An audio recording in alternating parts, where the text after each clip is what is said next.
Welcome to Cello. At readcello.com, you create personalized novels based on your input. You can also find a library of ebooks and audiobooks, just like this one.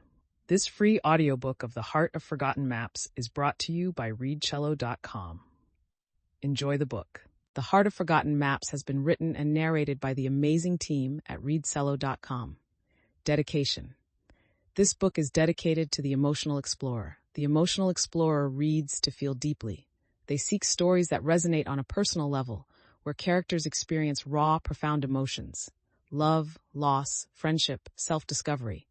They don't just read about a protagonist's journey, they live it with them.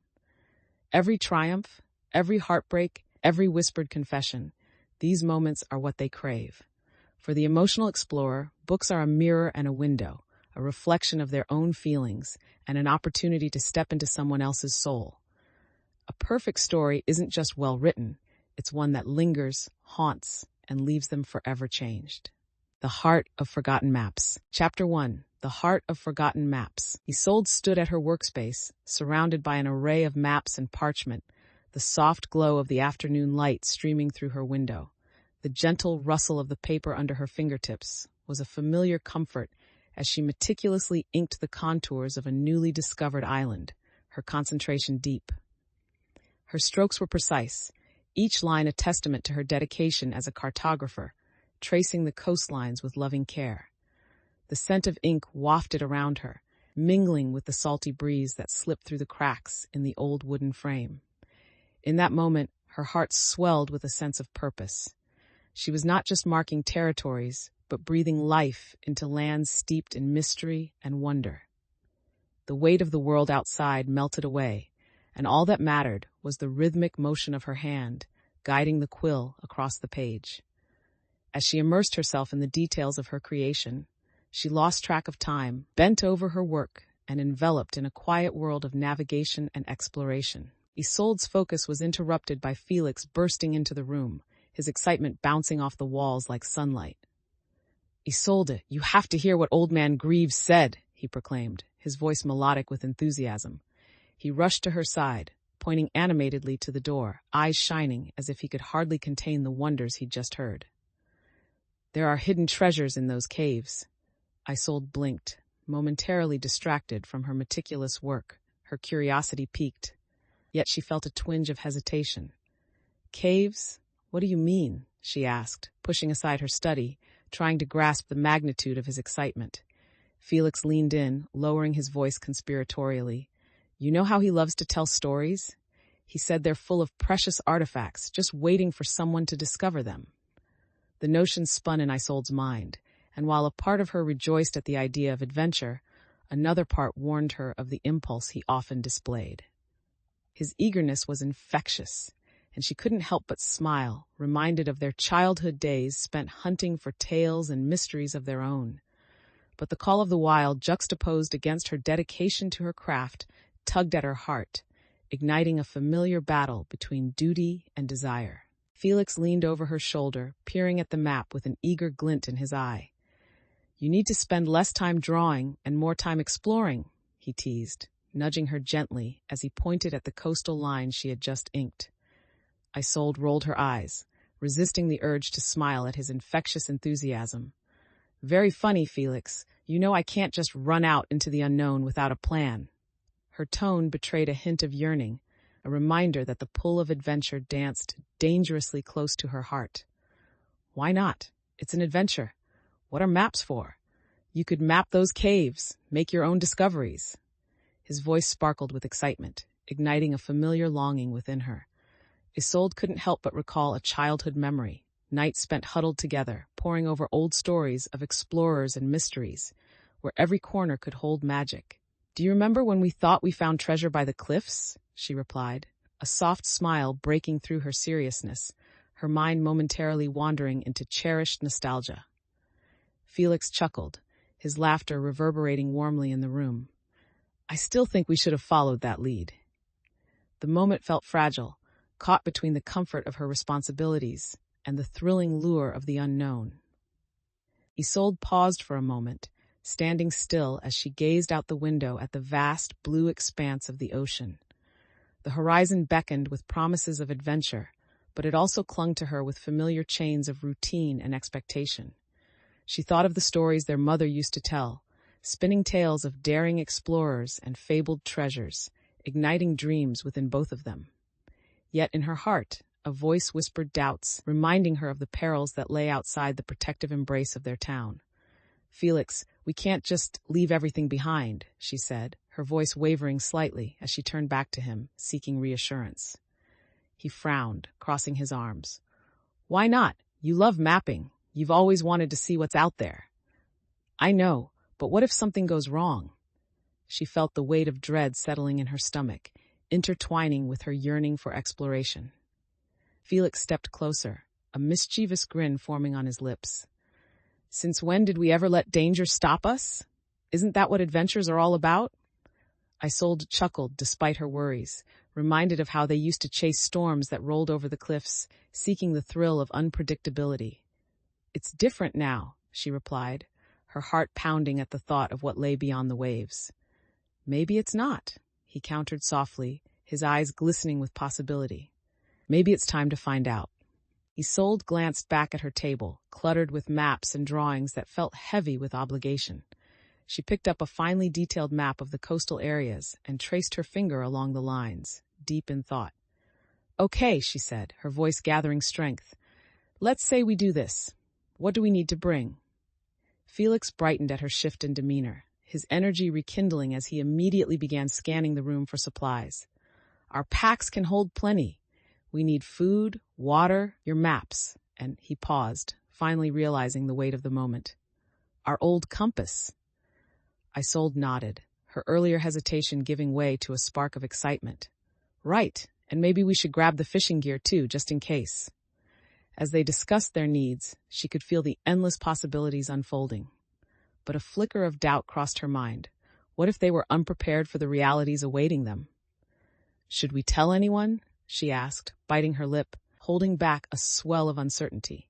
Felix's enthusiasm dimmed just slightly. "Maybe. But what if they try to stop us?" Isolde sighed, recognizing that their daring instincts were already being tested, their bond strengthening in the face of potential conflict. "No turning back, then," she said finally, a smile creeping across her face, feeling more resolved than before. Together they began to gather their belongings with a renewed sense of purpose, her worries gradually replaced by anticipation as they stepped closer to their dreams. As they packed their supplies, Isolde could feel the weight of anticipation settling over her. The scent of the ocean drifted in through the open window, mixing with the familiar smell of ink and paper, reminding her of the world outside that beckoned. She carefully rolled up her favorite map, ensuring it wouldn't be damaged, and tucked it securely into her satchel. With each item she added, she was reminded of what they were leaving behind and what awaited them ahead. "Do you think we're ready?" Felix asked, looking up from his packing, a hint of doubt shadowing his excitement. Isolde paused, briefly glancing back at their home, the walls steeped in memories, and then turned her gaze forward. "We have everything we need to start," she replied, her voice stronger than she felt. They exchanged a look, both realizing the journey would be filled with uncertainty. "Once we step outside, it all changes," she added, the gravity of those words hanging in the air. Felix nodded, appearing both thrilled and anxious. "Let's make it count, then." With a deep breath, Isolde tightened the strap on her satchel, her heart racing at the thought of stepping beyond their familiar coast. She felt the stirrings of courage within her, and for the first time in a long while, it overshadowed the fear. "Together," she said, her smile returning as they stood at the threshold of their door, ready to embrace the unknown waiting beyond. Chapter 2: The Spirit's Warning. As Isolde and Felix arrived at the outskirts of the dense forest, they paused, taking in the imposing trees that stretched high into the misty sky.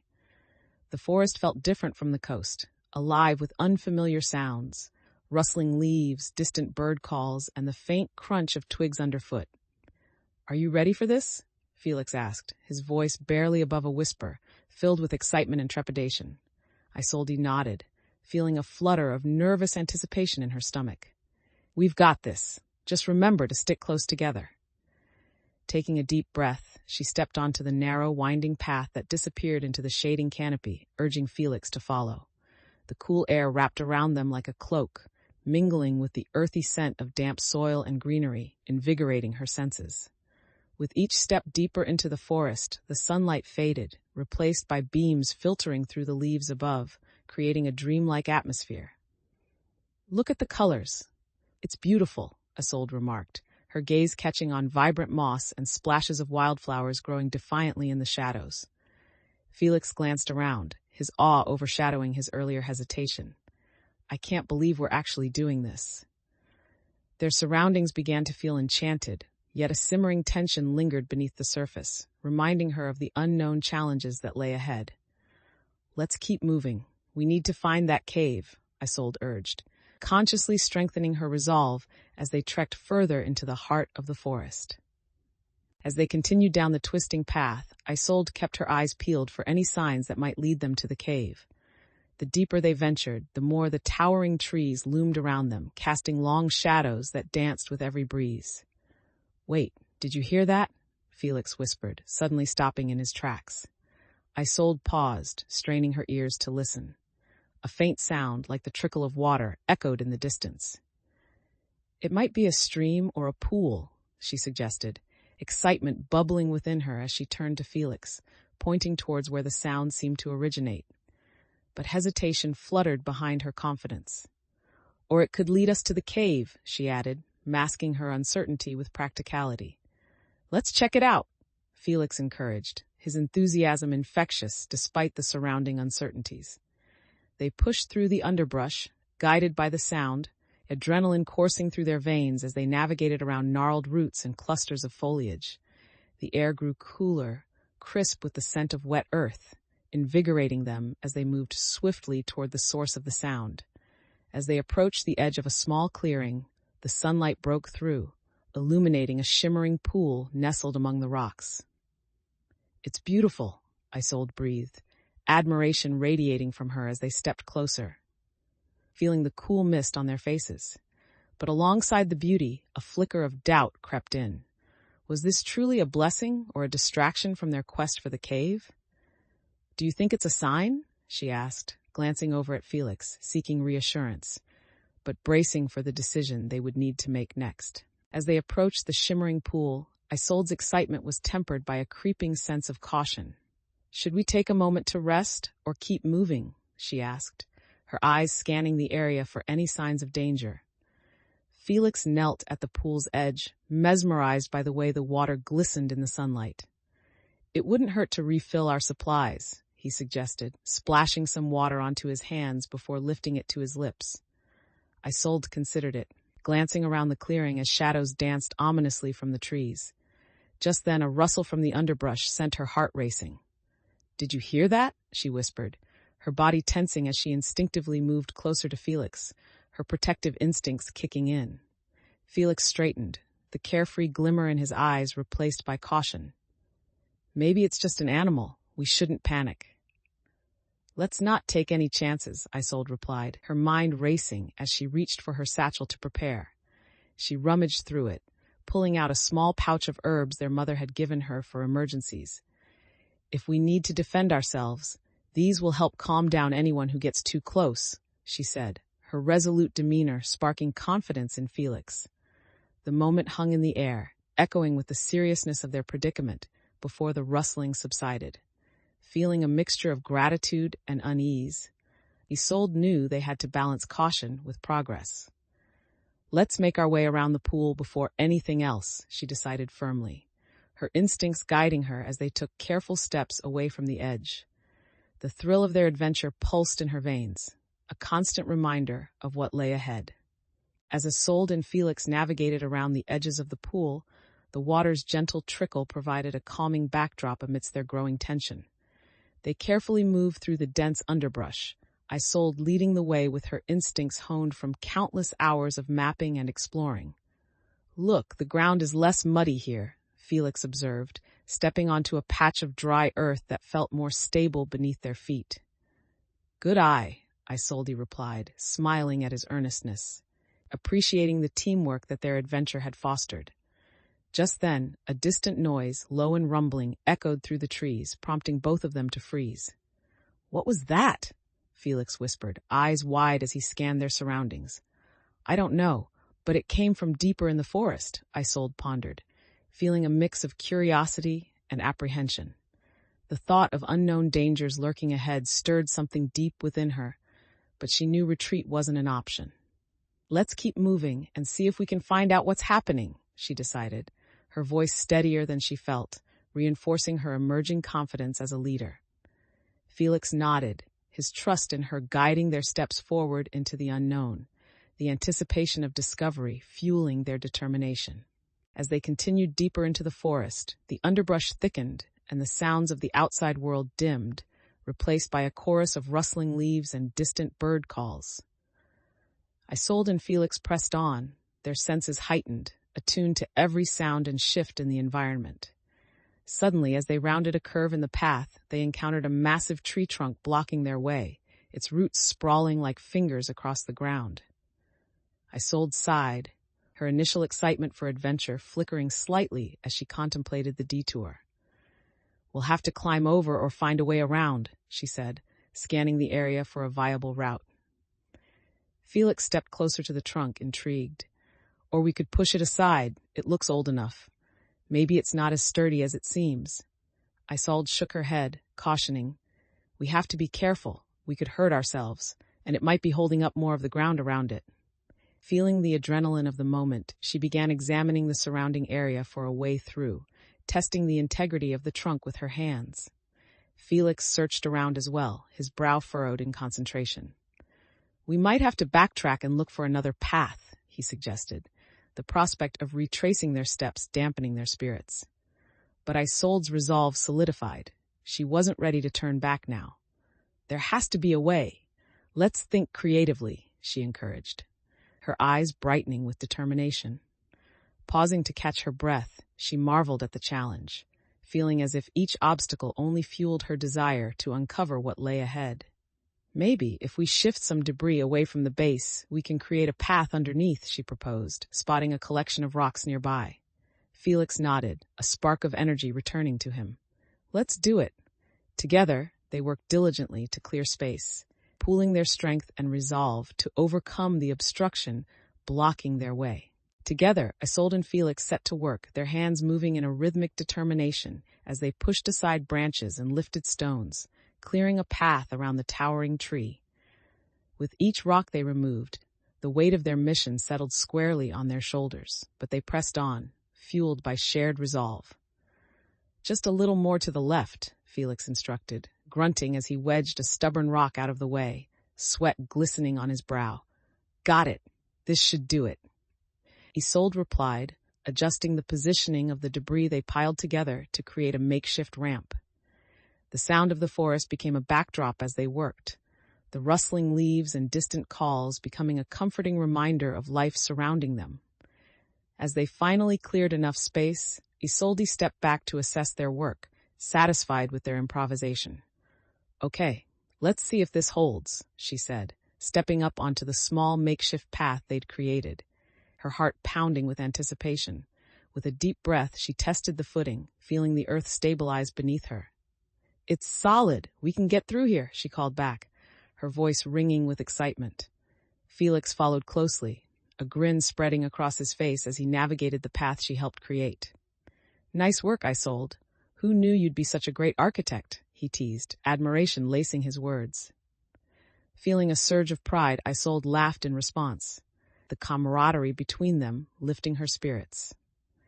With renewed determination, they forged ahead, ready to face whatever lay beyond the tree, their earlier struggles transformed into stepping stones toward the unknown. Chapter 3, The Embrace of Hope. As Isolde and Felix entered the clearing where the ancient village once thrived, a breathtaking sight greeted them. Crumbling stone structures intertwined with vibrant vines and flowering plants. The air was thick with the scent of wildflowers, mingling with the earthy aroma of damp soil, creating a sense of nostalgia and wonder. "Can you believe this place? It's like stepping into a storybook," Felix marveled, his eyes wide as he explored the remnants of walls and faded murals. Isolde felt a mix of awe and reverence, the sight illuminating the history they sought to uncover. "Look at the carvings," she pointed out, her voice barely above a whisper, as she traced her fingers over the intricate designs etched into the stones, filled with tales of heroes and forgotten times. Each step forward unveiled fragments of the past. As she turned, Isolde caught glimpses of what had once been, a marketplace bustling with life, a communal space where laughter and stories thrived. With her heart racing, she turned to Felix. "This is where our journey really begins. There's so much here that can teach us." They ventured deeper into the village's remnants, careful to tread lightly, as if trying not to disturb the memories embedded within the stones. As they explored, Isolde's mind raced with possibilities. The information they uncovered here could reshape the narrative of their ancestry. This could help us understand everything, our family, our history, even our purpose, she breathed, excitement weaving through her thoughts. Felix nodded, his exuberance filling the space as they moved between the remnants, each discovery reinforcing their determination to reclaim their past. As they wandered through the remnants of the village, Isolde began to piece together the stories hidden within the landscape. She spotted an old, weathered stone altar, partially covered in moss, which appeared to hold significant importance to the village's past. Approaching it, she knelt down to examine faint inscriptions etched into the surface, her fingers grazing over the carvings as she tried to decipher their meaning. "Felix, come look at this," she called, directing his attention to the intricate designs that spiraled along the edge of the altar. He crouched beside her, squinting at the markings. "What do you think they mean?" Isolde furrowed her brow, focusing intently on the symbols, a rush of determination coursing through her. They might signify rituals or important events in the village's history. We need to document this. She pulled out her notebook, jotting down notes and sketches, feeling the weight of the moment as if the very history of her ancestors was weaving itself into her narrative. Suddenly, she felt a chill, glancing around the clearing as a dark cloud drifted overhead, casting a shadow that made her shiver. "Is everything all right?" Felix asked, noticing her expression. "Yeah, just a strange feeling," she replied, shaking off the unease. "Let's focus on gathering as much information as possible." Returning to her task, she moved around the altar, looking for additional clues, driven by a craving for understanding that outweighed the discomfort settling in her gut. Beside her, Felix started investigating other structures, picking up pieces of pottery, revealing remnants of daily life that sparked new conversations between them. "This might help us understand their practices," he said, holding up a shard, his excitement mixing with Isolde's determination. Together, they brought their findings to life, each new discovery fueling their quest to uncover the truths woven into the fabric of their heritage. As Isolde and Felix delved deeper into their exploration, they stumbled upon a gathering of villagers who were tending to the remnants of their homes. Their faces reflected a mix of sorrow and determination, speaking in hushed tones as they worked together to preserve the memory of their community. Isolde felt an overwhelming urge to connect with them, believing they held valuable insights that could illuminate their discoveries. "Felix, let's talk to them. They might know more about the stories behind these ruins," she proposed, excitement tinged with a hint of nervousness. He nodded, glancing at the villagers. "All right, but what if they don't take us seriously?" "Then we show them we're here to learn," Isolde replied, gathering her courage as she stepped forward. Approaching the group, she cleared her throat, drawing their attention. "Hello, we're explorers seeking to understand the history of this village. We'd love to hear your stories." A few villagers exchanged wary glances, one woman stepping forward. "Many stories were lost when the village fell. What makes you think they're worth telling again?" Isolde swallowed hard, but held the woman's gaze. "Every story matters. We believe it's important to honor the past and learn from it. Your experiences and knowledge can help us, and we'd be grateful to share what we find in return." The woman softened slightly, intrigued by Isolde's sincerity, while others in the group began to murmur among themselves, weighing their options. "Trust is hard to earn now," the woman said, her voice softer but still cautious. "What will we gain from sharing our stories?"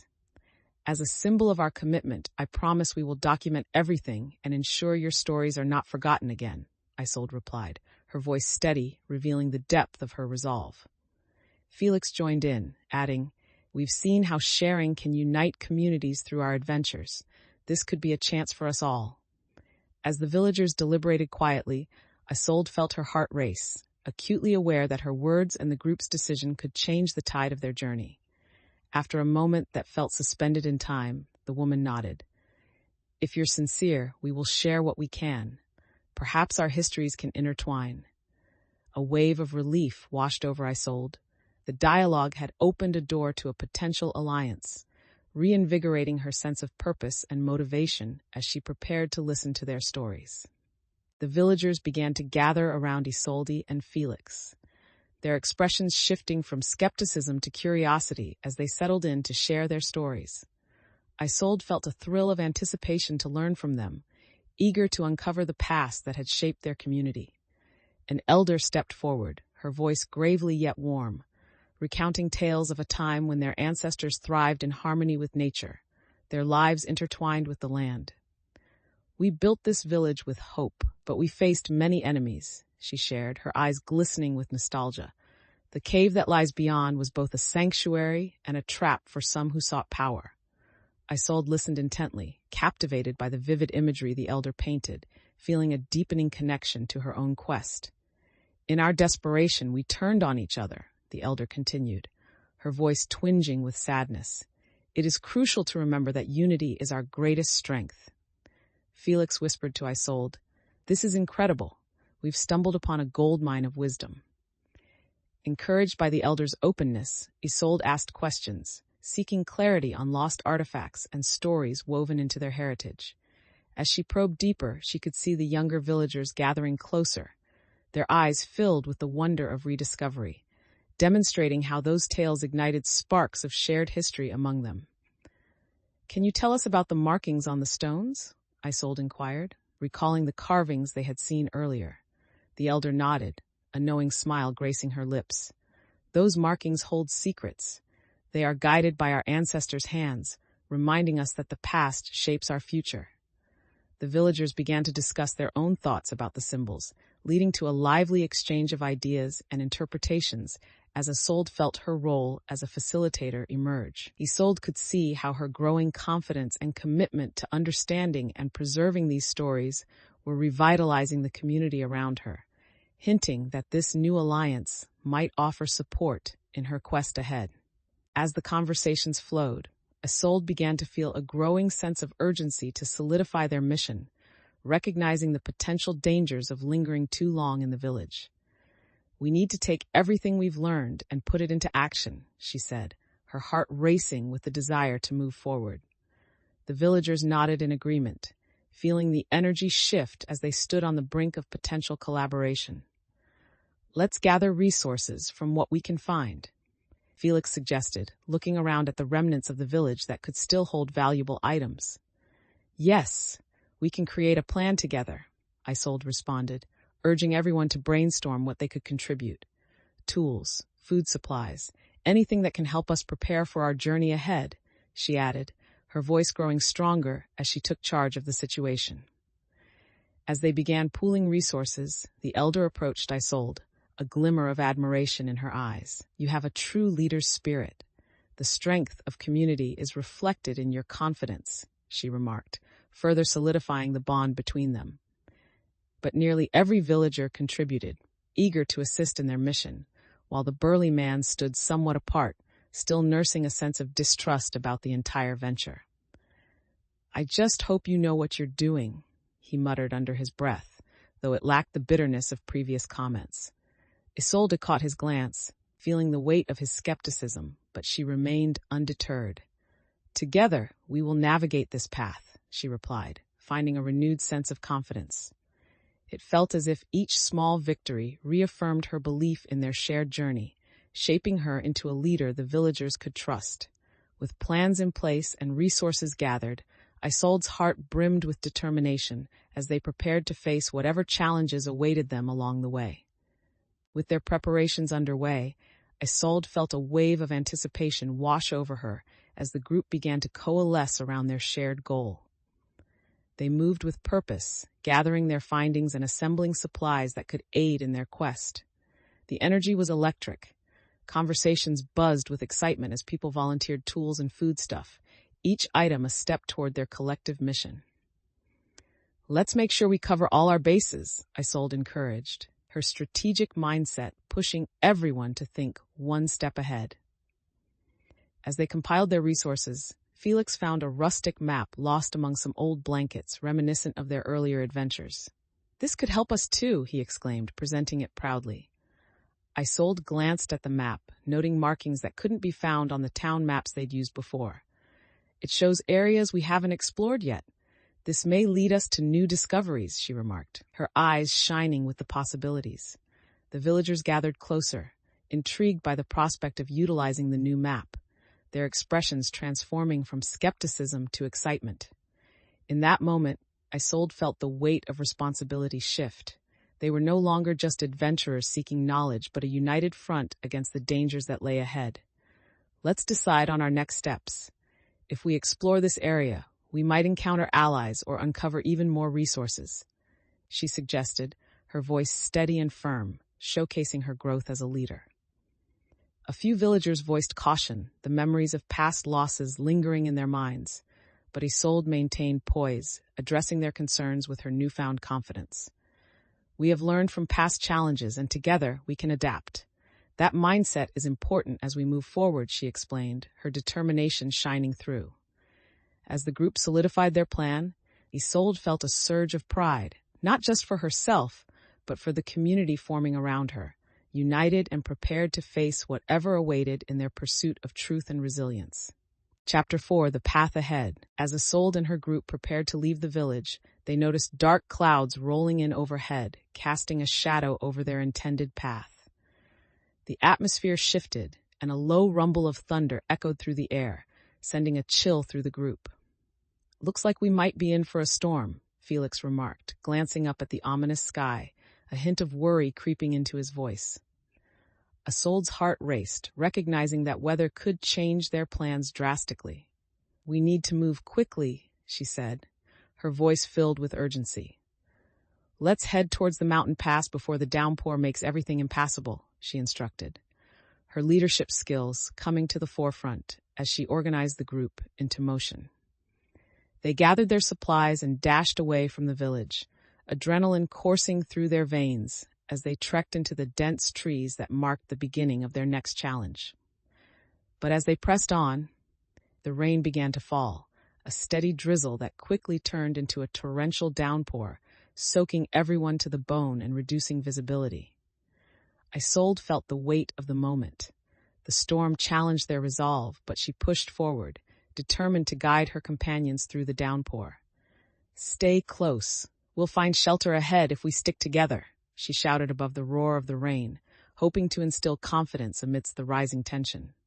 A gust of wind whipped through the trees, and the burly man who had been trailing slightly behind grumbled, "It's foolish to keep going like this."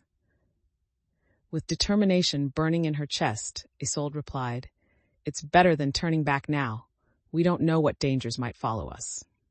Her words hung in the air, reflecting her commitment to their journey, a commitment she felt deeply, even as the storm raged around them. As the rain continued to pour, the group pushed through the thick underbrush, their senses heightened, fully aware of the growing dangers that surrounded them. Isolde led the way, her feet slipping occasionally on the wet leaves, but her determination held strong. "Keep moving. There's got to be a cave or overhang nearby," she urged, glancing back at her companions, urgency coloring her tone. Felix followed closely, his heart racing as he navigated the slippery ground, feeling the weight of the mission pressing down on him. "Do you think we'll find shelter soon?" he asked, worry creeping into his voice as another flash of lightning illuminated the darkened sky. Isolde, shivering slightly from the cold, pushed down her anxiety. "We have to trust that the landscape will offer us protection," she replied, her resolve hardening as they trudged deeper into the storm. Suddenly, they stumbled upon a rocky outcrop that jutted out from the hillside, partially shrouded by thick foliage. "Here," Isolde shouted, pointing toward the gap at its base. This might provide some cover. They hurried towards it, all feeling the rush of relief as they ducked inside just as the storm intensified, the sound of rain bouncing off the rocks surrounding them. Inside, the air was cooler, and as they caught their breath, Isolde quickly took stock of the situation, assessing their resources and the state of her companions. "Let's calm down for a moment and figure out what to do next," she said, her voice steady, trying to regroup the scattered energies. The burly man grunted, still visibly damp and displeased. "And how long do we wait here? If we're not careful, we'll be lost." "We wait until the storm passes enough to move safely," Isolde replied firmly, her leadership shining through the tension. Felix nodded beside her, joining her confidence. "We just need to plan our next steps and wait for the right moment to move." Isolde felt the camaraderie strengthening around her, realizing that their shared experiences had fused them into a team capable of facing any challenge. Inside the rocky outcrop, the group huddled together, listening to the relentless roar of the storm outside. Isolde took a moment to observe her companions, noting the mixed expressions of anxiety and determination etched on their faces. "Okay, let's discuss how we can approach our next steps," she said, breaking the silence, her voice steady despite the chaos outside. The burly man remained skeptical, crossing his arms tightly, his frustration evident. "What's the point? We're just stuck here. Your plans don't seem very effective right now." Isolde clenched her jaw, but took a deep breath, reminding herself to channel her past experiences. "We need to assess our resources while we wait. We can't allow frustration to cloud our judgment." Felix shifted closer to her, offering support. "Maybe we can use this time to strategize. What have we learned from the village that can help us now?" Isolde nodded, feeling the camaraderie strengthen as a few others chimed in, recalling stories of the elders and what they had discovered about their ancestors. "Seeing the bigger picture is our strongest asset. We have to approach this as our ancestors would have, taking time to understand threats and opportunities," she encouraged, urging them to think collectively. The burly man hesitated for a moment, then relaxed his posture slightly, realizing the value in reflecting together. "Fine, but I still think we need to move quickly." "Moving quickly without a plan is exactly what got us into this predicament," Isolde replied, firmness in her tone. As they discussed strategies and potential routes, Isolde felt her confidence blossom amid the uncertainty. They proposed various ideas, some more viable than others, but each suggestion reinforced a growing sense of purpose within the group, a strength in their collaboration slowly emerging amidst the storm's chaos. The sound of rain pounding against the rocks created a rhythmic backdrop as Isolde focused on the flickering light of their small campfire, the warmth contrasting sharply with the cold, damp air.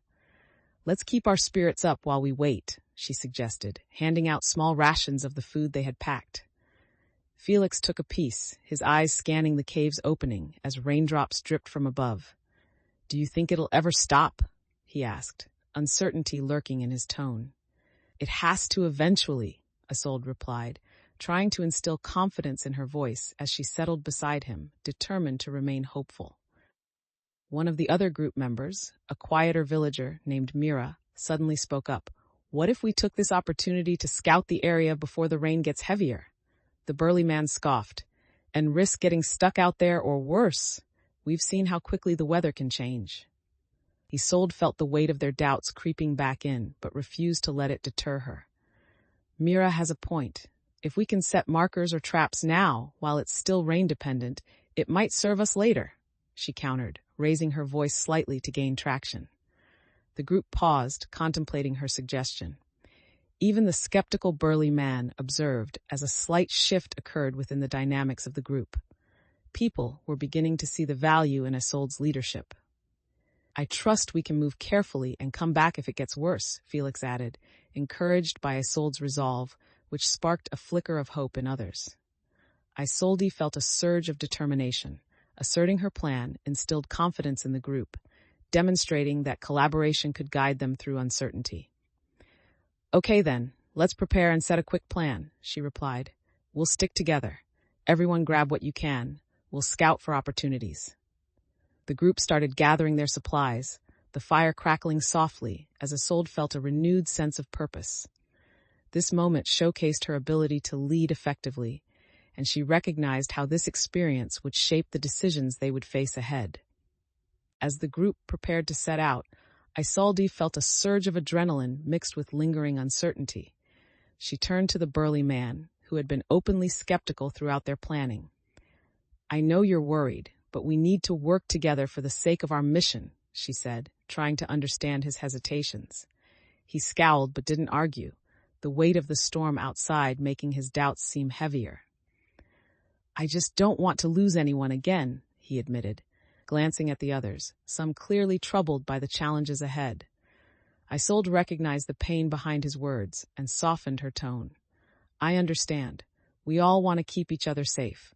Let's show that unity is our strength in times like this." As they stepped into the rain, the forest was alive with the sound of droplets crashing against the leaves, creating an almost symphonic rhythm that seemed to envelop them. Felix quickly set the pace, moving confidently along the trail while Isolde followed, mapping their route in her mind as she kept a close eye on the terrain. "Stick together," she reminded the group, feeling the tension ease as they fell into a rhythm. They began searching for markers that might indicate paths left behind by previous travelers, Isolde stopping occasionally to examine interesting plants and features in the landscape. Just ahead, a sharp turn in the path hinted at a possible creek. "Let's check that out. It might lead us to a safe water source," she suggested, excitement filling her voice. The team agreed, and they approached the creek cautiously, Isolde feeling a rush of pride as she guided them into a seemingly cautious exploration. As they gathered around the water's edge, Isolde felt a sense of accomplishment. The act of moving forward despite the storm cemented her belief in their purpose, pushing back against the ever-present doubts from before. "Good job, everyone. We're making progress," she stated, her confidence blossoming, knowing that this was only the beginning of the efforts they needed to undertake together. As the group huddled by the creek, Isolde knelt down to fill her water skin, savoring the coolness of the liquid as it trickled in.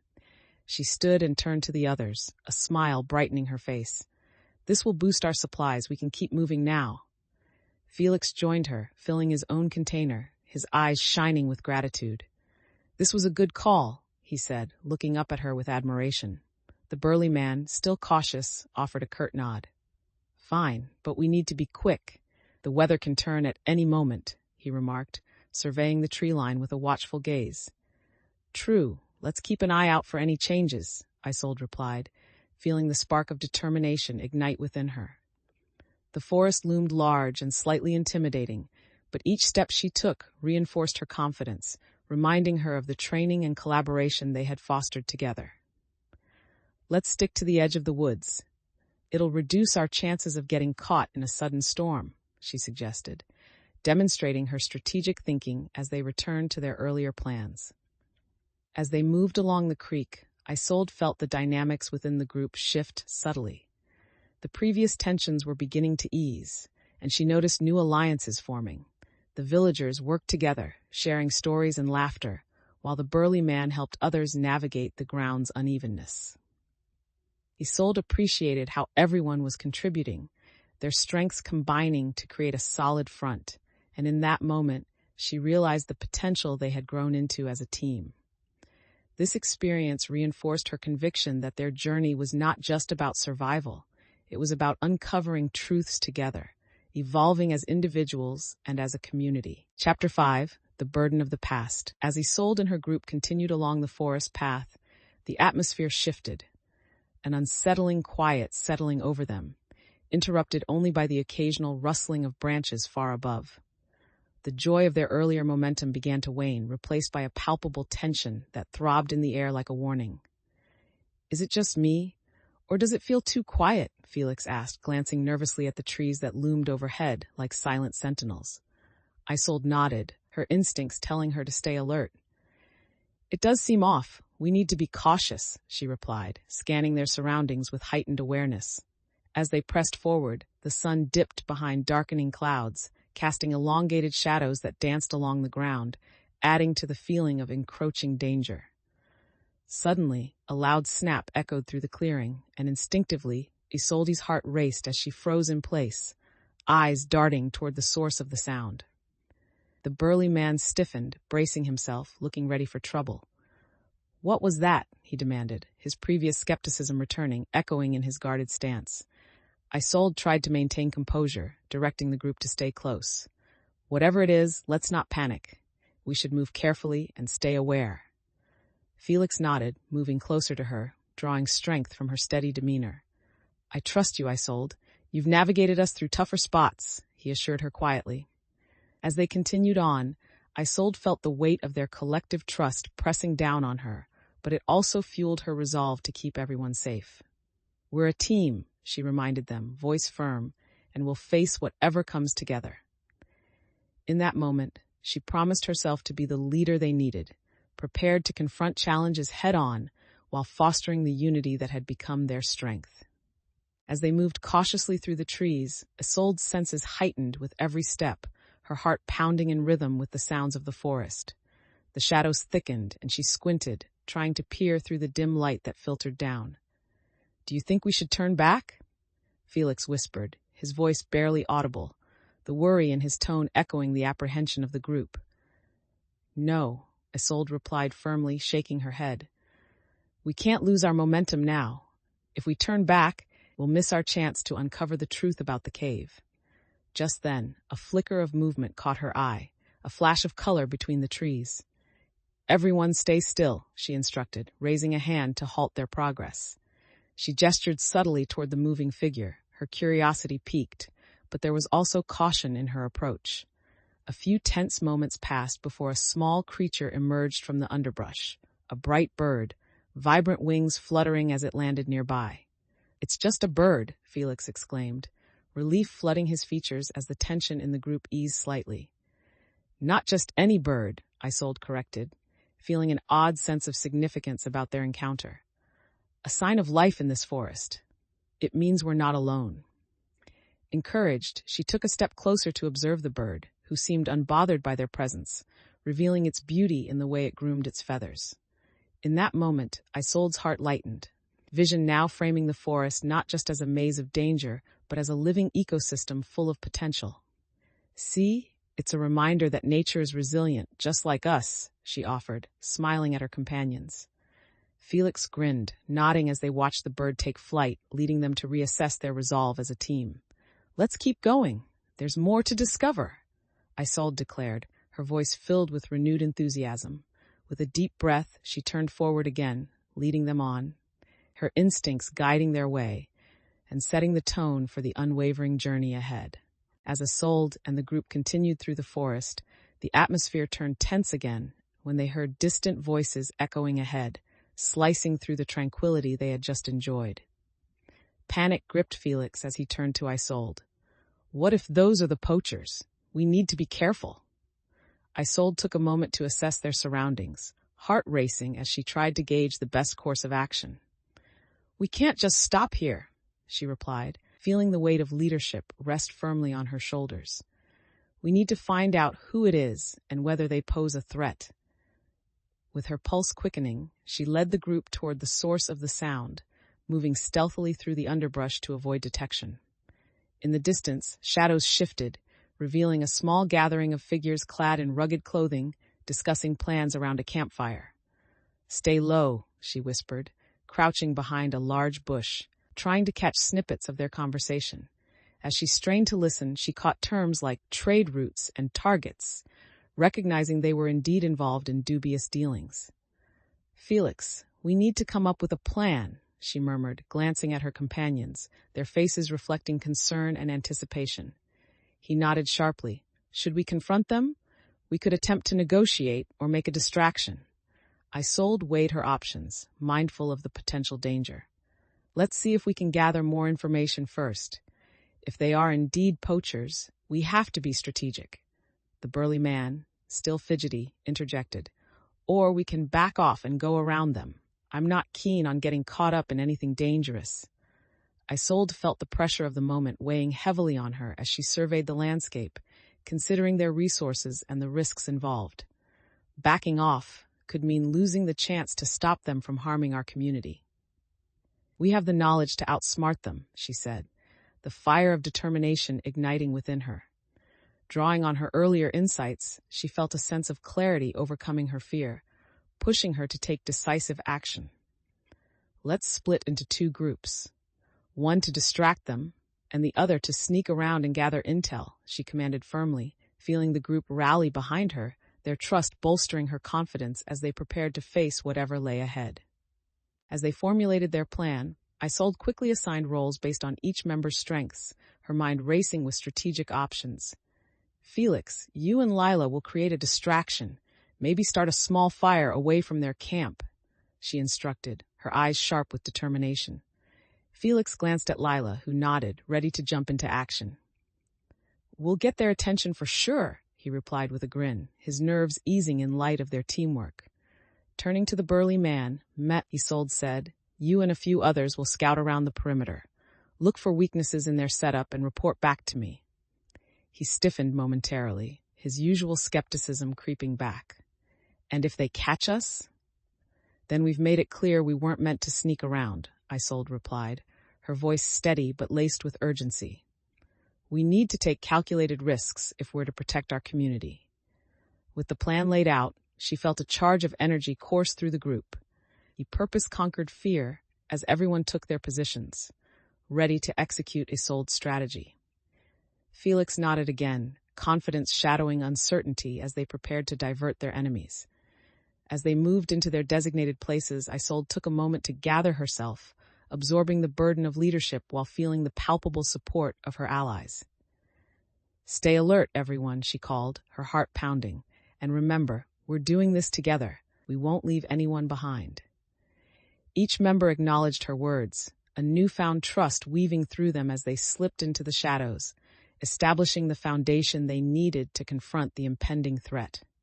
As Felix and Lila moved away to start the distraction, Isolde could feel her heart racing, the stakes growing higher with each passing moment. She positioned herself with the scouting group, her mind focused on the task at hand. They crept silently around the edges of the clearing where the poachers had made camp, shadows weaving through the trees like wisps of smoke. Remember, we're looking for weak spots in their defenses, Isolde whispered, scanning the area for anything out of place. The burly man was at her side, his eyes darting between the enemy camp and their own group, a flicker of anxiety apparent on his face. Are you sure this will work? He asked, his voice low and tight, betraying his unease. Isolde met his gaze, feeling the tension in the air. We need to trust each other. This is the only way to protect what we've fought for, she assured him, steeling her determination. As they continued to survey the camp, she spotted a loose crate filled with supplies to the side, likely left unmonitored. Over there, she pointed, excitement bubbling within her as she realized this could benefit their plans. If we can get to that crate, we could use those supplies for our advantage. The group silently nodded in agreement, and they slowly crept toward it, their footsteps careful and deliberate against the soft forest floor. Just as they reached the crate, a loud shout erupted from the poachers, throwing Isolde's focus into overdrive. We've got company. They're coming, someone from their group shouted, prompting immediate chaos. Stay calm. Keep moving, Isolde called out, her voice carrying over the panic. With her heart racing, she yanked open the crate, desperately rummaging through it for usable items. Grab what you can, she instructed, her instincts kicking in as her hands worked quickly to gather supplies. In that moment, she felt a surge of responsibility, not just for her life, but for the lives of her friends around her, each second counting towards their survival. As the group prepared to regroup, the burly man, seeing the urgency of the moment, stepped up. Let's make it worth the risk.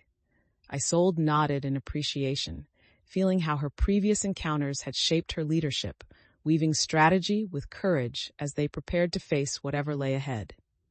With the crate finally opened, Isolde's fingers flew as she sorted through supplies, hasty movements fueled by adrenaline and determination. She tossed ropes, flares, and provisions into her pack, her heart racing as she considered their next moves. Make sure to snatch some of the food. We don't know how long we'll be out here, Felix reminded her, his voice steady despite the turmoil surrounding them. "Got it," she replied, grabbing a few bundles of dried meat and stowing them away. The chaotic shouts from the camp grew louder, heightening the tension, and Isolde felt the weight of urgency pressing against her chest. "Let's regroup back behind the trees," she shouted, her commanding tone cutting through the noise. The others quickly moved to follow her lead, and Isolde felt a sense of pride swell within. They were acting as a unit, relying on each other in a moment of crisis. Just as they darted into the cover of the trees, the burly man stumbled, losing his footing on the uneven ground. "Come on," Isolde urged, reaching back to pull him up, unwilling to let anyone lag behind. Together they slipped into the thicket, panting as they caught their breath, her heart still racing from the close call. "Did we get everything?" he asked, glancing at her with concern etched on his brow. "We got what we need," Isolde assured him, her confidence rooted in their collective efforts rather than in a singular achievement. The others began sorting the supplies, murmuring their appreciation for the haul, and Isolde felt a growing sense of camaraderie blossom among them, the earlier doubts beginning to dissipate. "Let's plan our next move," she stated, a renewed sense of purpose replacing the chaos. As they gathered around to discuss their strategy, Isolde recognized that each decision was a stepping stone to further growth, solidifying her identity as a capable leader with the strength to guide them forward. Chapter 6: The Hidden Secret. As the dawn broke over the horizon, Isolde stood at the entrance of their makeshift camp, surveying the area with a mix of anticipation and resolve. The vibrant hues of orange and pink painted the sky, a stark contrast to the gray clouds that had enveloped their journey for days. "Today is the day we take back our narrative," she murmured to herself, her heart pounding with purpose as the others began to stir around her. She glanced back at the group, noting their fatigue mingling with determination, each member preparing for what lay ahead. "All right, everyone, let's gather our things and finalize the plan," she called out, her voice slicing through the morning stillness, eliciting immediate reactions from her companions. Felix rubbed the sleep from his eyes, a sleep-disheveled smile breaking through as he said, "I'm ready. I've been practicing my charisma for the villagers." Isolde chuckled, finding comfort in their light-hearted camaraderie amidst the lingering tension. As they packed their belongings, she quickly checked off items from her list, making sure they had everything needed for the encounters detailed in the previous plans. "Don't forget the food we scavenged," she reminded, watching as everyone's energy began to rise with the sun. Once they had everything loaded, Isolde gathered them in a circle, their faces reflecting eagerness and a tinge of uncertainty. "Today we seek alliances that can bolster our strength," she began, her gaze locking onto each person. "We have the knowledge and determination. Let's approach this with open minds." Feeling the weight of their trust upon her shoulders, she pressed on. "Stay close and communicate. Let's make sure to be aware of our surroundings and adapt as we go," she added, emphasizing the importance of unity in their upcoming mission. With that, they all nodded, a shared sense of purpose igniting within them, and Isolde took a deep breath, stepping forward, ready to embrace every challenge the day would bring. As the group set out, Isolde led them along the winding trail that traced the edges of the forest, her senses primed for any sign of danger or opportunity. She scanned the environment, observing the growing vibrancy of the terrain around them. The colors of flora seemed more pronounced as the sun rose higher, breathing life into the path they walked. "Stay alert for any signals from the villagers. They might be closer than we think," Isolde reminded the group, her voice steady and encouraging. As they moved, Felix walked by her side, pointing out various plants eager to contribute. "Look at that. It's the same flower we noticed before. It could lead us to more clues." "Exactly. Nature often tells a story we can learn from," Isolde affirmed, feeling encouraged by his enthusiasm. However, as they pressed on, a deep-set fear of the unknown began to creep back into Isolde's mind, threatening to shake her confidence.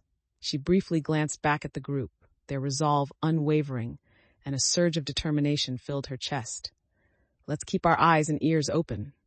If we can find any sign of the villagers, we'll establish our next steps," she urged, taking a note of their still growing sense of unity. Suddenly, they heard a distant rustling among the trees ahead. Isolde stopped, raising her hand for silence. "Do you hear that?" she whispered, her heart racing as she motioned for everyone to stay close together. Instincts honed from their previous encounters igniting. Felix exchanged wide-eyed looks with the burly man, his earlier bravado momentarily swept away, the anticipation heavy in the air. As she took a step forward, Isolde felt the weight of her responsibilities, ready to face whatever emerged. "You all know what to do," she said, her voice carrying authority as she gestured for them to spread out slightly, maintaining their closeness while preparing for the unknown.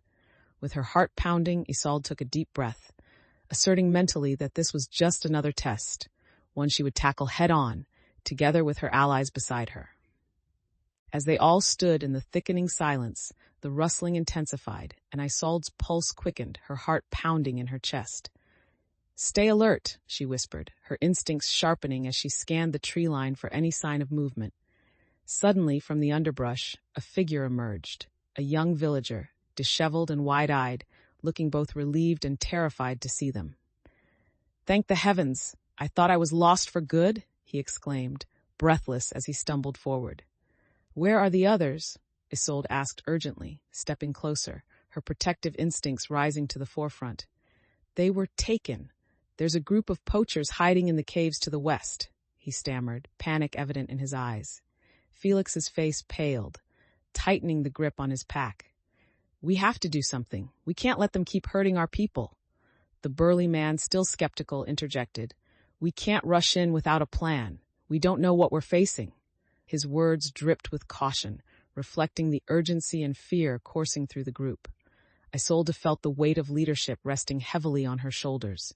She needed to calm the rising tensions while acting decisively. "We have to act quickly, but strategically," Isolde responded, her voice steady despite the chaos unfolding around them.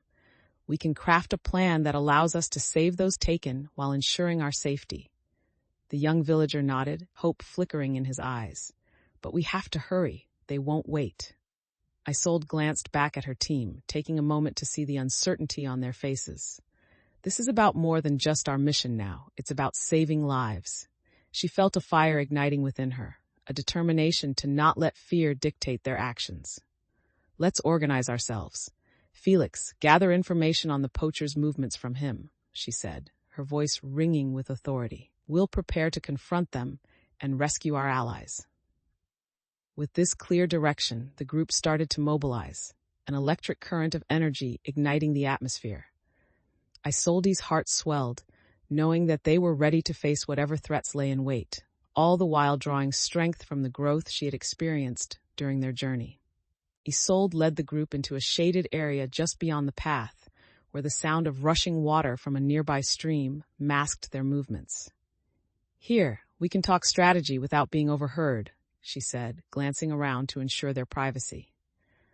The nervous energy crackled as they gathered in a tight circle, their expressions a mix of determination and anxiety. "First, we need to know exactly where the poachers are likely to be," Isolde instructed, her tone firm yet encouraging. "Felix, how can you use the information from the villager to help us?" Felix thought for a moment, recalling the young man's words. "He mentioned some old caves used by the poachers as hideouts. We should scout them out first. They might be too deep in to defend." "Good thinking. We need to identify if they have guards or entrances we can use to our advantage," Isolde responded, her confidence bolstered by Felix's quick thinking. The burly man spoke up, his voice steady despite earlier doubts. "And if we move quickly, we can catch them off guard, but we need to ensure everyone is ready." "I'll make sure we're all equipped as best we can be, but we must follow Felix's direction to maximize our chances," Isolde said, her brain racing with possibilities. "Let's gather any weapons available from the village as well as traps we set earlier," she continued, looking around at her companions, gauging their readiness. Lila raised an eyebrow. "And what if we get ambushed ourselves while we're gathering supplies?" "We'll have scouts stationed to watch our backs," Isolde assured, feeling her resolve strengthen. "This is our chance to take initiative and reclaim control." As they nodded in agreement, Isolde felt a growing sense of unity, their earlier doubts giving way to renewed commitment as they prepared for the imminent confrontation. With a clear plan forming, Isolde felt the weight of their shared experiences bind them together, reinforcing her belief in their mission and her role in leading them towards success. As they gathered their supplies, Isolde couldn't shake the growing tension bubbling within the group. Everyone moved quickly, but the unease lingered, casting shadows on their progress. "Let's double-check everything before we head out," Isolde commanded, forcing herself to remain calm despite the anxiety brewing in the air. She felt the eyes of her companions on her, their expectations weighing heavily on her shoulders. Felix began distributing the items they had gathered, passing out makeshift weapons while checking in with everyone on their readiness. "Is everyone comfortable with the traps we set earlier? We need to be coordinated," he asked, his voice filled with a mix of energy and caution. The burly man grunted, still reflecting doubt, saying, "We might still be walking into a trap ourselves." Isolde turned to face him, her expression resolute. "Every step we take is a calculated risk, but we can't let fear dictate our actions. We're here to support each other." When they finished checking supplies, Isolde could see the mixed thoughts flickering among her allies. "Trust is key. I know we can get through this together," she added earnestly, trying to reassure the group as they prepared to leave. Then, just as they began to move, the sounds of commotion from the nearby paths caught their attention. "Is that—" Felix started, eyes wide in alarm. "Stay alert," Isolde shouted, instinctively positioning herself slightly ahead of the group, embodying her role as a protector. She felt an electric surge of determination. Their shared experience so far had equipped her with the knowledge to lead and adapt in the face of uncertainty. Together, they stepped into the challenge ahead, their commitment igniting a spark of purpose as they navigated the unfolding complexities ahead. As the group ventured down the path, the trepidation of their earlier conflict began to fade, replaced by a collective focus on the mission ahead. Isolde led them with purpose, her heart steady, fueled by the commitment they had all made to one another. "Stay close and communicate," she reminded them, reinforcing the importance of teamwork. They crunched through fallen leaves and twigs, the sounds echoing in the stillness of the forest, each step resonating with a blend of excitement and apprehension. Suddenly, a rustling in the bushes nearby caused everyone to freeze, nerves electrifying the air. "Did you hear that?" Felix whispered, his eyes darting towards the noise, anxiety creeping back into his voice. Isolde felt a rush of adrenaline as she scanned their surroundings, focused on remaining calm amidst the unpredictability. "We need to see what that is," she stated, her decision firm as she gestured for the group to hold their positions. With her heart racing, she crept closer to the source of the sound, careful to remain alert, her instincts guiding her actions. Just then, a small deer burst from the underbrush, dashing across the path and surprising everyone with its sudden appearance. Isolde let out a relieved laugh, the tension breaking as the group collectively exhaled, chuckling at their own jumpiness. "Looks like nothing to worry about," she called back, her spirits lifting as the frightened deer dashed away into the trees. Felix grinned. "Guess we're more jumpy than we thought." "Let's keep moving. Stay focused," Isolde replied, her voice regaining its earlier strength. She felt a sense of purpose surge within her. They were on the right track, learning to adapt and act together, ready to confront whatever challenges lay ahead. Chapter 7, The Spirit's Warning. As they ventured further into the forest, the light began to shift, creating an ethereal glow that threaded through the trees. Isolde paused, taking a moment to absorb the beauty surrounding them, the vibrant greens and browns bursting with life. "Look at how the light filters through the leaves," she said, marveling at the way the colors danced, a small reprieve from the tension of their journey. Felix caught up to her, his own eyes sparkling with wonder. "It's like the forest is alive," he replied, breathing in deeply, thrilled at the discovery. But as they pressed on, the atmosphere shifted. A sense of unease settled, the air crackling with something unspoken. "Stay alert," Isolde reminded the group, determination resurfacing as they passed beneath the cloak of the towering trees, shadows flickering around them. Glancing at her companions, she could sense the tension building. They were all aware that the deeper they went, the greater the risks became. Suddenly, she spotted something glinting on the ground, a shard of metal half buried in the leaf litter. "Over here," Isolde called, stepping off the path to examine it more closely. As she knelt down, brushing away the leaves, she revealed an old amulet, its surface adorned with intricate carvings that matched the patterns they had seen in the village. Could this be a sign from our ancestors? She wondered aloud, excitement bubbling within her as she held it up for the group to see. Felix leaned in closer, eyes wide with intrigue. "It's beautiful. What does it mean?"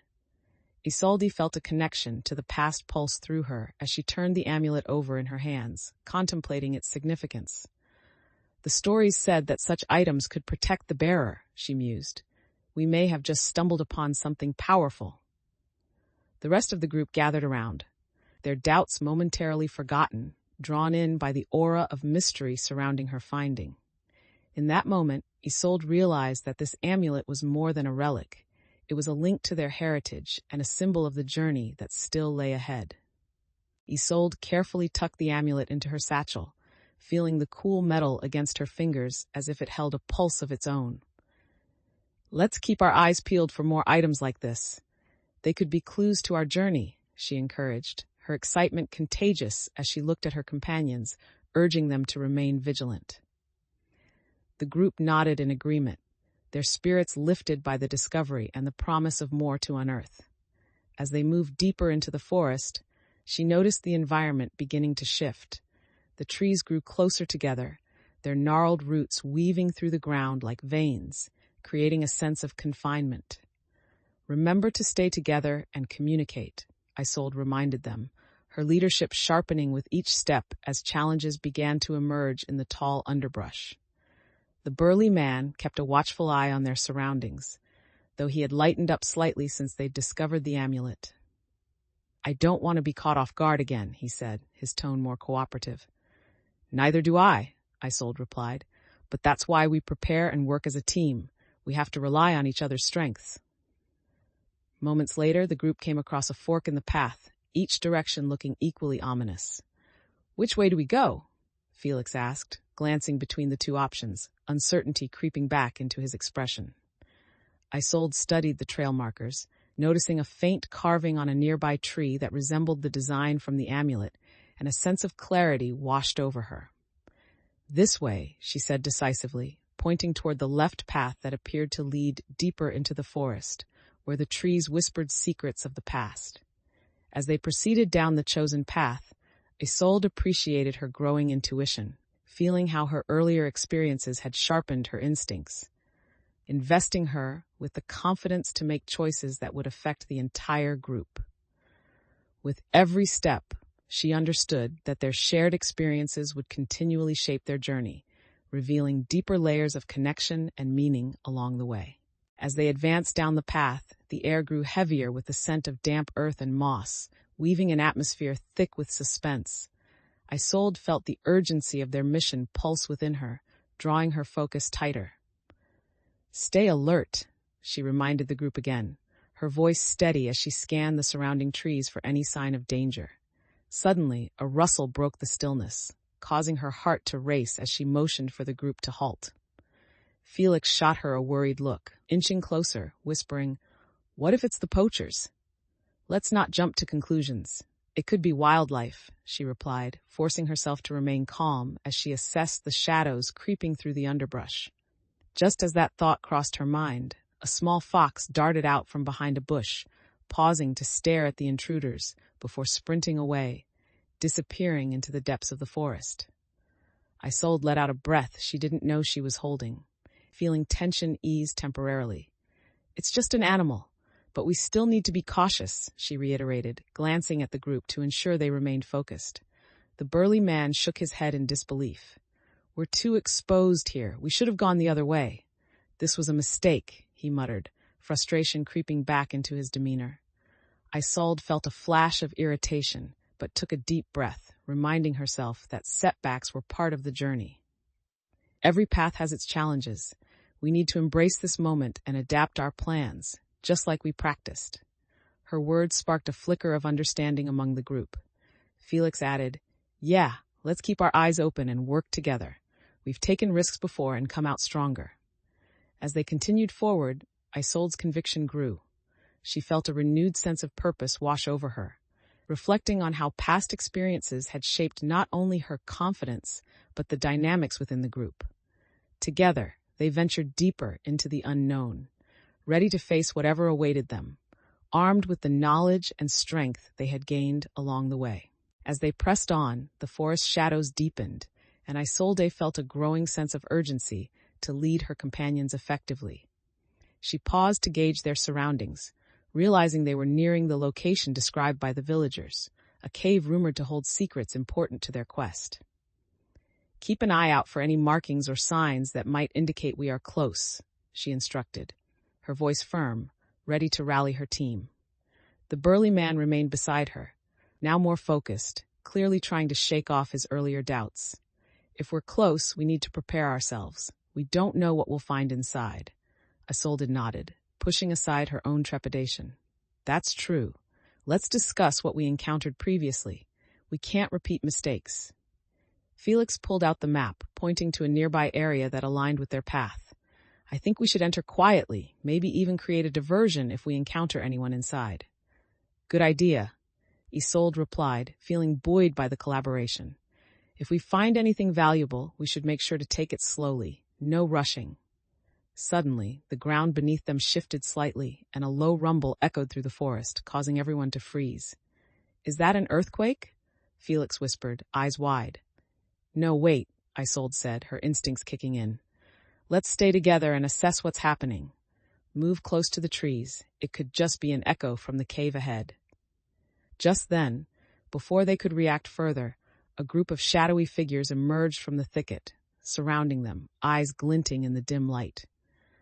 Isolde's heart sank at the sight, but instead of panicking, she stepped forward, her mind racing with strategies. "We're not here to cause trouble. We seek knowledge," she asserted confidently, her voice steady in the face of immediate danger. The tension crackled in the air as she watched her group stand firm behind her, supporting her as they prepared for whatever confrontation lay ahead. The figures stepped closer, their intentions unclear as they leveled curious gazes at Isolde and her group. "Who are you, and what are you doing in these woods?" the leader of the group demanded, sizing them up with an intimidating glare. Isolde kept her composure, knowing that backing down would only fuel their apprehension. "We are explorers," she stated, grounding her voice with authority. "We seek knowledge about the history of this land and the stories of its people." The tension remained thick in the air, the leader's eyes narrowing as he processed her words. "Explorers don't belong here. You might be stirring up trouble for yourselves." Felix leaned closer to Isolde, whispering, "What do we do if they don't buy it?" "Trust me, let me handle this," she replied, focusing on the leader. "We have no intention of bringing trouble. We want to learn and share what we discover." The leader crossed his arms skeptically. "And why should I trust you? You don't even have permission to be here." Feeling the weight of his scrutiny and the discomfort of her group behind her, Isolde decided to take a risk. "If you allow us to speak to your people, I can prove our intentions. Knowledge is worth sharing, and perhaps we could help your community as well." At that moment, a flicker of doubt crossed the leader's expression, and Isolde sensed an opening. "Help us? How?" "I'll share findings from our research and what we know about the threats in the area. We're all in this together if we open ourselves to collaboration," she said earnestly, hoping to convey sincerity and foster trust. The leader's demeanor softened slightly but still guarded. "And if you're lying?" "We won't be," Isolde replied, her direct gaze unwavering. "We've learned the value of honesty on our journey. I promise you, we mean no harm." The tension began to ease as some of the other figures exchanged uncertain looks, contemplating her words. "Very well, but I will not let you proceed unchecked," the leader said, his tone a mix of caution and intrigue. "You'll have to prove yourselves once we reach the village." As the group began to move again, Isolde felt a surge of relief mixed with determination. Knowing that their journey depended on her ability to navigate this delicate situation and secure a potential alliance. As Isolde and the newcomer led the group, tension remained palpable with each step toward the village. The path wound through the dense brushes, the chatter of the village growing closer with every footfall. Isolde glanced at the leader, whose demeanor shifted from suspicion to cautious curiosity. She knew she had to earn his trust. "Thank you for allowing us to come with you," she said, trying to bridge the gap between them, her tone genuine. He nodded but remained silent, his focus ahead. Felix walked closely beside Isolde, his excitement tempered by the uncertainties of their surroundings. "Do you think they'll truly listen to us?" he asked, concern evident in his eyes. "We have to believe they will," Isolde replied, her voice steady. "We've come too far to turn back now, and we need their support." As they neared the village entrance, the sight of the structures brought a mix of nostalgia and determination, tinged with uncertainty for everyone involved. Villagers paused in their daily tasks, eyes darting toward the group, whispers flaring amongst them, but Isolde stood tall, ready to present their case. The leader waited for the murmurs to settle before addressing the gathering crowd.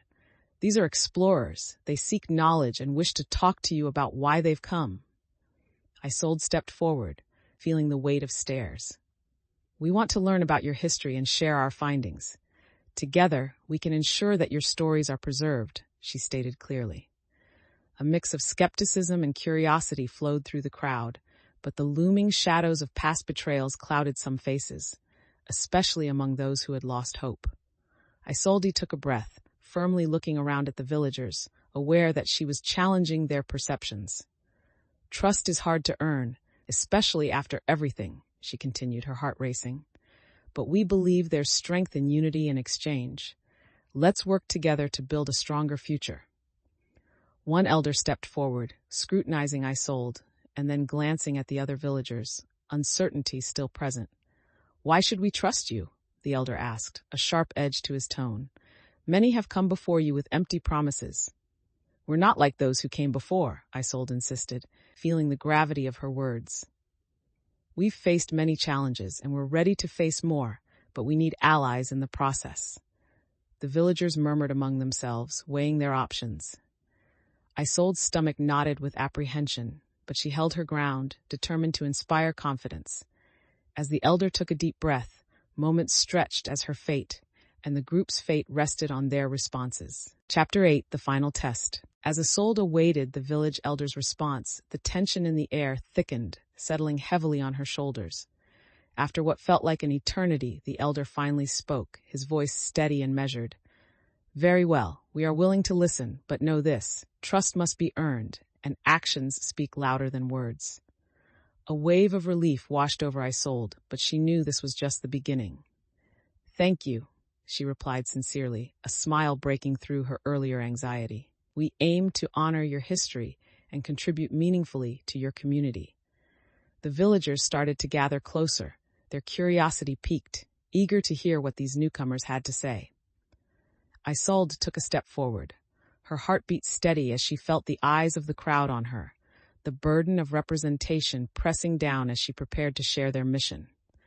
"Together, we can uncover the past and ensure that our stories intertwine," she continued, her voice gaining strength. "We believe in the power of collaboration, and we want to help your community thrive." As she spoke, she noticed the mixed reactions from the crowd, some nodding in agreement, others appearing skeptical, lingering doubts shadowing their faces.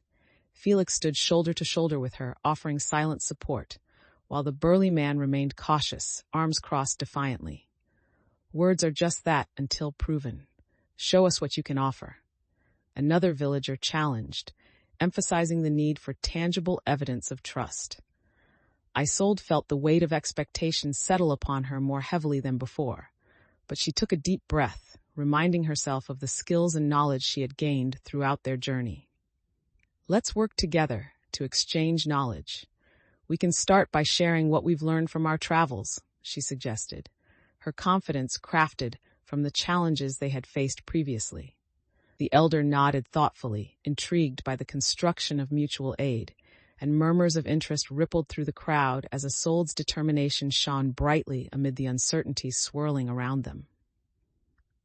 With the villagers' eyes fixed on her, Isolde felt a surge of responsibility ignite within her.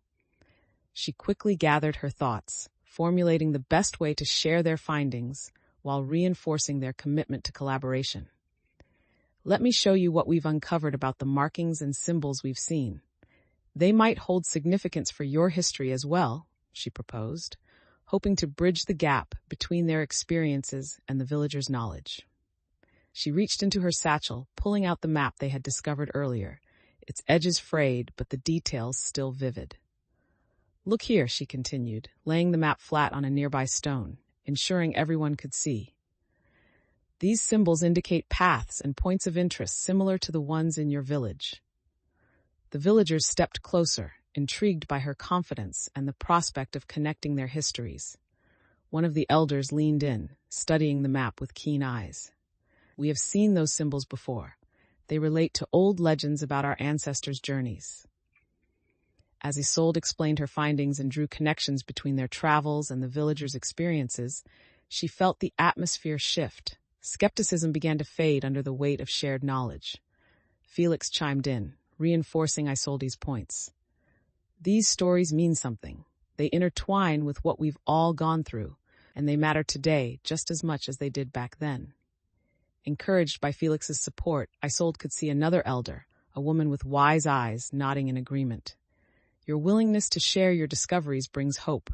Together we can revive what was lost," she said, reflecting the desire for unity. Just then, the burly man spoke up again, still harboring doubts. "But what if this all leads us into danger? We can't afford to trust so easily." Isolde turned to him, feeling her resolve strengthen with every challenge faced. "I understand your concerns, and you have every right to feel that way. But knowledge empowers us. This is about forging alliances and finding strength in shared experiences." Her words resonated with the villagers, and the tension began to dissolve, an unexpected sense of camaraderie blooming among them. "Let's take the time to learn from one another," Isolde suggested, embracing the moment. "We can build a stronger future if we're willing to confront our pasts together." This collective decision could become a turning point, solidifying their mission and shifting the dynamics of the group into a unified front, ready for whatever lay ahead.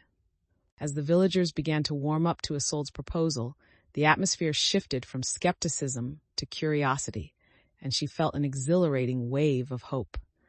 But amid the gathering excitement, the burly man still lingered at the edge of the group, appearing unconvinced as doubts festered in his expression. "Are we seriously going to trust these outsiders with our history? What if they turn their backs on us?" he questioned, his voice low but thick with tension. Isolde took a step forward, her heart pounding with the weight of his challenge.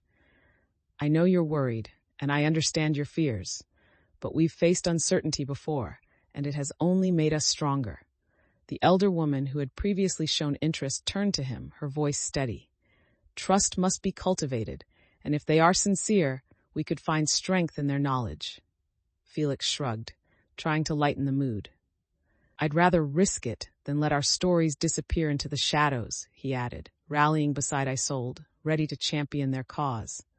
The burly man fidgeted, glancing between Felix and Isolde, tension still evident on his face. "And if this backfires, what then?"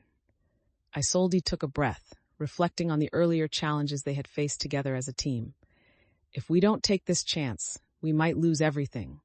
Knowledge preserved by trust could lead to our survival, not just as individuals, but as a community." A hush fell over the group, her words resonating with the lingering doubt in the burly man's heart. Though he remained resistant, the flicker of indecision in his eyes showed she was beginning to sway him.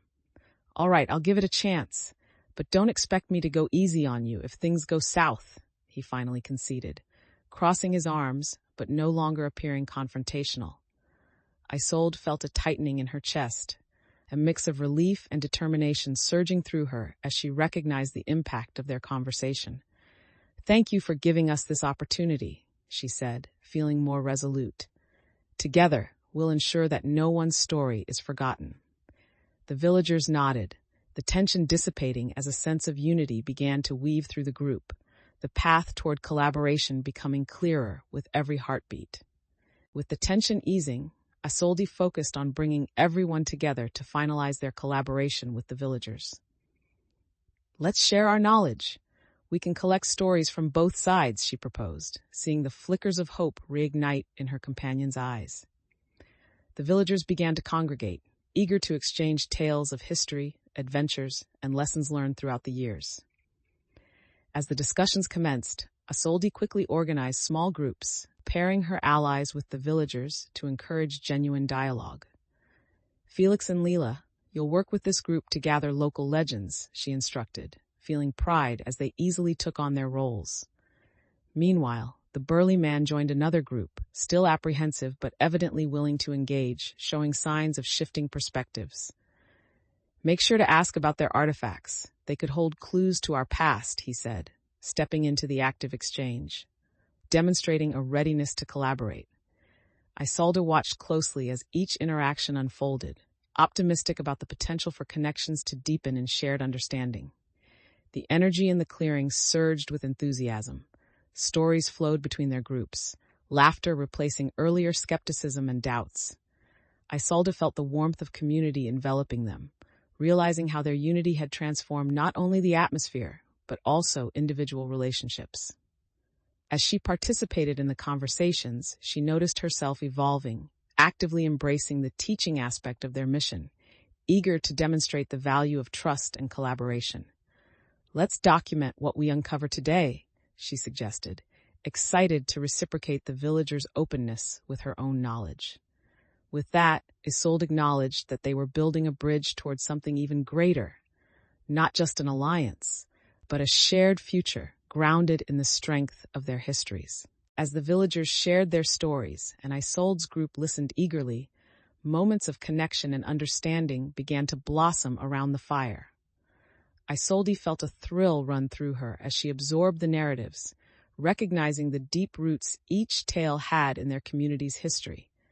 A villager recounted a legend about the lost city and the powers of the ancient markings found on its walls, painting vivid images with her words. And those who found the strength to return, she said, looking around at her companions, were forever changed by the experience. Felix leaned in closer, his eyes wide with wonder. This is incredible.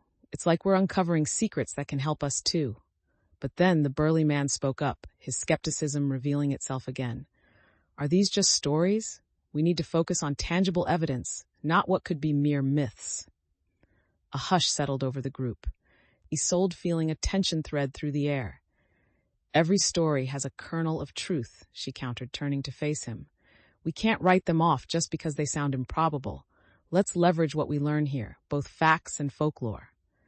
His expression softened slightly, but doubt still loomed in his eyes. The space felt charged, contrasting the warmth of the fire with the weight of their differing opinions. As we gather stories, we'll piece together their truths. Isolde continued, her resolve strengthening. These narratives can inform our approach to the challenges ahead. The villagers began to nod in agreement, recognizing the value of their own experiences alongside Isolde's emphasis on the importance of shared knowledge. As the discussions resumed, Isolde felt the dynamics of the group shift. Together, they were weaving a stronger foundation for their collective future, fostering bonds between their cultures. This realization guided Isolde's confidence, reminding her that every exchange, every opinion, and every story mattered as they built their path together. As the gathering continued, the fire crackled, casting flickering shadows on the faces of those around it. Isolde could feel the energy shifting in the group, each story shared reinforcing their interconnectedness and purpose. Let's make a plan to collect these stories officially, she suggested, feeling inspired by the depth of their conversations. The villagers perked up, eager to be involved. We can create a community archive where future generations can learn about our history, one elder proposed, excitement sparking in her eyes. Isolde nodded, encouraging the idea. That's exactly what we need. We'll document everything together, ensuring that no story is forgotten. As they began to discuss how to organize the archive, Felix stepped forward, suggesting that they could involve the younger villagers in the process to inspire a new generation. What if we host storytelling nights? It could be an event that brings everyone together, he said, enthusiasm radiating from him. That's a brilliant idea, Isolde agreed, her heart swelling with pride in her team's initiative. However, as the plans began to form, the burly man still appeared hesitant. What if we're opening ourselves up to being taken advantage of? We need to protect our stories just as much, he warned. Isolde recognized the validity of his concerns, but felt her resolve strengthen. We can protect our narratives by sharing them on our terms. It's powerful to reclaim our history.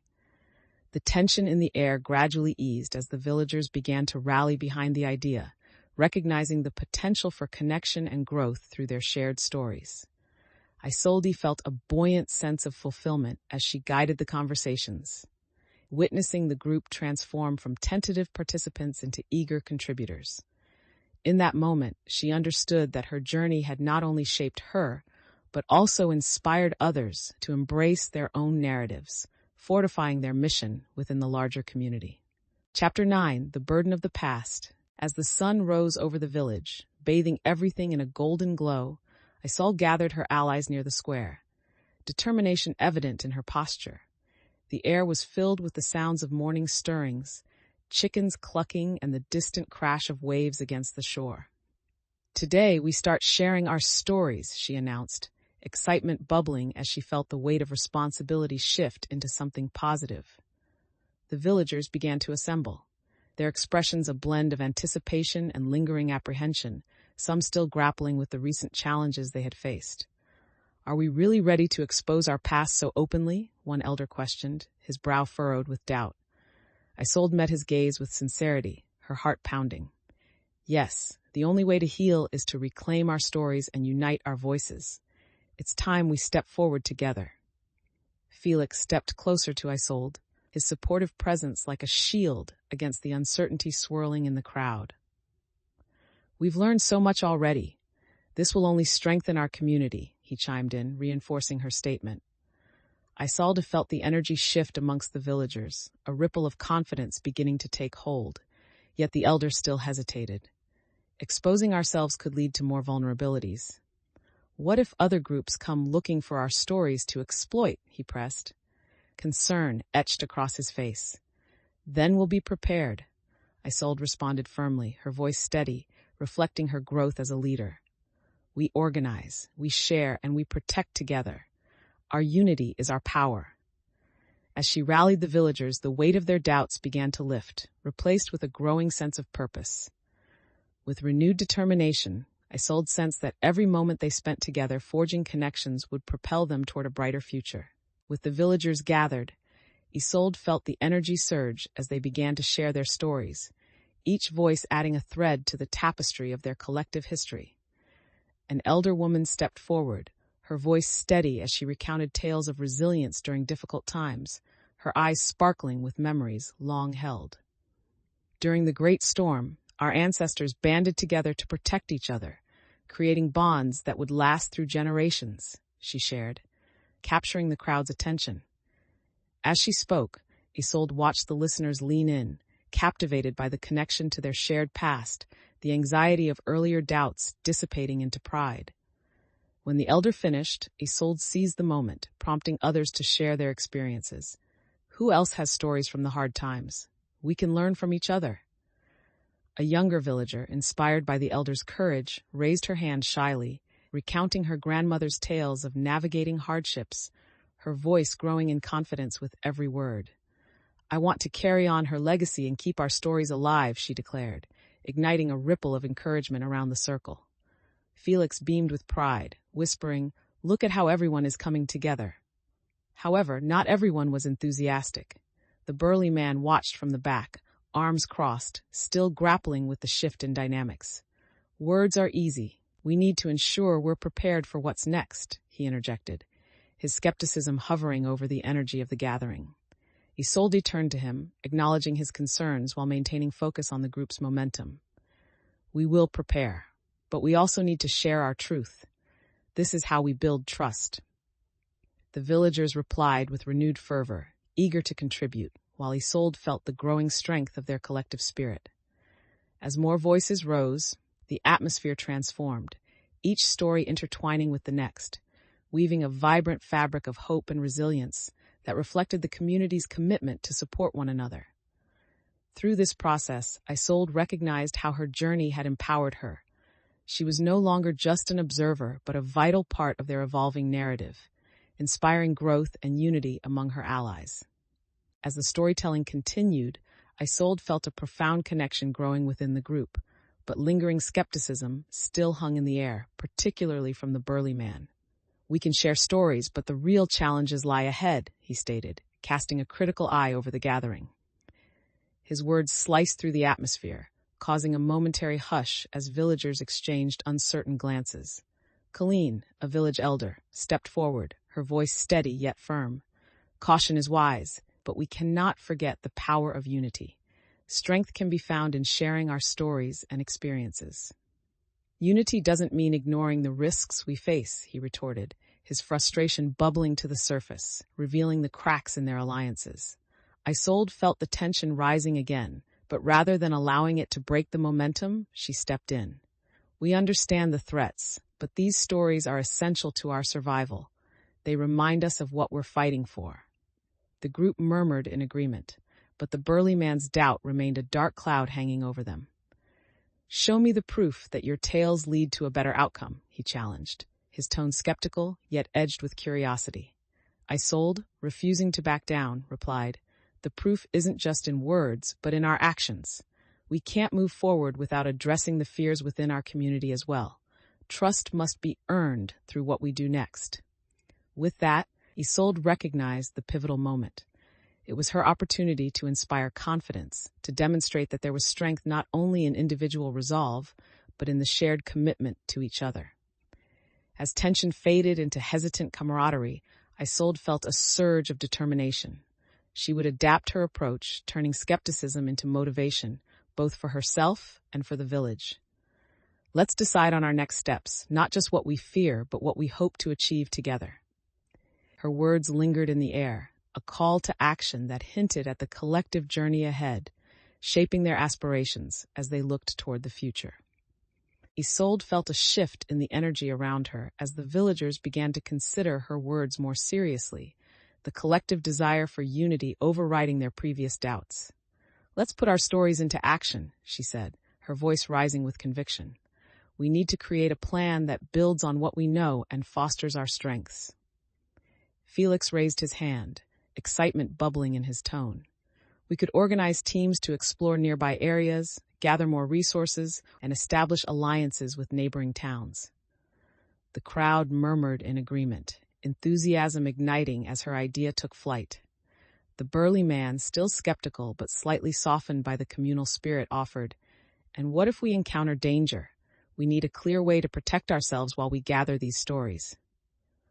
Then we'll make sure to have scouts monitoring our movements, and we'll establish signals to regroup if anyone runs into trouble." Isolde replied with a steady voice, demonstrating her growing strategic thinking. A younger villager, emboldened by the discussion, chimed in, "We could even set up watchtowers to alert us of any incoming threats while we gather stories."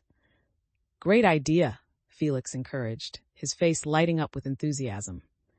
As they began to outline their plans, Isolde felt a rush of confidence. This was the collaboration she had longed for. The villagers actively discussed logistics, and Isolde facilitated the flow of ideas, tapping into the strengths of each member. Amidst the chatter, Isolde recognized that her actions were not just leading to immediate results, but were also helping her team realize their strengths as individuals and as a collective unit. This moment of clarity reaffirmed her commitment to the mission, showing them that open dialogue and creativity could propel them forward. As the villagers left the gathering, discussing their roles with excitement in their voices, Isolde knew they were on the cusp of something significant. The strength of their unity and the blending of their stories would carry them through whatever challenges awaited. As plans solidified, a palpable energy radiated through the group, but Isolde couldn't shake the feeling that unresolved tensions still lingered in the air, especially from the burly man. "Are we sure this is going to work?" he voiced again, concern etching his features. "We're still putting ourselves in danger by confronting our past." Isolde held his gaze, refusing to let doubt overshadow the momentum they had built. "What we're doing now is essential. If we don't confront these challenges, we'll never move forward," she replied firmly, the conviction in her voice carrying weight. The villagers around them began to whisper, some nodding in agreement, while others cast uncertain glances at the burly man, sensing the friction. Trusting again is hard. What if we end up worse off than before? He challenged, revealing the depth of his fears. None of us can predict the future, Isolde responded, her tone steady. But if we stick together, we can face whatever may come. We've learned to rely on each other during this journey. Felix stepped forward, eager to support her. We've got each other's backs now. Facing our history together can only make us stronger, he added, his voice ringing with encouragement. Isolde noted the way the dynamics shifted slightly. The burly man's expression softened as he considered the support from the group. Realizing the power of their shared aspirations, Isolde continued, "We grow from every experience, every story shared. This is about building trust and resilience as a community. It's not just our fight, it's everyone's." Feeling the group's energy shift towards unity, she sensed that they were beginning to grasp the importance of their mission. The conversation strengthened Isolde's resolve, knowing that with their combined energy, they could face whatever awaited them. Determined to lead them well, Isolde remembered the earlier lessons that shaped her journey. Embracing vulnerability became a strength, allowing her to cultivate trust wherever she went. Let's prepare to move forward with courage and empathy. Together, we will uncover the truth, she declared, her words resonating with the group as they prepared for the coming challenges. As the gathering began to break apart, Isolde felt a sense of clarity envelop her, each interaction fueling her determination to lead the group forward. The villagers moved with purpose, their spirits lifted by the sense of community and shared goals that had emerged. Let's make sure we document everything, Isolde urged, organizing the notes and stories they had gathered, feeling a sense of duty to honor their collective histories. She turned to Felix, who was busy chatting with the younger villagers. We should create a plan for our upcoming engagements, ensuring we capture the essence of their stories and our findings. Absolutely. I think we should divide the documentation tasks based on what everyone is good at, he suggested, his enthusiasm evident as he rallied others to contribute. Isolde watched as members began discussing their skill sets, organizing themselves into groups that assembled seamlessly, inspired by the shared commitment to their mission. However, the burly man lingered again at the edge of the gathering, observing with a critical eye. Are we really going to trust everyone to keep their promises? He questioned, still showing remnants of doubt and skepticism. Isolde approached him, sensing the unresolved tension. Every journey begins with a leap of faith.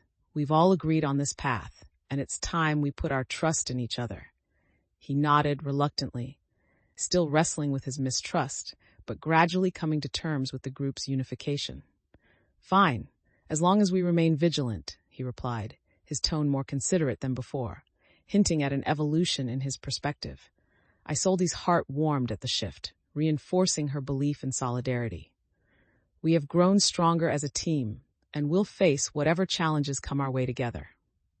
As the meeting wrapped up and groups began to organize their next steps, Isolde reveled in the progress made, knowing that the journey had altered not only her trajectory, but also the dynamics within the group. There was no denying the bond they were forming, one that would serve as the bedrock for their future endeavors. Chapter 10. The legacy continues. As Isolde and her group continued their preparations, the sun began to rise higher in the sky, casting a warm golden light over the village, illuminating the paths they had just begun to forge. The day felt electric with possibility, and Isolde gathered all her allies in the central square, ready to share the foundational steps they would take in capturing their community's history. Today is important, she said, her voice steady but filled with enthusiasm. We start documenting our stories, our past, and everything we've learned together. Villagers gathered around her, murmurs of agreement and excitement rippling through the crowd. Felix stood at her side, energized by the purpose of the day, his previous doubts eclipsed by a newfound confidence in their direction. What's first on the agenda? He asked, eager to dive into the collaborative effort that had been building among them. Isolde glanced at the notes they had compiled during their earlier discussions, and a smile crept onto her lips. Let's start by dividing ourselves into small groups, each focusing on different aspects of our stories. The elders can share their histories, while we gather new insights from the younger generation. As she spoke, the burly man stepped forward, his arms crossed. And what if we find out we've been trusting the wrong people with our stories? He challenged. Skepticism still lurking beneath his newfound cooperation. Isolde met his gaze, unyielding. We'll adapt if that happens, just like we've been doing. Trust is earned through actions, not just words. Each story we share reinforces our unity. The villagers nodded, some glancing at each other with renewed resolve, while Isolde felt the weight of their eyes on her, their expectations resting on her shoulders. This community thrives on collaboration. Our combined voices will weave a stronger narrative than any single story. Let's ensure every perspective is represented, she continued, rallying the group around a shared sense of purpose. As they began to organize into teams, Isolde's earlier doubts faded, slowly replaced with a strong sense of empowerment. Each step they took brought them closer to reclaiming their history and purpose, inching toward a future woven from the rich tapestry of their pasts. As the villagers began to break into smaller groups, Isolde moved among them, ensuring that everyone felt included and clear about their roles. Elders, please share stories of our origins and the trials we've faced, she encouraged, watching as several villagers nodded in agreement, the weight of their experiences visible on their faces. She caught sight of a small group of children, their eyes wide with curiosity, eager to learn beneath the guidance of the elders. Kids, gather around. You'll be a vital part of this, she called, inviting them in. Your voices matter too. Let's make sure we capture your perspectives as well. Her invitation sparked excitement as the children scampered toward the elders, ready to soak up the stories of the past. Isolde turned her attention to Felix, who was organizing a second group to explore the village further for artifacts they could document. Let's regroup at the central square once we've gathered everything. We'll share what we find with everyone, he suggested, his enthusiasm contagious. Great idea. Remember to check for anything that might relate to our history, even if it seems small. With the leadership roles beginning to fall into place, the burly man approached, more assured than before, suggesting they keep a lookout for any rival groups in the area. While we're documenting, we should stay vigilant, just in case the poachers try to come back, he stated, the protective instinct shining through his words. Isolde nodded, grateful for his input, recognizing the importance of balancing their gathering efforts with safety. That's smart. Let's assign a few people to keep watch while the rest of us work. The group's energy shifted as they embraced the plan, a sense of unity settling among them as they set off to fulfill their tasks. In that moment, Isolde felt her confidence grow, knowing that each person would contribute to the success of their mission, reinforcing the links between their histories and futures. Her ability to navigate through the evolving dynamics showcased how much she had grown, preparing her for the challenges that awaited them. As the groups began to disperse, Isolde felt a twinge of pride at the organization taking shape, but just as she was ready to dive into the preparations, she sensed an undercurrent of uncertainty from the villagers. Conversations sparked across the square, some villagers hesitating, staring at the paths before them as if caught in a web of doubt. Are we really ready for this? A villager voiced, anxiety palpable in her tone, drawing the attention of others who echoed their unease. Isolde moved closer, ready to reassure them. We've all prepared. Each of our contributions is essential to this mission, she asserted, searching for resolute eyes among the worried faces. Felix stepped beside her, adding, Every story shared helps us grow as a community. We've leaned on each other during our journey, and we'll keep doing so. Despite their reassurances, the doubt lingered, especially in the burly man who stood apart. Easier said than done, Felix. What if these plans fail? He challenged, his words weighing heavily in the air. Isolde felt the tension rise again, but she remained steadfast, heart pounding with determination. If we don't take a chance, we might never uncover our history. We need courage now more than ever. Seeing the varying reactions to her words, a younger villager shouted, But what if we're attacked while we're out there? Then we protect each other, Isolde replied, her voice rising to inspire confidence. Every journey has risks, and we've faced danger together before. She could feel the mixed emotions in the group: fear, hope, and determination. But with each passing moment, she understood the power of unity. A few villagers began to nod, and the burly man's expression softened slightly. "Fine. I'll support your mission," he finally conceded, though a flicker of doubt still lingered. Isolde's heart soared. This was the kind of dialogue that would strengthen their foundation, enabling them to address both fears and aspirations as a cohesive unit. With the group's commitment solidifying, Isolde felt a wave of renewed energy wash over her, ready to guide them into the next phase of their shared adventure. With a renewed sense of purpose, Isolde moved across the gathering, ready to solidify their plans and maintain the momentum they had built together. "Let's divide our focus into key areas," she began, raising her voice to draw attention.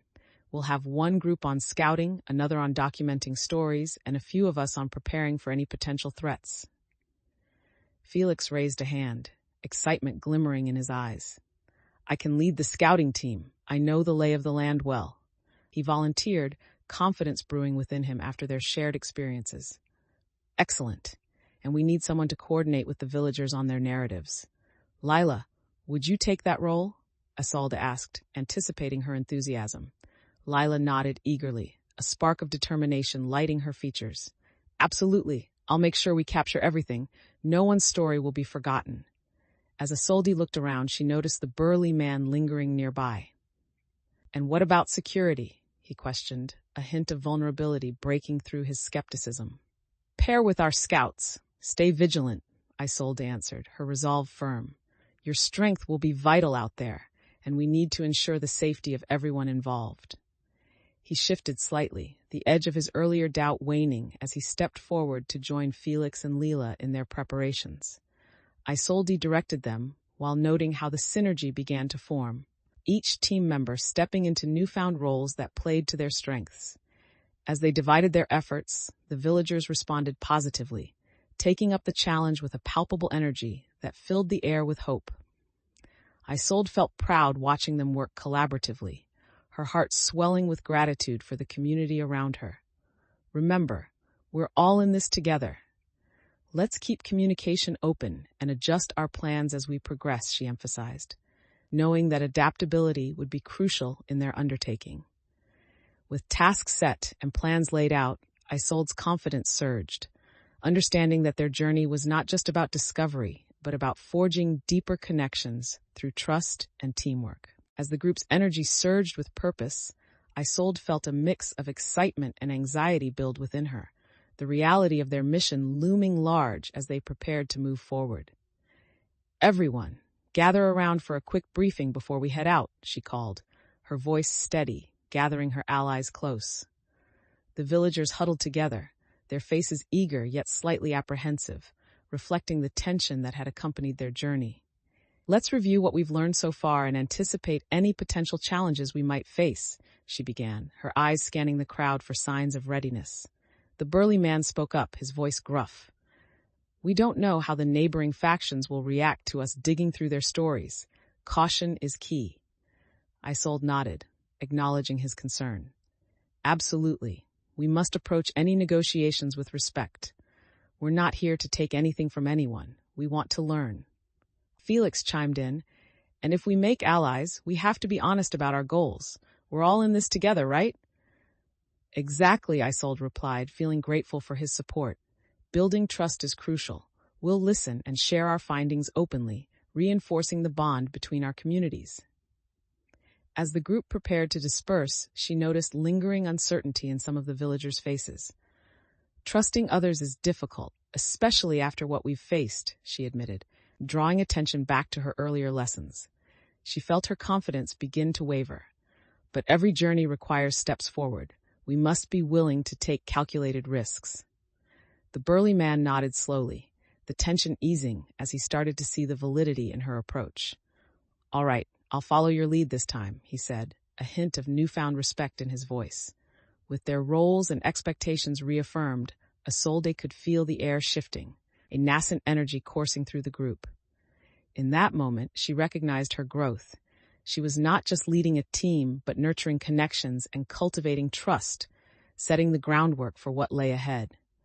"Let's make this journey one for the ages," Isolde declared, her voice ringing with optimism as they prepared to step into the unknown, united in purpose. With the group ready to embark on their mission, Isolde took a moment to stand quietly, absorbing the atmosphere around her. The village bustled with activity, villagers exchanging goods and laughter, their spirits lifted by the shared anticipation of the journey ahead. Isolde felt a swell of pride at the sense of community that had emerged. They were no longer just a collection of individuals, but a cohesive team with shared goals. "Let's not forget why we are doing this," she reminded them, her voice warm yet firm. "Each story we uncover is a piece of our shared identity, and we owe it to ourselves to protect that." Felix moved closer, his excitement palpable. "I can't wait to see what we'll find. This is just the beginning." As they gathered their final supplies, a young villager approached Isolde, hesitating for a moment before speaking. "Will you come back to share what you find?" Isolde knelt down to the child's level, her heart softening. "Absolutely. I promise we will return with more stories and discoveries to share," she replied, knowing that their journey had to be about more than just their own ambitions. With their packs secured and a clear plan in hand, Isolde felt the thrill of the unknown igniting her spirit. As they prepared to leave, she looked around at her companions, their faces reflecting a mixture of excitement and determination. "Together, we can face whatever lies ahead," she affirmed, drawing strength from their shared commitment. With the setting sun behind them, they stepped onto the path leading away from the village, a final glance back revealing the support of the community that had nurtured them. Isolde smiled, feeling the weight of her responsibilities transform into a sense of purpose as they ventured into the unknown, prepared to encounter whatever challenges awaited them. Chapter 11, A New Adventure Calls. With the first rays of dawn breaking overhead, Isolde strode confidently into the clearing where the villagers had gathered for the storytelling event. The air buzzed with anticipation, colorful banners fluttering in the gentle morning breeze, and the sound of laughter mingling with the distant calls of birds created an atmosphere ripe with possibility. "Today is about more than just telling our stories. It's about weaving our histories together," she proclaimed, her voice carrying over the crowd as she surveyed the eager faces looking back at her. Felix stood nearby, beaming with excitement, as he helped set up a small stage for the storytellers. "Everyone's here to share and learn. It's going to be amazing," he exclaimed, tapping into the infectious spirit of the gathering.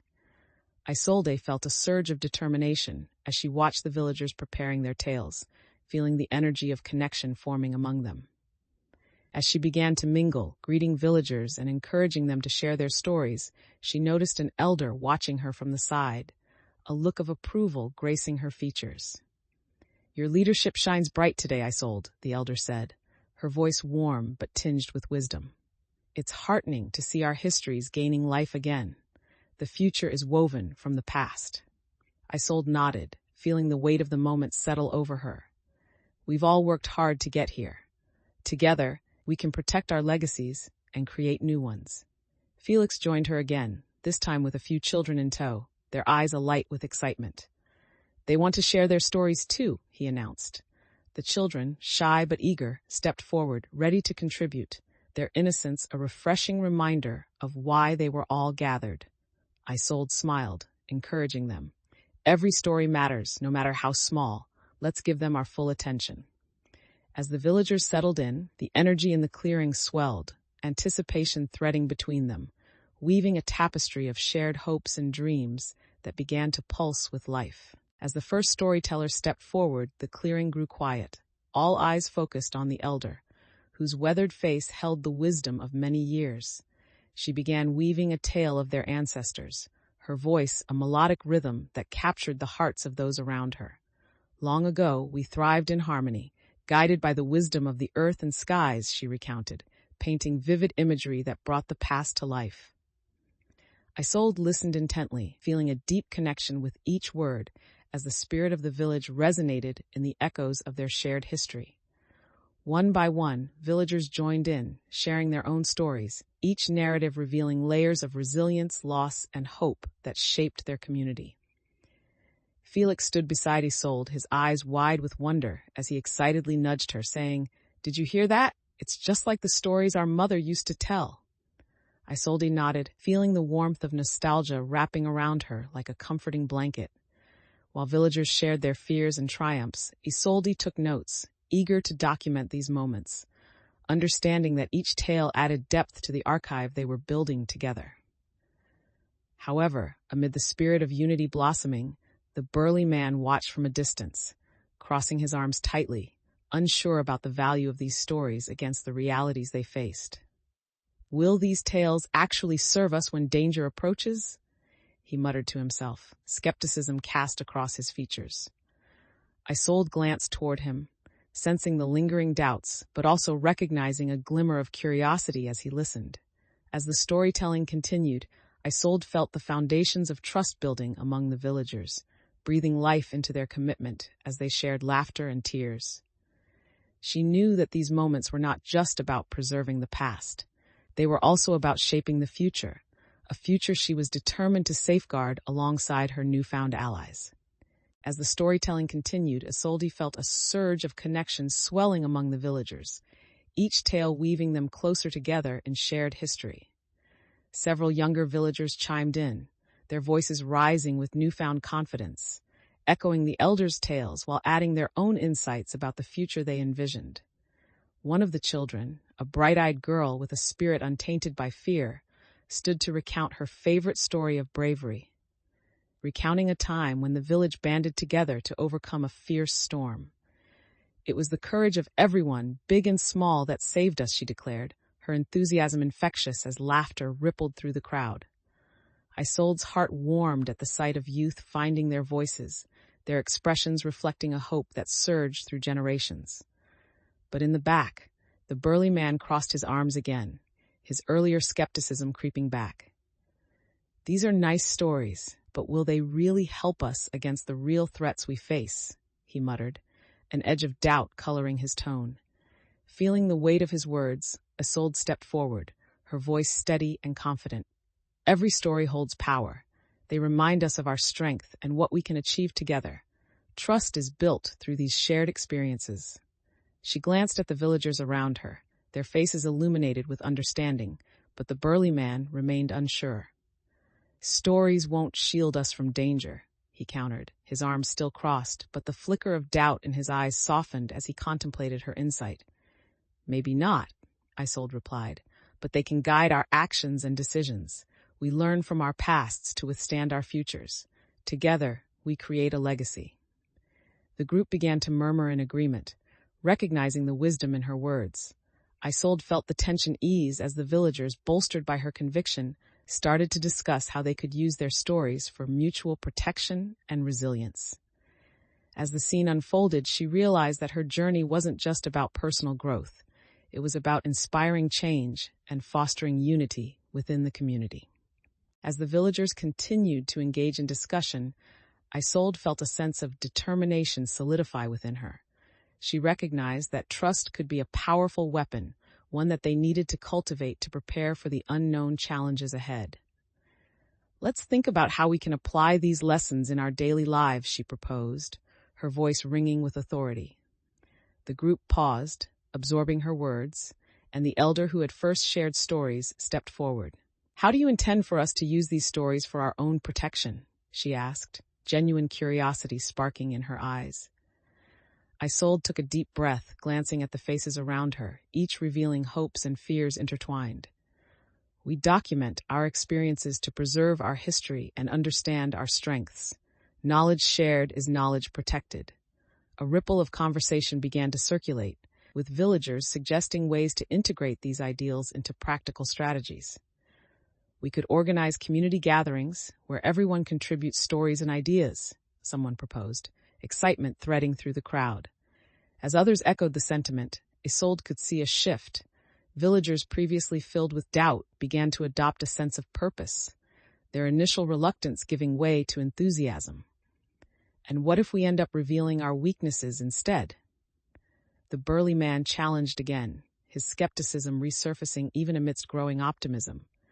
"Then we learn to overcome them," Isolde replied, locking eyes with him, her resolve unwavering. "Honesty allows us to fortify our defenses. If we're aware of our vulnerabilities, we can prepare better."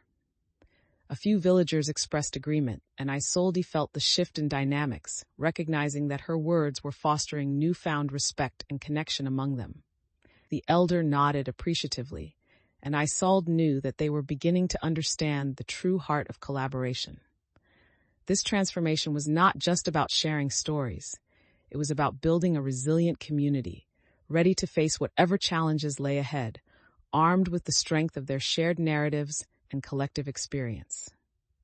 As the discussions continued, Isolde felt the warmth of camaraderie rising among the villagers, the air buzzing with renewed energy and determination. Felix stood by her side, reflecting on their journey. "I can't believe how far we've come in such a short time," he remarked, his eyes shining with enthusiasm. "Neither can I," Isolde replied, a sense of pride swelling within her. "This is only the beginning, and I'm grateful for everyone's support." Amidst the moment of solidarity, the burly man finally stepped closer, a more open expression on his face. "I still have my doubts, but you've shown me something different," he said, wavering between conflict and acceptance. Isolde met his gaze, heartened by his shift. "It's all about learning from our experiences. Together, we can build on this newfound trust." The man nodded slowly embracing the changing dynamics within the group. As others chimed in with their thoughts, feelings of belonging resonated through the villagers, each voice reinforcing their commitment to the mission. "Let's keep our spirits high and our minds open," Isolde stated, her confidence growing as she felt the energy of the gathering solidify around her. Others joined in, affirming her leadership and demonstrating how collaboration was reshaping their community. In that moment, Isolde recognized her growth. No longer was she simply a seeker of knowledge. She had become a catalyst for change, fostering relationships that would guide them not just through their challenges, but into a future filled with promise. The gathering began to draw to a close, but a sense of anticipation lingered in the air, hinting at the exciting adventures yet to unfold as they prepared to embrace their intertwined destinies. As the villagers dispersed, Isolde took a moment to reflect on the gathering, her heart swelling with pride at the connections forged and the progress made. The sounds of laughter and chatter filled the air, mingling with the scent of fresh herbs and baked goods from the village square, creating a comforting atmosphere. "Today was incredible," Felix said, walking beside her as they headed back to their temporary quarters. "You really inspired everyone." Isolde smiled, feeling a warmth spread through her. "It was all of us together. The stories we shared are what will carry us forward." Nearby, the burly man approached, clearly wrestling with the profound changes in his perspective. "You've got a real knack for bringing people together, Isolde. I didn't believe we could achieve this unity." "Thank you for giving us a chance," she replied, recognizing the power of his words. "It wasn't just my doing. Everyone contributed their stories and strengths." His expression softened, and she sensed a shift in their dynamics. He was finally seeing the value in their collective efforts. "It feels good to be part of something larger now," he admitted, pride creeping into his voice. Isolde's heart swelled at the moment, realizing how their earlier conflicts had transformed into a shared commitment. As they reached their quarters, she turned to the group. "Let's take this energy and use it to prepare for what lies ahead. We must keep moving forward." Felix nodded, his excitement mirroring Isolde's. "I can't wait to see what adventures await us." With renewed spirits and a united purpose, Isolde felt the weight of leadership settle comfortably on her shoulders. Each closed door they might face was now illuminated by the bond they had created, setting the stage for their unfolding journey. She understood that the lessons learned from their stories would guide them beyond their current challenges, shaping their collective destiny as they embraced the unknown. Chapter 12, The Embrace of Hope. As the group set off from the village, Isolde felt a surge of resolve pulsing through her veins. The sun glinted off the horizon, casting a warm glow that illuminated their path ahead, a silent promise of adventure waiting just beyond the trees. Let's keep a steady pace and stay focused on our goals, Isolde announced, feeling the weight of their shared mission settling around her like a comforting cloak. The group nodded, the camaraderie from their gathering still fresh in their minds as they began their journey once again. Felix walked beside her, excitement sparkling in his eyes. "What do you think we'll find first?" he asked, bouncing on his feet. "I don't know, but whatever it is, I'm ready for it," she replied, her heart racing with anticipation.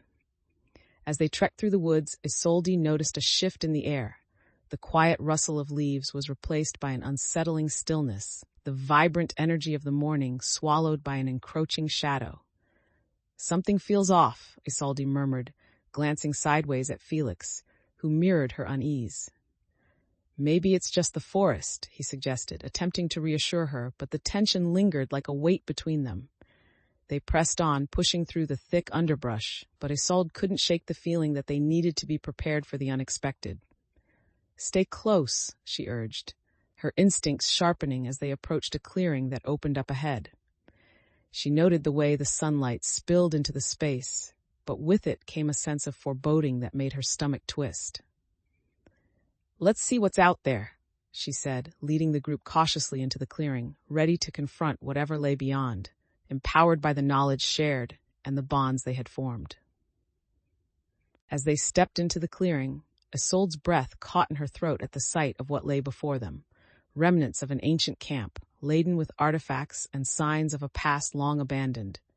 "Look at this place," Felix exclaimed, rushing forward, his gaze darting between the broken pottery and rusted tools scattered across the ground. Isolde followed closely, her mind racing with excitement and curiosity as she examined the artifacts carefully. "This could provide valuable insights into the history we're seeking," she said, carefully picking up a decorative piece of pottery, tracing her fingers along its intricate designs. Just then, the burly man joined them, eyeing the items with a mix of skepticism and intrigue. "You think any of this stuff is worth anything?" "Might just be junk," he remarked, trying to downplay their discovery. Isolde shot him a look, refusing to let his doubts derail their progress. "Even the smallest pieces can tell us about who lived here and what they valued." As they explored the camp, gathering items of interest, Isolde felt her confidence grow. Each find reinforced the sense of purpose driving their mission. "Let's document everything we can. This might help us connect the dots," she suggested, pulling out her notebook to jot down notes about their findings. The burly man hesitated, glancing between Isolde and the artifacts, still unsure but starting to come around. "All right, fine. Let's see what we can make of it," he conceded, joining in on the inventory, revealing he was gradually shifting his perspective. With each item they uncovered and documented, Isolde felt a renewed sense of clarity and purpose. They were piecing together the narrative of their past while forging stronger bonds with each other. The excitement of discovery surged through her, propelling them forward and reminding her of the profound importance of their mission. As they investigated the remnants of the camp, Isolde noticed a swirling tension in the air, conflict brewing beneath the surface as opinions about their findings began to surface. The burly man picked up a rusty tool and tossed it aside in frustration. "This is useless. We're wasting our time with these old artifacts. We need to focus on finding food or a way out of here." "Every piece we find tells a story," Isolde countered, her voice firm as she delved deeper into her own observations.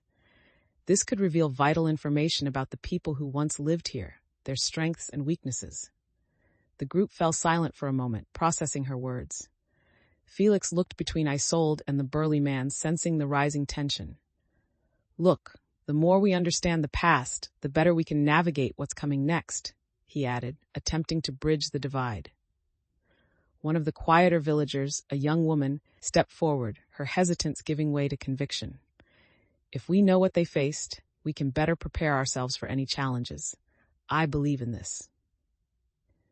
This surprisingly thoughtful contribution shifted the atmosphere slightly. The burly man frowned, still skeptical, but slowly beginning to absorb their points. "I just don't want us to get caught up in stories when we might have real threats lurking out there," he replied, revealing his underlying fear of failure. "By documenting what we find, We're not only preserving our history, but also learning from it, Isolde asserted, her confidence growing.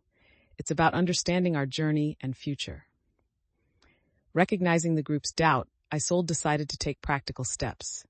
Let's assign roles. Some can gather artifacts while others scout the area for potential dangers. Balancing tasks will ensure we stay prepared. The group began to engage, some nodding in agreement while others debated their roles, showcasing the dynamics within the team. As they organized, Isolde felt a rush of pride. Through this process, she could see how her experiences were shaping their teamwork, and her resilience shone through as she continued to navigate the complexities that arose from their shared mission. As they divided into teams, Isolde felt the weight of leadership settle comfortably on her shoulders. A few groups formed, excitement and apprehension mingling in the air as the villagers gathered their supplies. "Let's make sure we work efficiently," she said, directing the team and checking in with each group as they prepared to set off. The burly man, still a little hesitant, lingered near her, watching the members mobilize. "I'm just saying, we need to be careful. We can't afford any mistakes out there," he cautioned, his skepticism still flickering beneath his determination to contribute. "I agree," Isolde responded, feeling the pressure of his words but determined to harness the group's enthusiasm. "But being overly cautious can slow us down. We need to balance risk with progress." He nodded along, contemplating her assessment.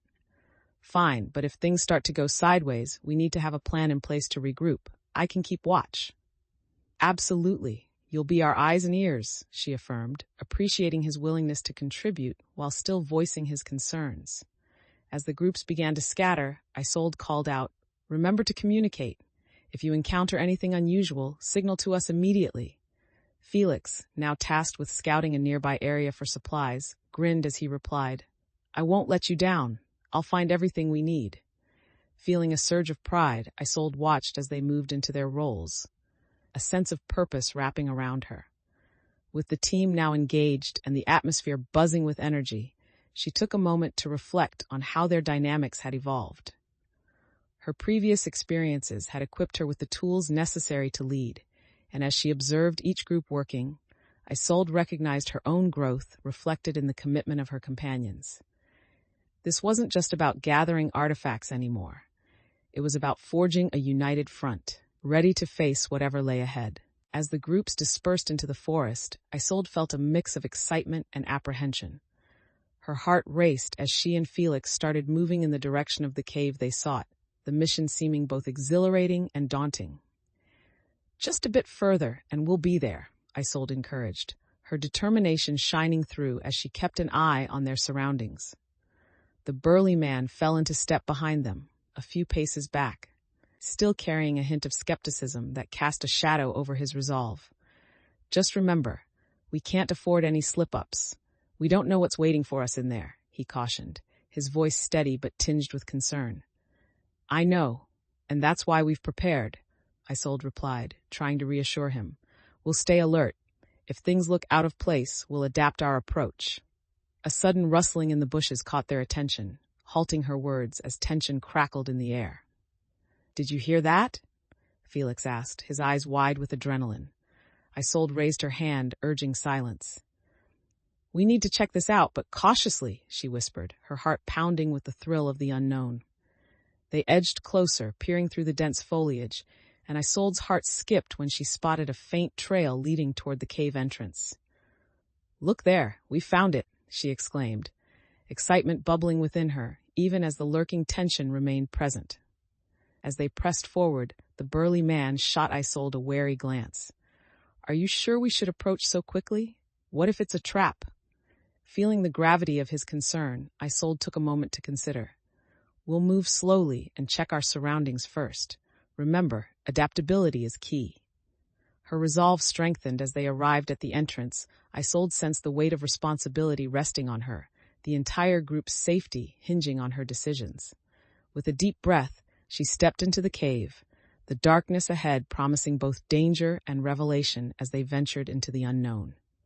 As Isolde and the group stepped cautiously into the cave, the dim light dimmed further, swallowed by the shadows that danced along the walls. The air grew cooler, carrying an earthy scent that hinted at the untold secrets hidden within. "Make sure to stick close together," she reminded her companions, her voice steady as her heart raced with anticipation.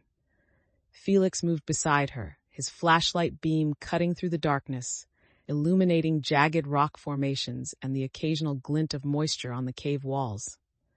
"Wow, look at that!" he exclaimed, pointing to a cluster of gleaming crystals embedded in the rock, their light refracting in a kaleidoscope of colors.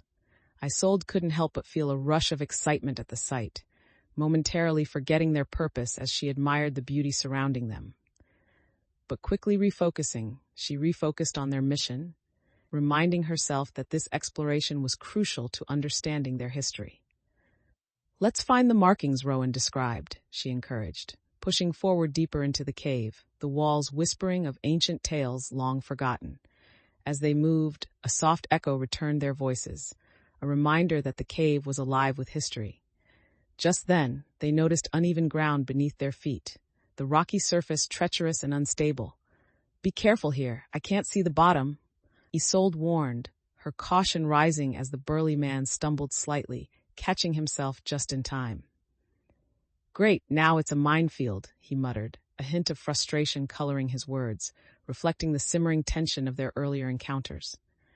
As they navigated the challenging terrain, Isolde felt the weight of leadership firmly on her shoulders. Each decision she made drew from her earlier experiences and the lessons learned about resilience and adaptation. "Let's keep moving.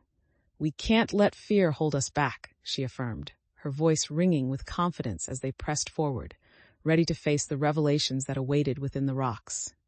Chapter 13, The Final Test. As Isolde and her group delved deeper into the cave, the air grew heavy with anticipation and the faint smell of damp earth. The flickering beams of their flashlights danced over the walls, revealing ancient carvings that whispered of a time long gone, each mark etched into the stone a testament to the villagers' heritage. "This is incredible," Felix breathed, his eyes alight with wonder as he stepped closer to examine a particularly ornate symbol that resembled a spiral. Isolde nodded, her heart racing with excitement. "These markings could be the key to understanding their history. We need to document everything." Just then, a sudden rumbling echoed through the cavern, catching everyone off guard. "What was that?" Lila asked, her eyes widening with alarm as the ground seemed to tremble beneath them. "I don't know," Isolde replied, her pulse quickening, sensing the gravity of their situation. "But we need to be careful. Let's stay focused on what we came here to find." The burly man stepped forward, casting a wary glance around the cave. "If the cave is unstable, we should reconsider pressing onward." "No, we can't turn back now," Isolde insisted, a determined edge creeping into her tone. "We've come too far, and we might be close to uncovering something important."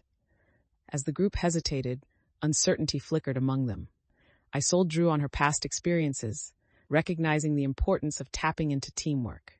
"If we stay calm and work together, we can navigate through this." She began to lead the way again, urging them to document the symbols even as tension buzzed around them, each step weighing heavier on her resolve. Her heart raced, but so did her determination. She could feel the defining nature of this moment, knowing that uncovering their true purpose was a path paved with both risk and opportunity. With a renewed sense of urgency, Isolde carefully approached the ornate symbols etched into the cave wall, eager to decipher their meaning. Her fingers brushed over the intricate designs, the cool stones sending a shiver through her as she felt the weight of history beneath her touch. "Look at the way these are arranged. It's almost like a story," she murmured, tracing her fingertip along the spirals and markings that wove together. Felix leaned in closer, peering over her shoulder. "Do you think it tells us where to go next? How we can find the village?" "I think it might," Isolde replied, her heart pounding with excitement. "But we'll need to analyze it carefully. There could be hidden meanings we're missing." As they examined the symbols, she felt a thrill of possibility, but uncertainty brushed against her thoughts. "Wait," the burly man interrupted. "You're assuming too much. What if it leads us into danger?" "We're not equipped for that." Isolde turned to him, balancing her confidence with the gravity of his concerns. "We can't let fear stop us from understanding the signs. If we're careful, we can prepare for any risks. His skepticism lingered, but she could see a flicker of interest in his eyes as he considered her words. Just be smart about it, he grumbled, still uncertain but willing to hear her out. The group worked together, examining the symbols with fresh eyes, each member contributing insights as they pieced together the narrative hidden within the markings. Lila pointed out a particular symbol that looked like a sun, suggesting it might represent guidance or truth. That could be significant. If this is about finding light in darkness, Isolde exclaimed, inspired by the collaborative effort beginning to thrive. As they explored the meanings behind each carving, Isolde's earlier apprehensions began to fade, replaced by a burgeoning confidence in her ability to lead. This was about more than just their quest. It was about forging connections and understanding their shared past, step by careful step. As the group continued to analyze the symbols, Isolde felt a palpable energy building among them, a collective determination that spurred her forward.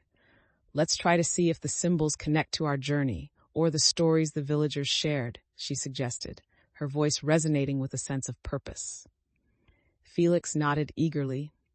I'll start jotting down each symbol and its potential meaning. We'll create a reference for ourselves. While the others took on their roles, the burly man hesitated, still grappling with doubt. Are we really meant to decipher these? What if we're not equipped to understand them properly? Isolde turned to him, sensing his tension. We have each other. That's our greatest asset. If we notice something out of place or confusing, we'll figure it out together. His brows furrowed as he considered her words, and she could see the internal struggle between skepticism and a willingness to engage. Just don't take unnecessary risks, he warned, his protective instincts still shining through. Recognizing that they were all feeling the weight of uncertainty, Isolde took a deep breath to ground herself. No risks without purpose, I promise. We're here to learn, and adapting is part of that process. With renewed determination, they resumed their investigation, and Isolde felt an invigorating sense of solidarity wash over the group. As they delved deeper into the meanings of the symbols, Felix discovered a set of markings resembling a path that wound toward the back of the cave. Look, this could lead us to where we need to go, he exclaimed, his excitement contagious. Isolde beamed, a wave of hope surging through her.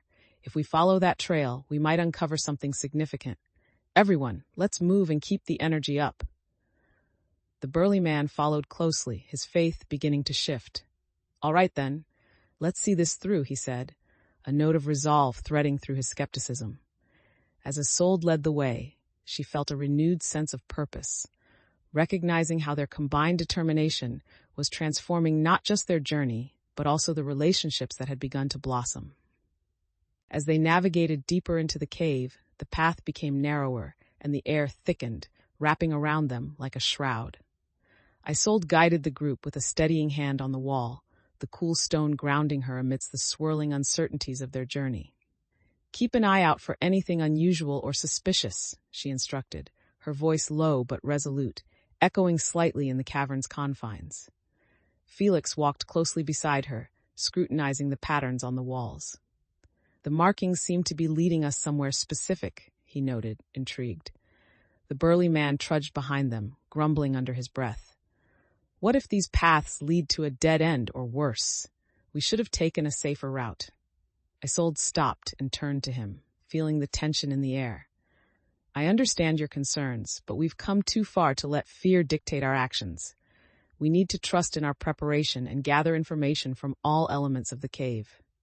Felix chimed in, just because we're challenged doesn't mean we won't find our way. We've adapted and made progress before. Encouraged by his support, Isolde took a deep breath, confidence bubbling within her. Exactly. Let's keep pushing forward.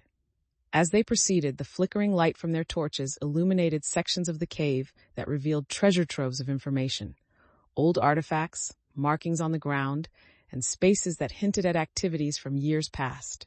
Isolde encouraged the others to document what they found, feeling the thrill of discovery rise within her as she connected the past with their present journey. Every detail matters. Let's make sure to capture everything before we go further, she said, urging them to record their findings. But as they collected clues and thoughts, The burly man remained skeptical, brows furrowed with frustration. What if we're just chasing shadows? This could be a waste of time. Isolde paused, meeting his gaze firmly. Every journey has its uncertainties, but running in fear won't get us anywhere. We must uncover the truth behind these walls. The group absorbed her words as they continued their exploration, weaving their stories together, building trust and understanding amid the tension. With each step deeper into the cavern, Isolde felt her growth reaffirmed. She was transforming from a hesitant explorer into a leader, capable of guiding her companions through uncertainty. As they made their way deeper into the cave, Isolde's senses heightened, attuned to every sound and shadow that flickered in the dim light. Suddenly, a low growl reverberated through the cavern, freezing the group in their tracks. "What was that?" Felix whispered, wide-eyed as he strained to listen, his earlier enthusiasm replaced by instinctual concern. Isolde felt a rush of adrenaline as her focus sharpened. "Everyone stay close and quiet," she ordered, her voice firm and steady, embodying the resolve she had cultivated during their journey. Just as the group collectively held their breath, the burly man softened, expressing a mixture of wariness and anxiety. "It could be anything from a wild animal to," he trailed off, uncertainty clouding his words. Isolde turned to him, feeling the stare of her companions on her, counting on her instincts not to let them down. "We can't let fear paralyze us. We need to find out what it is," she said, determination firming her stance. Slowly they moved forward, carefully probing the shadows around them. Isolde's heart raced, but she reminded herself of the lessons learned. Staying calm and adapting to the unknown was as vital as any preparation they had made. As they approached a narrow passage, the growl grew louder, a warning echoing in the cave. "Stay sharp," Isolde whispered again, the weight of leadership settling upon her as they prepared for whatever might emerge. Then, right in front of them, a large mountain lion stepped into the light. Its golden eyes locked onto Isolde, assessing the intruders with an air of authority. Her heart skipped a beat, and instinct kicked in. "Back up slowly," she instructed the group, aligning her movements with the predator's gaze. When they took a step back, the lion held its ground, a moment of standoff where tension hung thick in the air. "We don't want any trouble," Isolde said softly, her palms open and facing the animal, attempting to project calm. In that moment, she realized that her journey had prepared her to navigate challenges not just physically but mentally as well. With patience, she gently led her group backward, maintaining eye contact with the lion, hoping to de-escalate the situation. As they retreated, Isolde felt the weight of her responsibility and the strength of her resolve. Every experience had led to this moment, urging her to face fear with courage. Isolde's heart raced as she remained locked in the mountain lion's gaze, a silent battle of wills unfolding between them. The creature's golden eyes held a fierce intelligence, and for a moment, time seemed to stretch as the weight of the situation pressed down on her. "Stay still," she whispered to her group, her voice low and steady, embodying the calm she wished to convey. The burly man's earlier bravado faltered, and he shifted uneasily behind her, a reminder that not everyone shared her confidence. With each passing moment, Isolde could feel the tension thicken in the air, but she reminded herself of her responsibility to guide her companions through this. With deliberate slowness, she began to back away, her movements calculated to avoid startling the lion further. "Let's move back toward the entrance, quietly," she instructed, maintaining a soothing tone. The group cautiously followed her lead, heartbeats pounding in rhythm with the soft rumble of breath from the lion, who watched them intently. As they retreated, Isolde's strength grew, realizing the vital importance of patience in this moment. When they finally reached a safe distance, Isolde paused, breathless yet relieved, and turned to the group. "Did everyone see how we handled that? No rash decisions?" she said, her heart swelling with a mix of pride and exhilaration. The burly man exhaled sharply, relief evident on his face. "I didn't think you'd pull that off, but you kept it together," he admitted, the respect in his tone signaling a shift in their dynamic. Isolde felt a sense of accomplishment wash over her. She had navigated a potential calamity and had inspired confidence in her team. This experience fortified her resolve and reminded her that adaptability, coupled with calm leadership, was essential as they continued their mission into the unknown. Chapter 14, The Spirit's Warning. As they ventured deeper into the cave after the encounter with the mountain lion, a sense of urgency filled the air. The dim light from their torches flickered against the walls, casting shadows that danced and swirled, creating an otherworldly atmosphere that heightened Isolde's awareness. "Stay close and keep your voices down," she instructed, her heart still racing from the prior encounter, reminding herself of the importance of vigilance. Felix moved beside her, ready with his flashlight, his earlier exuberance now tempered by the seriousness of their venture. "Do you think there are more dangers waiting for us?" he whispered, his voice edged with anxiety, though determination flickered behind his words. Isolde nodded, recalling the warnings they had received about the cave. "We can't let our guards down. We need to stay sharp and ready for anything." Suddenly, they stumbled upon a larger chamber filled with ancient relics and artifacts, remnants of the civilization that once thrived in this very place. "Wow, look at this!" Felix exclaimed, his voice breaking through the reverent silence as he pointed toward a massive stone tablet inscribed with intricate designs.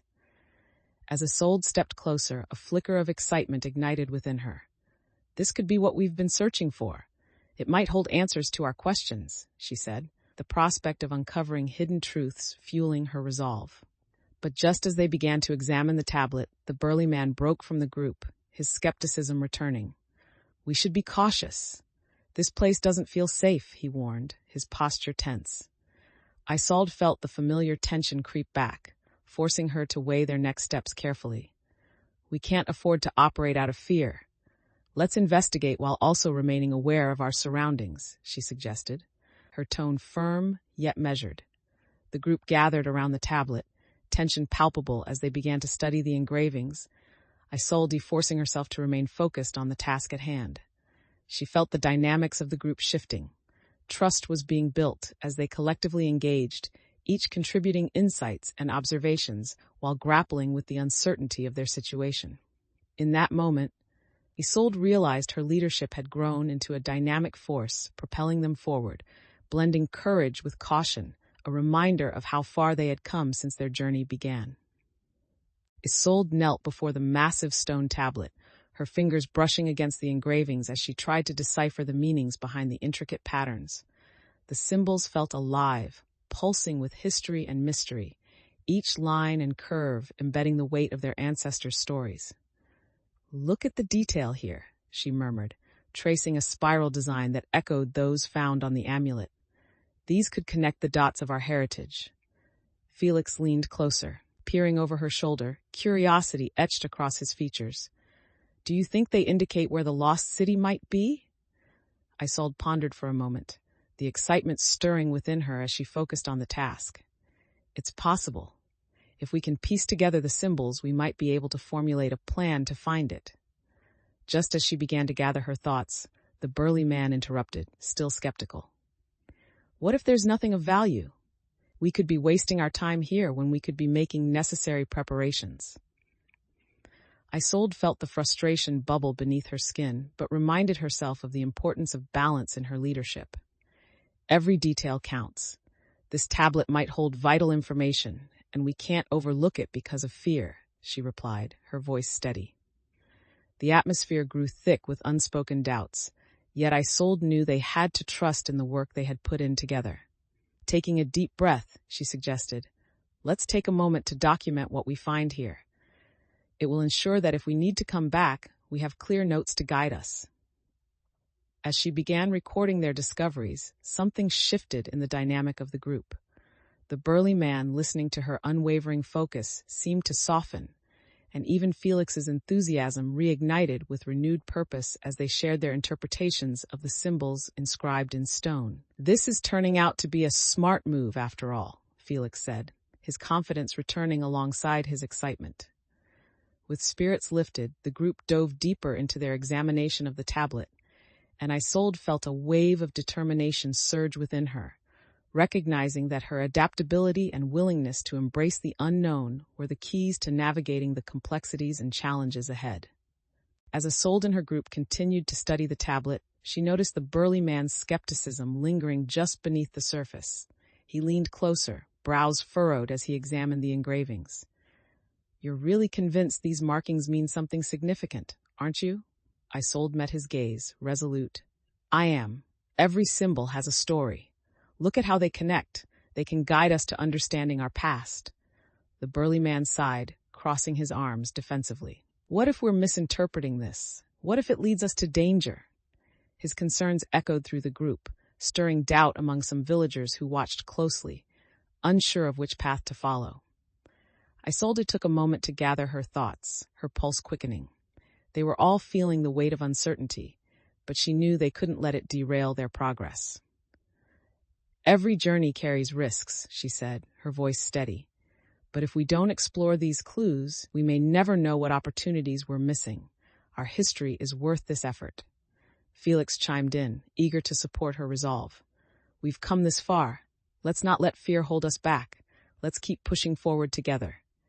His words resonated with some of the villagers, emboldening their spirits while the burly man remained contemplative. "Fine," he muttered, reluctantly softening. "But I won't follow blindly. If anything goes wrong, I'm holding you responsible." Isolde nodded, appreciating his honesty, knowing that navigating these dynamics was part of her growth as a leader. "Absolutely. It's a team effort," she asserted, striving for clarity. "We'll adapt as we uncover more. Together, we'll face whatever lies ahead." With that, the group felt the energy shift subtly, the earlier doubts beginning to soften under the weight of Isolde's decisive response and their shared commitment to uncovering the truth. As they continued their examination, Isolde felt a sense of unity rekindling, reinforcing her resolve to lead them into the mysteries awaiting beyond the cavern walls. As they continued to study the intricately carved tablet, Isolde felt the atmosphere shift. The weight of their decisions pressed heavily on her shoulders. Determined to uncover the truth, she urged the group to work closely, each member offering interpretations of the symbols. "Let's take notes on everything we find," she suggested, her mind racing with the implications of their discoveries. Felix pulled out his notebook, scribbling down observations while glancing back at Isolde, eager to contribute to the collaboration. "This inscription looks similar to what we saw in the village," he pointed out, excitement lacing his words. The burly man, leaning in to examine the details more closely, said, "But how do we know this isn't just coincidence? We need something concrete before we act on it." Isolde felt a mix of frustration and understanding at his skepticism. "We can't let uncertainty prevent us from making progress. We've seen how stories intertwine through our journey. This might be another piece of that puzzle." The burly man crossed his arms, a thoughtful expression crossing his face. "All right, but if we end up chasing shadows again, I won't be responsible for the consequences." Realizing the importance of his concerns, Isolde responded with empathy. "I appreciate your caution. That's why we need to think critically and strategically about every piece of information we gather." As they refined their focus on the tablet, Isolde's confidence blossomed. She recognized how essential it was to weave their previous experiences into the current situation, allowing them to adapt to both opportunities and risks. A village elder, who had been listening intently, spoke up. "If these markings are indeed related to our past, then we must treat them with respect and seek to understand them fully." "Exactly," Isolde replied, feeling the collective energy shift to a more unified front. Together, they worked to decode the messages etched in stone, each contribution fortifying their determination and creating a growing sense of purpose amongst them. In that moment, Isolde understood that her leadership style had evolved. She was learning to blend strength with openness, creating an environment where everyone's voice was valued and encouraged. As the group continued to examine the tablet, Isolde felt an overwhelming mix of hope and determination threading through her. The markings seemed to come alive in the dim light, resonating with the stories woven into the very fabric of their community. "Look at how this pattern resembles the design on the amulet we found," she noted, her fingers tracing the lines. Felix leaned in closer, his excitement infectious. "If we follow these connections, we might uncover not only our history, but also the paths of our ancestors," he suggested. a smile spreading across his face. Isolde's heart swelled at the prospect of discovery, but uncertainty lingered. She turned to the burly man who had remained skeptical, watching with a critical eye. "I still don't see how we can trust any of this," he grumbled, crossing his arms tighter, doubt creeping back into the group dynamics. Feeling the shift, Isolde took a step forward, her voice steady. "I understand your caution, but every journey I've taken proves that the past can inform our present decisions and lead us to strength." The elder nodded, interjecting, "We've lost too much history. If there's a chance that this can help us remember, we must pursue it." Isolde felt a sense of unity growing as Felix echoed the elder's sentiments. "This is about more than just understanding our past. It's about protecting our future together." The burly man sighed, still skeptical, but slowly began to see the potential value of their discoveries. "All right, I'll give it a shot, but I'm not promising anything," he muttered, a reluctant acceptance of their unfolding unity. Isolde turned to her companions, gratitude swelling in her chest. "Let's harness this energy and finalize our plan. Together, we can uncover the beauty of what was lost while ensuring it informs our future." As they returned to the tablet, the collaborative spirit ignited within the group, reinforcing their bonds and building a collective determination to embrace the challenges ahead. Through this experience, Isolde understood that every moment of growth propelled them further along their shared journey towards whatever awaited them beyond the confines of the cave. With the tension of their discussions beginning to ease, Isolde felt a renewed sense of purpose as she gathered her group closer. "Let's take everything we've learned here and prepare ourselves for the next phase of our journey," she said, her voice steady, radiating confidence. The villagers, now visibly more engaged, eagerly shared their thoughts on how to move forward. "Perhaps we could organize a scouting team to gather more information about the area," one villager suggested, hope weaving into his words. "I can lead that charge," Felix volunteered, his enthusiasm infectious. "Great, and I'll work with the others on documenting our findings," Isolde agreed, feeling the energy shift toward collaboration. The burly man spoke up again, his tone less confrontational. "And we need to set up defenses for when we go after those poachers. Safety first." "Absolutely. We'll need to balance gathering information with being prepared for any threats," Isolde acknowledged, appreciating the change in his demeanor. As they began to strategize, Isolde felt a surge of pride swell within her. Each idea shared brought them closer, forging connections among them that felt unbreakable. "Let's ensure we're all on the same page. Open dialogue is key to making informed decisions," she emphasized, her tone encouraging collaboration. As they plotted their next steps, Isolde recognized the incredible growth that had occurred within their group. They had evolved from skeptical individuals to a cohesive team ready to face the battles that lay ahead. Her heart raced at the thought of what was to come, aware that their unity, shared knowledge, and her growing leadership skills would serve as their foundation moving forward. Chapter 15, The Hidden Pathway. As the days passed, Isolde could feel the sense of urgency resonate within her group as they drew closer to the location of the poachers' hideout. They trekked through the thick underbrush, determination etched on their faces, but the weight of uncertainty lingered, reminding her of the stakes involved. "We need to approach this carefully," Isolde warned, leading the way with her heart pounding in anticipation.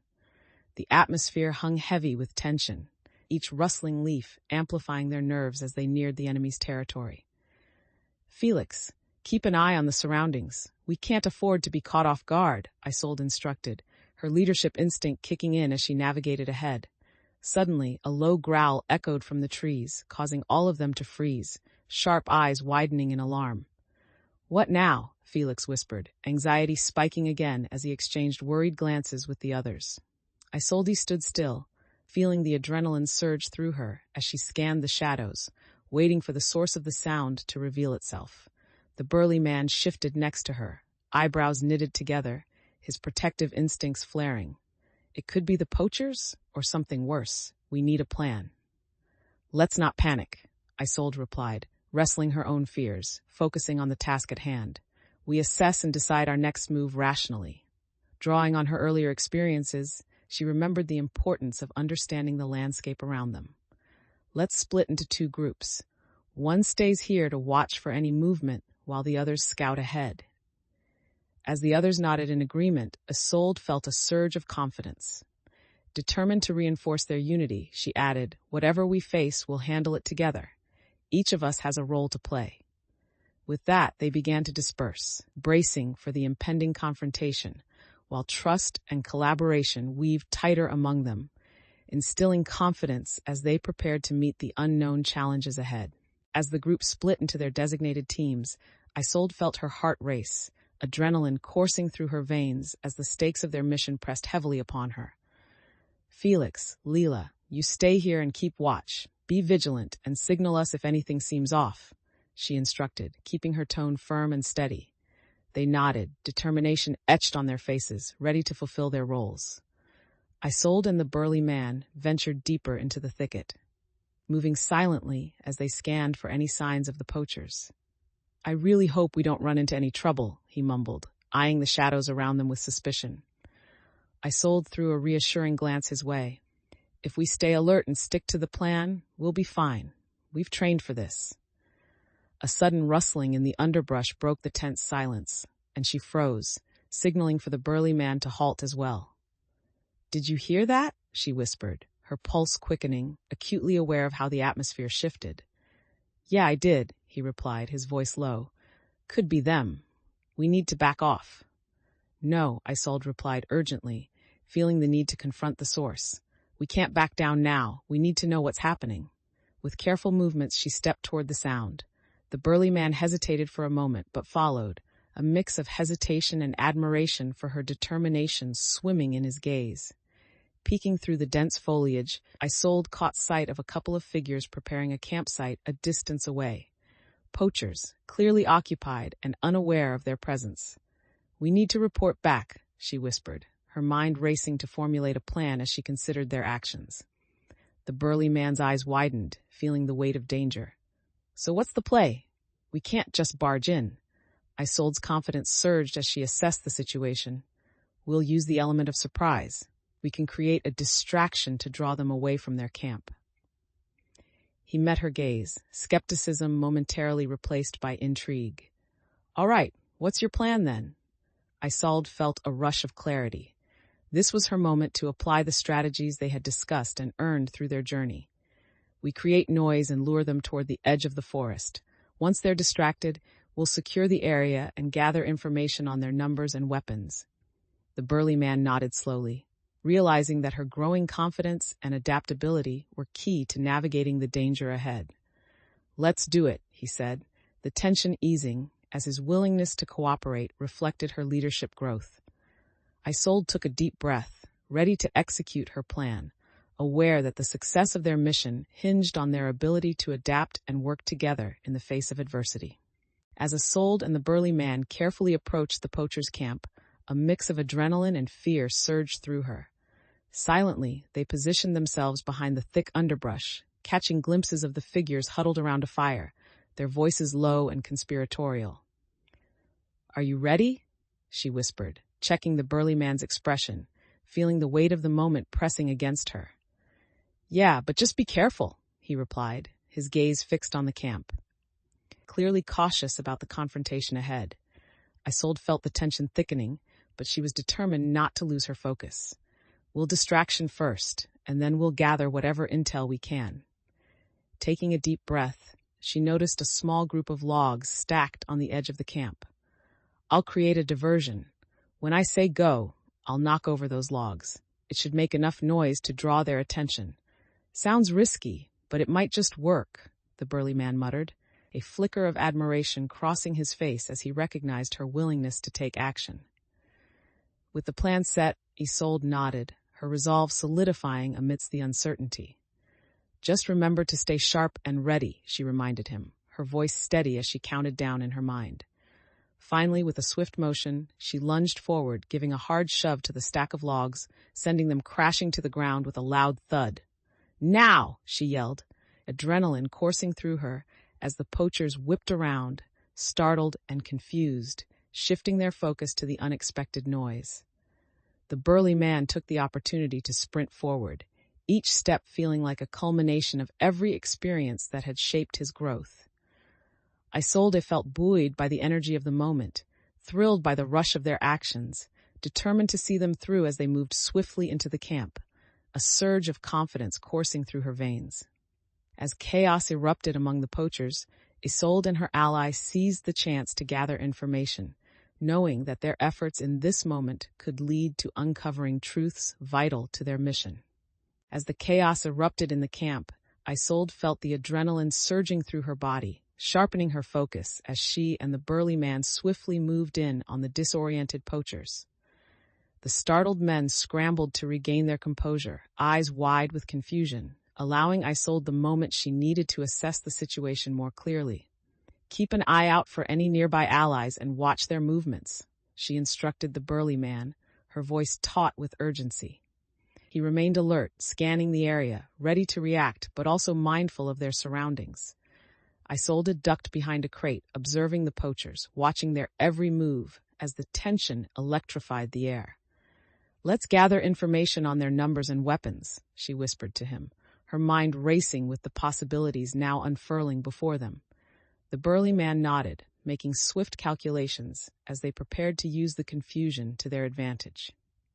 As Isolde approached an enemy who was still reeling from the noise, she suddenly felt overwhelmed with the weight of leadership pressing against her.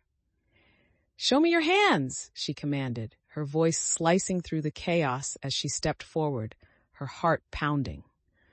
The poacher's eyes darted from her to his comrades, who were now regrouping, some still caught off guard by the distraction. "Come on, we can work something out," he shouted back, his bravado wavering as he realized the team was faltering. Her confidence surged as she read his body language, sensing his fear, and she took the initiative. "You'll tell us what we need to know, or we'll make it difficult for you."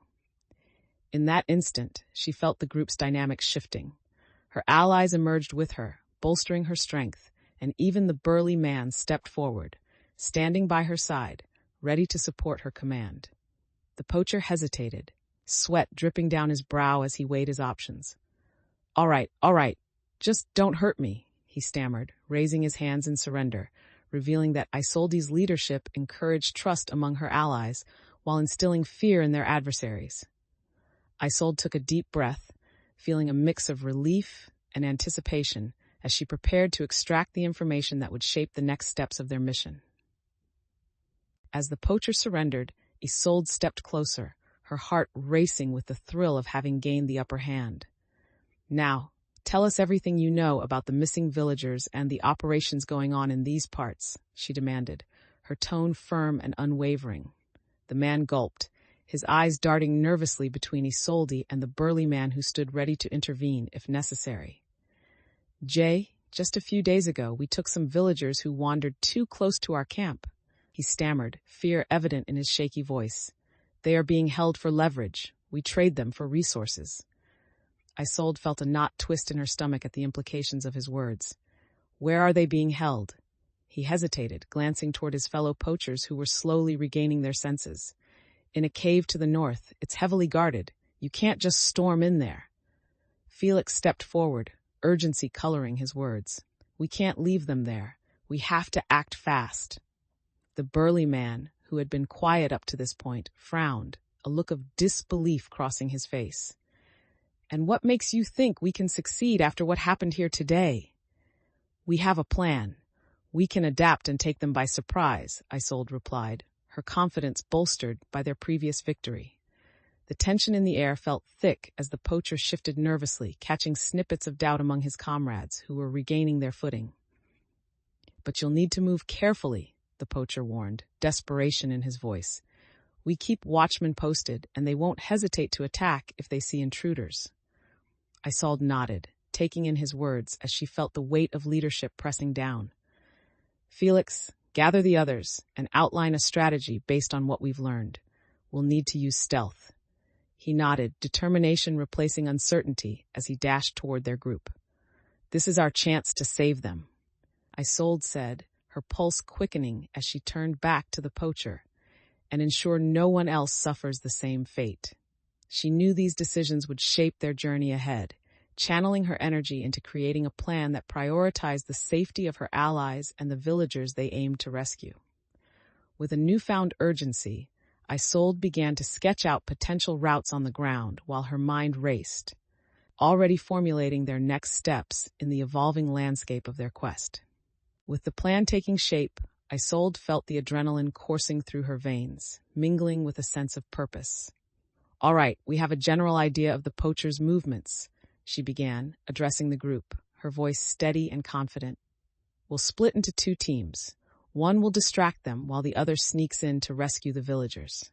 Felix stepped forward, relaying the vital information they had gathered, eager to contribute. "I can take the distraction team. We can create noise and lead them away from the cave." The burly man nodded, showing newfound confidence. "And I'll go with you. If we're going to divert their attention, we'll need all hands on deck." "Great," Isolde said, feeling a surge of unity. "I'll lead the rescue team with Lila and a few others. We'll enter through the back entrance to minimize the risk." The group started to prepare, gathering the supplies and resources they would need for both tasks. As they moved, Isolde could feel the weight of her leadership pressing down on her shoulders, but it was tempered by the trust growing among her allies. "Let's make sure everyone knows their roles clearly," Isolde urged, her determination shining through. They began to discuss the specific logistics of their plan, how to communicate signals, when to initiate distractions, and what to do in case of unexpected complications. In that moment, she noticed how the burly man took charge of overseeing the setup for the distraction, his earlier skepticism fading as he assumed a role of responsibility. "Be ready to adapt as needed," Isolde reminded them, the lessons from previous encounters echoing in her mind. As they finished coordinating, Isolde felt a deep sense of pride swell within her. She had grown from an uncertain leader into someone capable of guiding and inspiring her group through adversity. "Let's move out and show them what we're made of," Isolde stated, her heart racing with anticipation as they prepared to embark on a journey filled with unknown challenges, confident in the bonds they had formed along the way. Chapter 16, The Burden of the Past. As Isolde and her group approached the entrance of the poachers' hideout, a sense of foreboding settled over them, the weight of the moment pressing heavily on her heart. The cave loomed before them, dark and imposing, its mouth wide open like a welcoming maw ready to swallow them whole. "Everyone ready?" she asked, her voice steady, but she could feel the tension bubbling beneath the surface of her words. Felix glanced at her, determination sparkling in his eyes despite the shadows cast by their surroundings. "We've got each other's backs, right?" "Right," Isolde assured him, a small smile breaking through her nerves. As they stepped closer, a sudden echo reverberated from within, sending ripples of apprehension through the group. The burly man adjusted his grip on his makeshift weapon, eyes narrowing as he turned to Isolde. "What's the plan if things go sideways?" he questioned, his earlier doubts resurfacing, prompting a flicker of frustration in her chest. Isolde took a deep breath, pushing away her own unease. "We stick to the plan. We'll move quickly, but with purpose.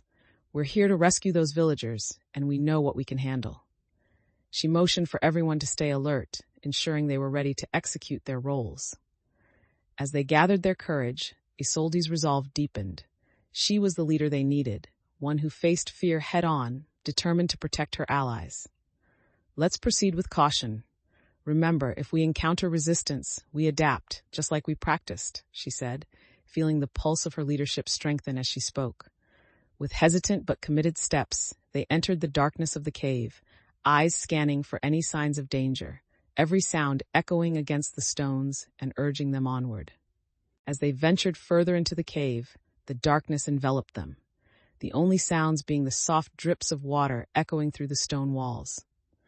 Isolde led the way, her heart pounding with anticipation and concern, the flickering light from their torches casting eerie shadows that felt alive. "Stay close and move quietly," she instructed, her voice a whisper, mindful of the weight of the moment. Feeling the tension around her, she focused on scanning their surroundings for any signs of danger or clues that could lead them to the missing villagers. Suddenly, the burly man halted, his expression shifting to one of unease. "I think I heard something," he muttered, straining to listen. Isolde paused, her breath catching as she turned to the group. "What did you hear?" "It sounded like voices," he replied, skepticism still lingering. "Maybe they're close by, or maybe it's a trap." Isolde felt a surge of determination. "We need to approach this cautiously. If there are voices, it could be our allies or the poachers preparing for something," she said, weighing the possibilities carefully. "Let's use the side passage," Felix suggested, pointing to a narrow opening that veered away from the main path. "We might get a better vantage point." Isolde nodded, appreciating Felix's quick thinking and the teamwork emerging in the face of uncertainty. "Good idea. Everyone, keep your eyes open and be ready for anything." They moved stealthily into the side passage, which felt tight and constricting, amplifying the urgency that hung in the air. With every step, Isolde felt the weight of leadership settling over her once more, a reminder that what lay ahead would test not only their physical strength, but also their unity and resolve. As they crept deeper into the narrow passage, the whispers grew clearer, intertwining with the damp air. Isolde signaled for everyone to halt, her heart racing as she strained to comprehend the conversation coming from just beyond the bend. "It sounds like they're discussing the villagers," she whispered, urgency tightening her voice. The burly man furrowed his brow. "We have to be careful. They could be planning an ambush." Isolde nodded, feeling the weight of his words. She had seen the potential for danger before, and needed to ensure they were prepared for anything. "Let's listen for a moment longer," she suggested, leaning closer to the wall, the stone cool against her ear. Through the flickering light of their torches, she could catch glimpses of shadowy figures moving around a fire, their voices overlapping in an indecipherable mix of laughter and low tones. "I'll scout a bit closer," the burly man offered, taking a daring step forward, but Isolde reached out and held him back. "No, we need to stick together. We can't divide our strength now," she urged, her voice firm, reflecting her growth and understanding of teamwork. Felix chimed in. "If we wait just a bit longer, we might gather more information. We should be smart about this." Isolde felt a flicker of pride at both men's willingness to support her leadership as she mentally organized their next steps. "Agreed. Let's position ourselves so we can see what they're saying without drawing attention. We can signal each other if we need to act," she instructed, her tone exuding confidence. They quietly repositioned themselves, ensuring they could observe the poachers without being detected. Isolde's heart raced, prepared to adapt their strategy based on the information they would gather, recognizing the importance of flexibility in times of uncertainty. In this moment of tension, she felt the stirrings of a leader who could navigate complexities, grounded in her own growth and the shared purpose that had brought them all together. As Isolde and the group settled into their vantage point, they strained to listen, the atmosphere thick with anticipation. The flickering shadows danced around the flickering campfire, revealing a few poachers gathered together, their expressions a mix of confidence and arrogance. "Did you see how easy it was to get those villagers? They think they own these woods," one of them laughed, revealing a cruel edge that sent chills down Isolde's spine. She exchanged glances with Felix and the burly man, the unspoken weight of the situation heavy in the air. "We need to know their numbers and any plans they have for the villagers," Isolde whispered, her tone urgent. Felix nodded, leaning closer to try to capture every word, while the burly man clenched his jaw, grappling with the truth of the poacher's disdain. "Let them be arrogant. Their overconfidence could be their downfall," Isolde muttered, feeling a surge of determination push her forward. Just then, Isolde noticed a guard on the perimeter, eyeing the shadows suspiciously, glancing toward their concealed spot. "We have to be smart about this," she cautioned, whispering. "If they catch us here, we won't be able to help the villagers at all." The burly man shifted, tension emanating from him as he pretended to scan the area while grappling with anxiety. "Then what's the plan? We need the element of surprise," he suggested, subtly shifting back into a more cooperative stance, realizing the need for decisive action. Isolde felt a rush of clarity and resolve. "We'll wait for the right moment to act. When they're distracted, we can move in and gather the villagers." The group exchanged knowing nods, the burden of sheeting expectations offset by the emerging camaraderie forged through shared experiences. As they continued to gather information, Isolde's heart raced, aware that their success hinged on her ability to lead with both strategy and compassion, qualities she had cultivated throughout her journey. These moments of growth had built her into a leader capable of navigating their mission's complexities, ready to confront the challenges that lay ahead. As Isolde crouched low, the tension in the air thickened around them, the distant banter of the poachers mingling with the rustle of leaves. Suddenly, a sharp shout broke through the chatter, and the atmosphere shifted, amplifying the stakes of their situation. "Did you hear that?" one of the poachers exclaimed, sounding alarmed as he scanned the woods. Isolde's pulse quickened, adrenaline rushing through her as she exchanged glances with Felix and the burly man. "Now!"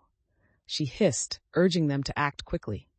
Focusing on their plan, Isolde readied herself, her mind racing as she shifted from observation to action. Felix moved first, darting toward the clearing, his quick thinking a testament to their training. Isolde followed closely behind, reminding herself to trust her instincts, determined to rescue the villagers and thwart the poachers' plans. "Stay coordinated," Isolde shouted, her voice breaking through the noise of the impending confrontation. In that moment, the group sprang into action, each member engaging in their designated roles, scouts watching for danger, while others prepared to confront the poachers head-on. The burly man took charge of securing the perimeter, watching for movements, while Isolde and Felix approached the enemy camp, ready to execute their plan. A surge of confidence filled Isolde as she felt the energy of the team around her, their trust bubbling to the surface as they prepared to face whatever challenges awaited them. "Together, we can do this," she reminded them, her heart racing, aware of the importance of every decision they made as they charged into the fray. This was their moment, and Isolde was ready to face the unknown with the resolve that had carried her through their journey thus far. As they surged into the clearing, the group encountered the poachers gathered around a campfire, their faces illuminated by the flickering flames. Isolde's heart raced as she spotted the captured villagers tied up in the corner, fear etched on their faces, heightening her sense of urgency. "Now, go," she commanded, the instinct to rescue taking over as she focused on the immediate task at hand. Felix flanked her side, moving quickly to create a distraction, throwing a rock into the shadows nearby to draw the attention of the enemies. "Over there," one of the poachers shouted, and as they turned their heads, Isolde seized the opportunity, racing toward the bound villagers. "Stay calm. We're here to help," she shouted reassuringly, working quickly to untie their bindings with shaking hands, the urgency driving her forward. The burly man, meanwhile, positioned himself near the perimeter, prepared to defend against any sudden aggression from the startled poachers. "Get ready to cover us," he called out, his voice steady as he readied himself for any surprises. Just then, several poachers regained their senses and began to react, creating a tense standoff as they reached for their weapons. "Stay together," Isolde urged her group, feeling the pressure of the moment as she finished untying the last villager. With the civilians freed, she turned to face the poachers, a mixture of resolve and fear coursing through her. "I suggest you think carefully about your next move," Isolde warned, her voice firm, testing her newfound strength and leadership against the adversaries. The burly man's eyes widened with respect for her courage, while the poachers hesitated, unsure of how to proceed against a united front. In that split second, Isolde recognized the power of their collective strength and the depth of her own growth. She wasn't just an explorer anymore. She was a leader ready to face the challenges ahead. Chapter 17, The Path Ahead. As Isolde and her group secured the freed villagers, the atmosphere shifted from tension to relief, but a lingering doubt remained in the air. They gathered in a circle, the rain-soaked forest around them a stark reminder of the dangers they still faced. "Is everyone all right?" Isolde asked, scanning the faces of the freed villagers, concern evident in her expression. A few nodded, but the burly man stepped forward, arms crossed. "This doesn't change the fact that we're now open to retaliation. We can't let our guard down just because we've saved a few." Isolde felt his words bite, a reminder of the precarious position they were in. I know, but we've helped them. Together, we're stronger, she replied, trying to inspire confidence while battling her own fears. Felix chimed in. We can't underestimate our victories. They show us what we're capable of. Before he could finish, a loud commotion echoed from the direction of the poachers' camp, interrupting their moment of triumph. Isolde's heart raced as she turned toward the sound, adrenaline surging through her veins. We need to prepare for anything. We don't know the poachers' next move. Determined to safeguard her companions, Isolde quickly suggested they set up a defensive perimeter around the clearing, the urgency of the situation igniting a fire within her.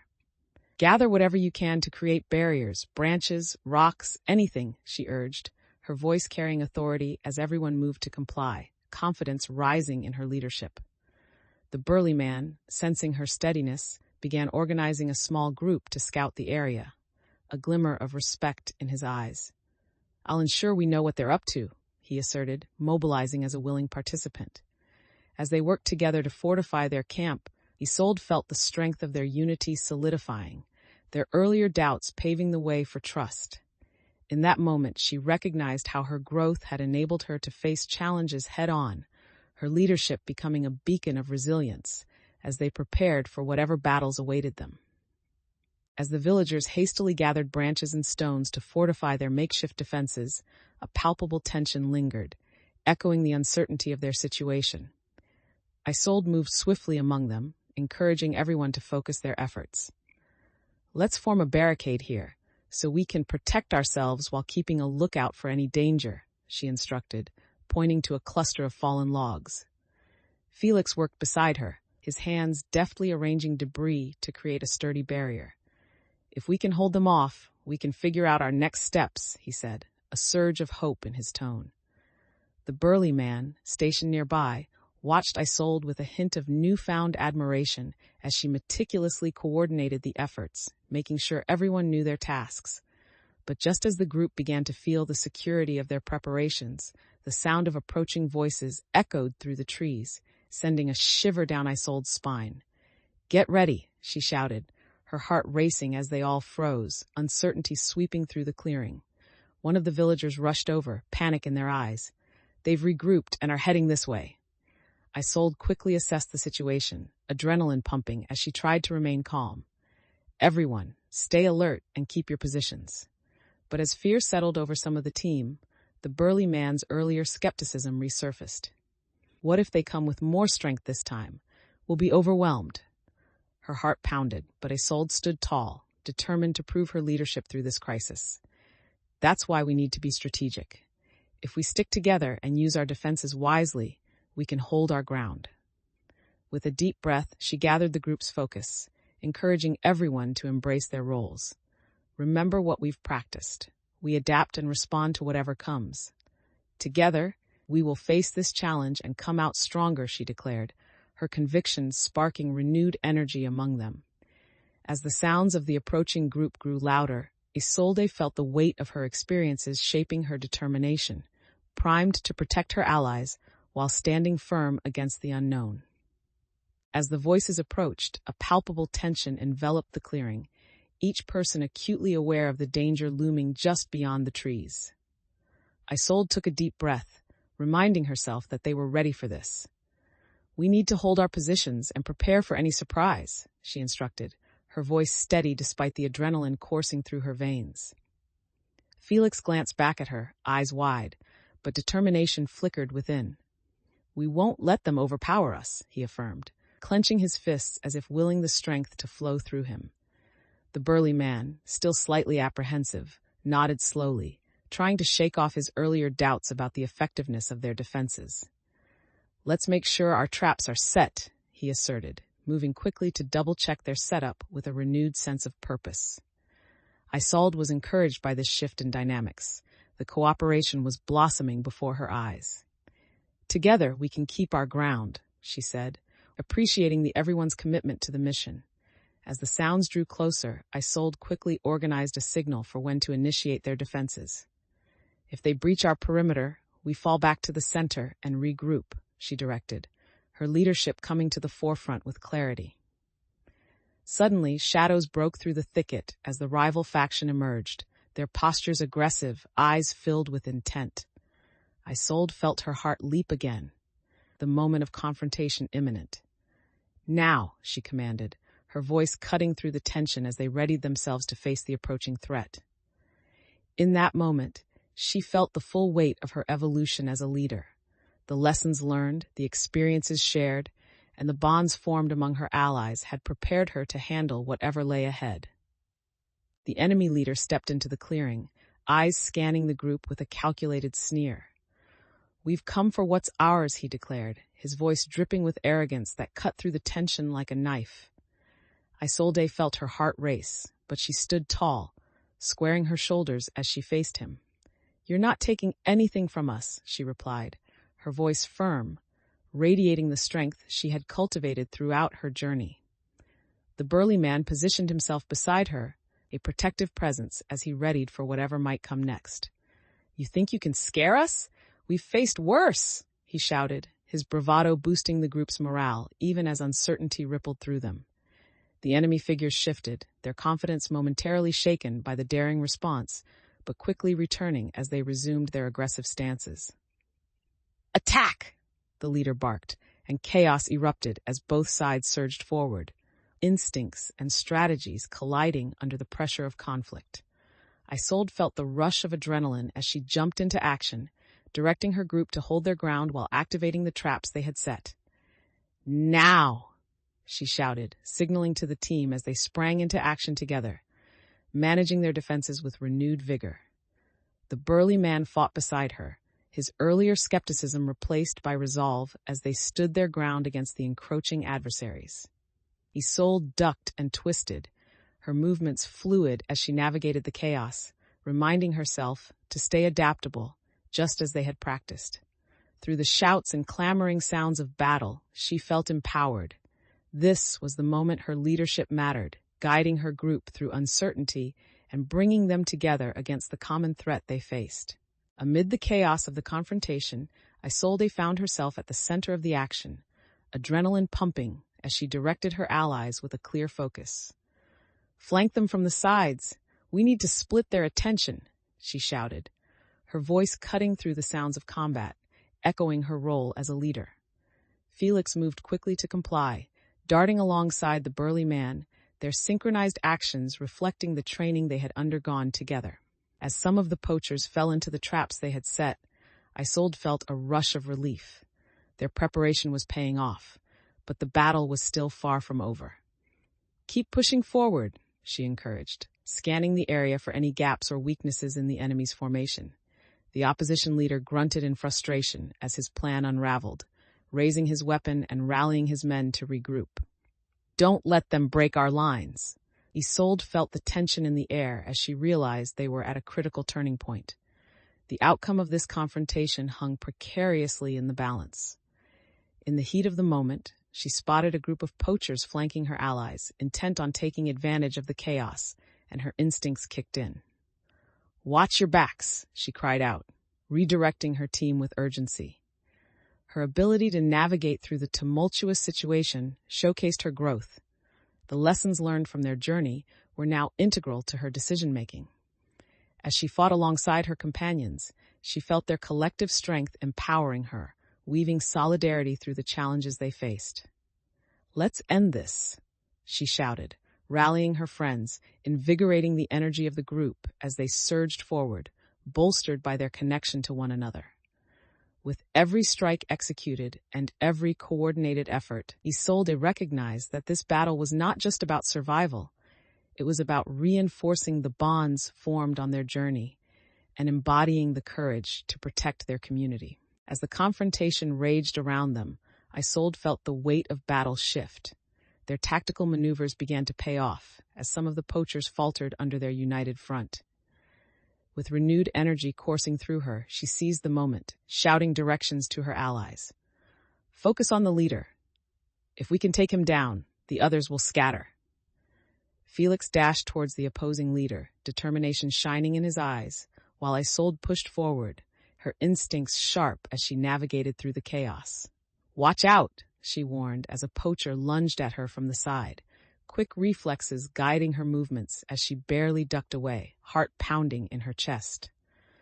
The burly man, having found his rhythm, stepped in to deflect the blow, demonstrating how the earlier tensions had transformed into a newfound camaraderie among the group. "Keep pushing, we're almost there," he yelled, fighting alongside her as they focused on overcoming the threat. Isolde spotted the enemy leader struggling to regain control over his chaotic group, his authority beginning to crumble amidst the confusion. "Now's our chance," she urged, rallying the others to capitalize on the situation, her heart swelling with determination. As they pressed forward, Isolde felt the exhilaration of the moment, the culmination of their hard work and solidarity together, manifesting in this decisive action. With one swift movement, Isolde confronted the leader directly, her resolve surging. "You won't terrorize this community any longer," she declared, adrenaline fueling her courage. The culminating moment brought clarity to her purpose. The stakes had never felt higher, but her confidence surged as she prepared to deliver the final blow, ready to protect her allies and their shared future. Chapter 18, The Journey of a Lifetime. As the dust from the confrontation settled, Isolde stood amidst the remnants of the battle, catching her breath and assessing the aftermath. The air was thick with the echoes of their struggle, mingling with a mix of relief and lingering tension as the group began to regroup around her. "Is everyone all right?" she called out, scanning the faces of her companions, each one reflecting different levels of exhaustion and determination. The burly man wiped sweat from his brow and stepped closer. "We took them by surprise, but it's still unsettling to think how close we came to losing control," he remarked, his tone a mix of admiration and lingering doubt. Isolde nodded, understanding the gravity of his words. "We faced our fears and united for the sake of our community. That's what matters. We've grown stronger together." Felix joined them, his face flushed but filled with exuberance. "I can't believe we actually did it. We outsmarted them." His excitement was infectious, lifting the spirits of those around them. Isolde felt a renewed sense of pride swell within her, realizing that their journey had forged not just bonds but trust as well. "Let's not forget the villagers we rescued. We need to ensure they're safe and accounted for," Isolde reminded the group, her focus shifting back to the mission. As they began to survey the area for any remaining threats while checking on the freed villagers, Isolde felt the weight of responsibility settle upon her once again. The lessons of leadership and collaboration rang strong in her mind, guiding her decisions as they worked together to solidify their next steps. "This victory is just the beginning," she said, addressing her allies with conviction. "We need to ensure that we utilize every resource we've gained from this experience for our future endeavors." Her words resonated with the group, reinforcing a sense of purpose and commitment to the path they would forge together from that moment forward. With the immediate danger behind them, Isolde rallied everyone together to discuss their next steps, feeling the exhilaration of victory mingle with the anticipation of what lay ahead. "Let's regroup and outline how we'll proceed," she said, drawing her allies into a circle. Their faces were a mix of pride and lingering exhaustion, but the spark of hope flickered brightly in their eyes. Felix stepped forward, excitement still bubbling within him. "We have to share our story of victory with the villagers. They need to know we can protect each other." Isolde nodded in agreement. "Absolutely. We'll demonstrate our unity. It's crucial for them to see that we've reclaimed our strength." But as they began to brainstorm, the burly man hesitated, crossing his arms with a thoughtful expression. "What about the poachers? They might retaliate. We need to be ready for that." Isolde felt the tension rise again, the reality of their situation pulling at her resolve. "You're right. We can't be complacent. We should fortify our defenses now that we've shown our hand." The group glanced at one another, some expressing concern, while others appeared ready to embrace the challenge. "Let's gather to discuss defensive strategies," Isolde suggested, beginning to circulate ideas among them. "We can set up lookout points and ensure that we have contingency plans in place." The villagers around them nodded, gradually finding their confidence again, eager to participate in the preparations. As they organized, Isolde realized how far she had come. She was not just trying to survive, but was actively leading a community toward empowerment and resilience. Together, we'll create a force strong enough to face whatever challenges arise, she affirmed, conviction coursing through her words. Her confidence and clarity inspired her allies, driving them into action as they began to set their new plans into motion and solidifying their roles in the face of the uncertainties that awaited. As the group prepared to implement their defensive strategies, Isolde noticed the burly man watching her with a mixture of admiration and frustration, the tightness in his posture revealing an undercurrent of doubt. "Are we really prepared for this?" he asked, his voice tinged with skepticism. "What if the poachers have reinforcements? Our numbers aren't enough." Isolde paused, feeling the weight of his concern. It was clear he was still grappling with the fear of failure. "We have to be proactive, not reactive," she replied firmly, her determination rising to meet his challenge. "This isn't just about us, it's about the villagers too, and we owe it to them to protect what we've created together." Felix stepped beside her, supporting her words. "We've faced hardships and come through on the other side. Trusting in our combined strength is key." The burly man's expression softened slightly, but he remained guarded. "Words don't win battles. What's your plan if they decide to strike first?" Isolde took a deep breath, reflecting on the lessons learned from previous encounters, which always emphasized adaptability and foresight. "We'll establish lookout points and ensure everyone knows their roles. If they make a move, we can be ready." "I'll take a frontline position," the burly man said, the challenge in his tone replaced with a sense of responsibility. "Then I'll coordinate the scouts," Felix added, eager to contribute. As Isolde organized their roles, she noticed a shift in the dynamics. Once again, teamwork was beginning to blossom amidst the uncertainty. "Let's create clear signals so we can communicate quickly during the confrontation," she suggested, feeling confident in their ability to adapt and respond. With each passing moment, Isolde's confidence deepened, allowing her to navigate the tension of the situation with poise. Her growth as a leader was coming into focus, and she recognized that by fostering trust and unity, they were forging a path forward amidst the darkness surrounding them.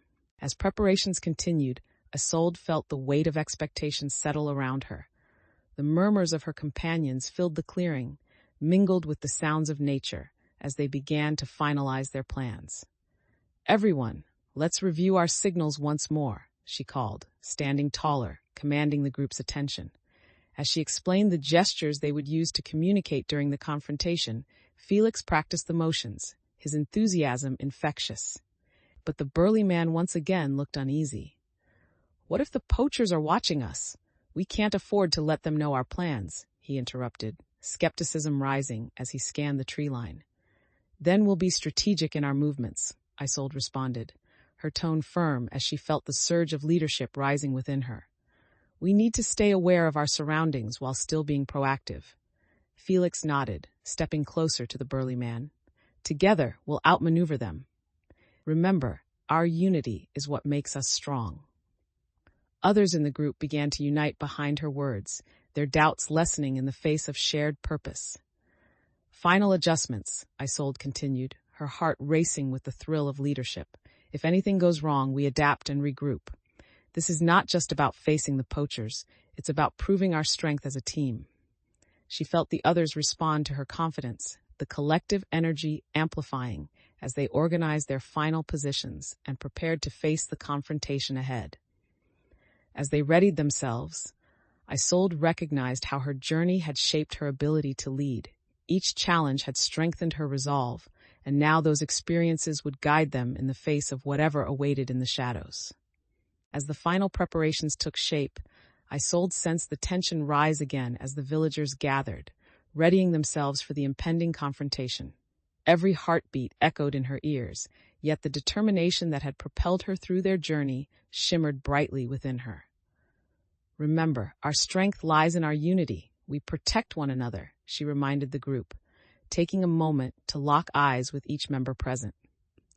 Felix nodded, his expression shifting from excitement to the seriousness of their task. "We've trained for this, and we can't let fear hold us back." The burly man stood a bit taller, a spark of understanding igniting in his gaze as he faced Isolde. "I've got your back. Just point me in the right direction." As the sounds of rustling grew closer, the unease in the clearing intensified, but Isolde's resolve remained unshaken. "Let's stick to our plan. If the poachers come, we'll execute what we've discussed," she commanded, her voice steady and authoritative. The moment felt charged with purpose. She could feel the group leaning on her resolve, their energy shifting toward a collective focus. Taking a deep breath, she gestured for everyone to take their positions, her heart beating in rhythm with the rising anticipation. In that instant, she understood that the synergy they had developed paved the way for their success. It wasn't just about outmatching the enemy, but embracing the power of their unity. "Trust each other and stay strong. We will get through this together," Isolde declared, her voice carrying through the thickening air as they prepared to confront the unknown, ready to face whatever lay ahead. As the sounds of the approaching poachers grew louder, Isolde steadied herself, feeling the surge of adrenaline pulse through her. She positioned herself at the front of the group, resolve locking in her heart as she prepared to lead them through the imminent confrontation. "Remember our signals," she reminded them, her tone firm and commanding. "Stay sharp, and we will adapt as needed." Felix stood at her side, tense but focused, while the burly man fell in line, a newfound determination replacing his earlier skepticism.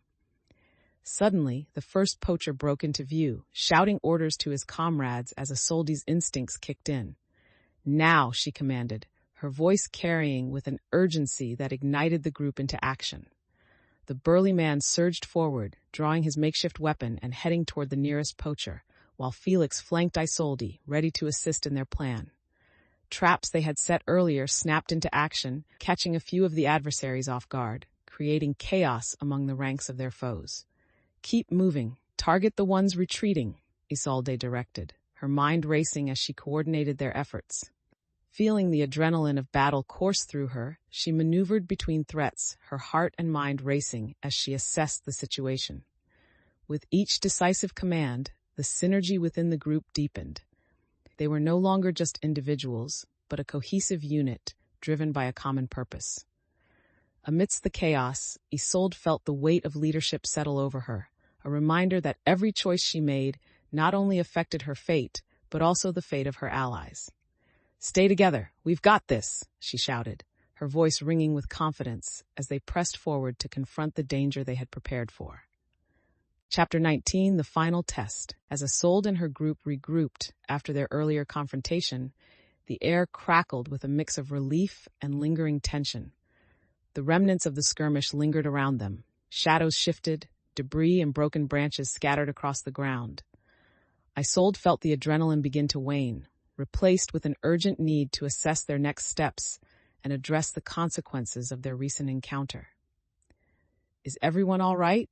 she called out, scanning the faces of her companions, looking for signs of distress or injury amidst the chaos. Felix stood nearby, wiping sweat from his brow as he caught his breath. "I'm good. Just a little shaken, but we did it," he replied, excitement mingling with fatigue. The burly man joined them, his expression a blend of triumph and caution. "But we can't let our guard down. They could retaliate at any moment," he cautioned, reminding everyone of the stakes they had navigated. Isolde nodded, feeling the weight of his words as they echoed a mix of valid concern and the need for continued vigilance. "Agreed. We should take stock of our supplies and regroup before making our next move," she suggested, her mind racing with potential strategies. As they began to survey the area for supplies left behind by the poachers, Isolde noticed how the energy of the group shifted. Some were eager to dig in and help, while others remained tethered by apprehension. "Let's use this time to learn from what we've faced. Compile what we discovered about their numbers and movements," she instructed, her voice steady and authoritative. With that, she felt the group begin to coalesce around their shared purpose once again, everyone engaging in the process of assessing their options, the camaraderie slowly reestablishing itself amidst the earlier chaos. Isolde observed the interactions, recognizing how this experience was shaping their relationships and bolstering their collective resolve. In that moment, she understood that each encounter, each challenge faced, contributed to the ever-evolving adventure they were embarking upon together. Isolde knelt beside the remnants of the poachers' camp, her fingers brushing against the scattered items that held the potential for valuable information. "Look at this," she said, picking up a torn map that had been discarded, its edges frayed and markings partially faded. Felix crouched next to her, excitement flickering in his eyes. "That could help us understand their routes and plans. We need to document everything we find." The burly man joined them, eyeing the map critically. "Let's hope it leads us to something useful. Otherwise, we're just gathering scraps," he remarked, skepticism lacing his words. Isolde felt a mix of frustration and determination as she held up the map for the others to see. Every piece has value. Even what seems like scraps can tell us about their movements and intentions. Lila stepped forward, peering over her shoulder.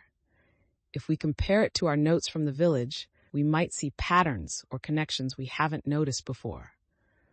Isolde's heart swelled as she observed the shift in the group dynamics. The villagers were beginning to collaborate effectively, each person contributing their insights as they pieced together the narrative. "Let's organize a brief session to go over what we've discovered," she suggested, feeling the familiar spark of leadership take hold. "We need to stay united in our mission." As they began sharing observations, Isolde noticed the way the burly man changed his demeanor, becoming more engaged as he offered opinions based on his experiences. "I think the poachers operate under these assumptions. They don't expect us to outsmart them," he said, now sounding more supportive than skeptical. Isolde felt confidence bloom within her. Their collective progress fueled her determination, and she recognized that her leadership was evolving through each experience.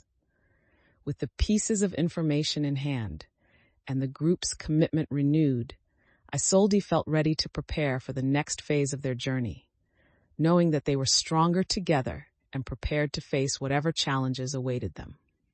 As Isolde and the group continued to sift through the remnants of the poachers' camp, she felt a surge of both excitement and anxiety, knowing they were on the brink of uncovering crucial information.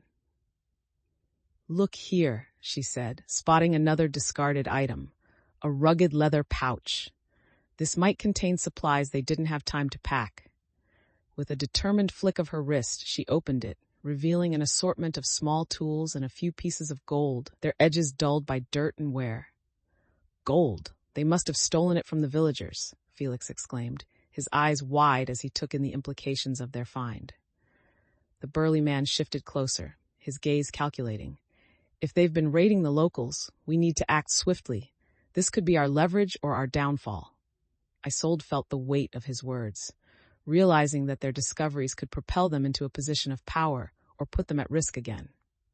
"Let's keep this close, but don't let it distract us from our main goal," she cautioned, her voice firm as they began to organize their supplies. The young villagers around them buzzed with excitement, but she noticed a few still hung back, casting nervous glances toward the shadows of the forest. "Are we really ready to confront them?" one of them whispered, fingers trembling as they clutched their weapons. Isolde approached, kneeling down to their level, her heart swelling with empathy. "I understand your fears. We've faced danger, and it's natural to feel uncertain, but we've also learned to trust each other, and together we can tackle whatever comes our way." Felix joined her, adding, "We're not just looking for a fight. We're protecting our families and friends. That's worth standing up for."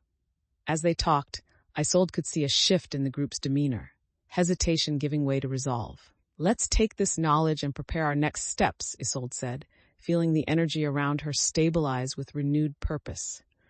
With each passing moment, she could sense that they had transformed from hesitant individuals into a united front, ready to confront the challenges ahead with confidence and adaptability. As the group formulated their strategy, Isolde took a moment to reflect on the urgency of their situation. The remnants of the poachers' camp surrounded them, reminders of the dangers they had faced and the stakes they were up against. "All right, we need to decide how best to approach the cave," Isolde said, her tone commanding attention. "We have the element of surprise on our side, and we need to use it wisely." Felix stepped forward, enthusiasm mixing with adrenaline. "If we can create a distraction again, we We might draw them away from the entrance while others go in to rescue the villagers. And what if that doesn't work? The burly man interjected, crossing his arms with lingering skepticism. Isolde looked directly at him, feeling the need to diffuse his doubts. Every time we've faced an obstacle, we've adapted. If the distraction fails, we'll pivot and regroup. We just can't allow fear to dictate our choices. The group reacted to her confidence. Murmurs of agreement circled among them as they began to internalize her vision. We need to communicate efficiently, Isolde continued, feeling the ground settle beneath her as she took charge. If we see anything unexpected, we warn each other immediately. As they began to break down into smaller teams, Isolde noticed the earlier dynamics shifting. The burly man began to engage more, instructing one of the younger villagers on how to signal during their encounter. Let's stay close on the first approach. We can't afford to get separated, he stated, revealing a transformation in his attitude. Isolde felt a sense of pride swell within her, recognizing how their experiences had shaped them and reinforced a collaborative spirit. Together, we'll face whatever comes our way, she affirmed, and as they prepared to embark on the next stage of their mission, Isolde felt their unity woven tightly, their trust in one another becoming unbreakable. With each step forward, she felt the previous challenges resonate within her, affirming that they had grown stronger and more capable together, ready to confront the unknown. As the group finalized their plan, a sense of urgency filled the air, charged with the gravity of their mission. Isolde felt a mix of determination and trepidation coursing through her. This confrontation would determine not only their fate, but also the futures of the villagers they had vowed to protect. Let's keep our communication clear and our signals distinct, she said, her voice cutting through the tension as they prepared to face their adversaries. The burly man stood at her side, reminding the group, if things go south, we fall back to the plan immediately. There's no room for error. Isolde nodded, appreciating his protective instincts while feeling the weight of leadership settle upon her shoulders. Exactly. But if we all work together, we won't have to fall back. We can succeed, she replied, her confidence buoyed by the trust they were building within the group. They began to move, Isolde leading the way with the map clutched in her hand, her determination illuminating the path ahead. As they drew closer to the intended location of the poachers, she could feel tension radiate from her companions. The combination of anxiety and anticipation mingled in the air. Felix glanced back at her, his eyes filled with unwavering belief. You've got this, Isolde. Just remember what we practiced. Together, she affirmed, feeling the strength of their solidarity push her forward. They reached the edge of the clearing where the poachers' camp lay, a mixture of resolve and fear gripping her as she surveyed the situation before them. Isolde felt the culmination of all their trials lead to this moment. The strength they had built through teamwork would guide them through the uncertainty waiting in the shadows. Let's do this, she said quietly, her voice a steady anchor for the group as they prepared to implement their plan, ready to confront whatever awaited them with courage and determination. As the tension mounted, Isolde felt the adrenaline surge within her, sharpening her focus as she prepared to lead the group into the fray. Remember our roles and stay alert, she called out, glancing back to ensure everyone was ready, the weight of responsibility pressing on her shoulders. The burly man positioned himself at the front, ready to act as a shield for the group, while Felix adjusted his grip on a makeshift weapon. Anxiety mixed with determination reflected in his eyes. They moved swiftly, weaving through the underbrush with purpose. On my mark, Isolde instructed as they approached the clearing where the poachers were gathered, the crackle of firelight dancing against the night. A sudden shout erupted from the camp as one of the poachers spotted them. Intruders! He yelled, sending chaos through their ranks. Now! Isolde shouted, her heart pounding as she thrust forward, signaling the group to implement their plan. Felix charged alongside her, a flurry of movement as they darted toward the nearest enemy. The burly man leaped into action, stepping between them and a group of poachers, confidently ready to defend his allies. The clash of makeshift weapons rang out, and Isolde felt the whirlwind of action around her, her instincts guiding her as she navigated the chaos. Stay together.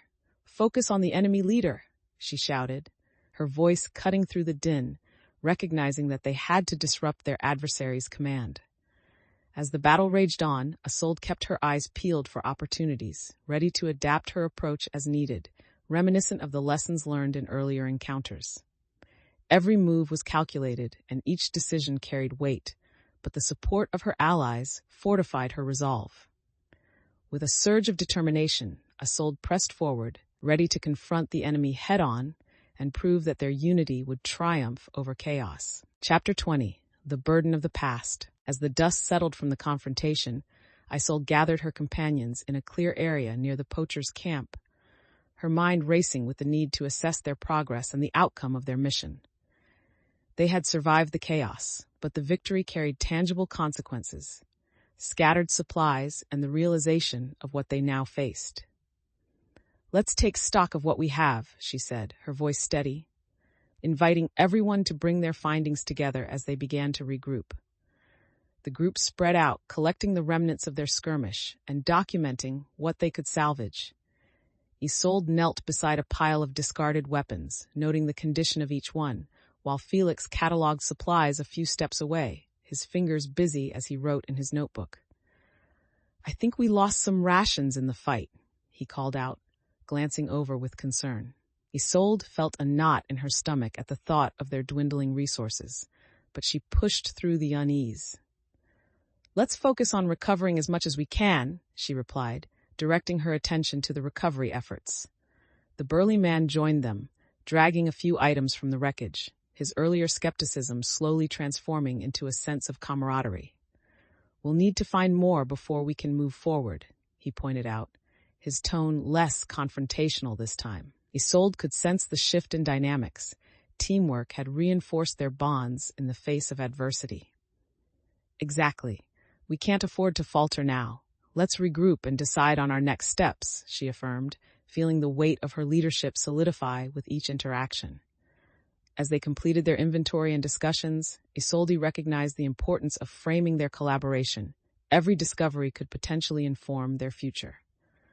With their focus renewed, Isolde understood that embracing their collective growth would enable them to navigate the uncertain path ahead with confidence, setting the foundation for what lay in store.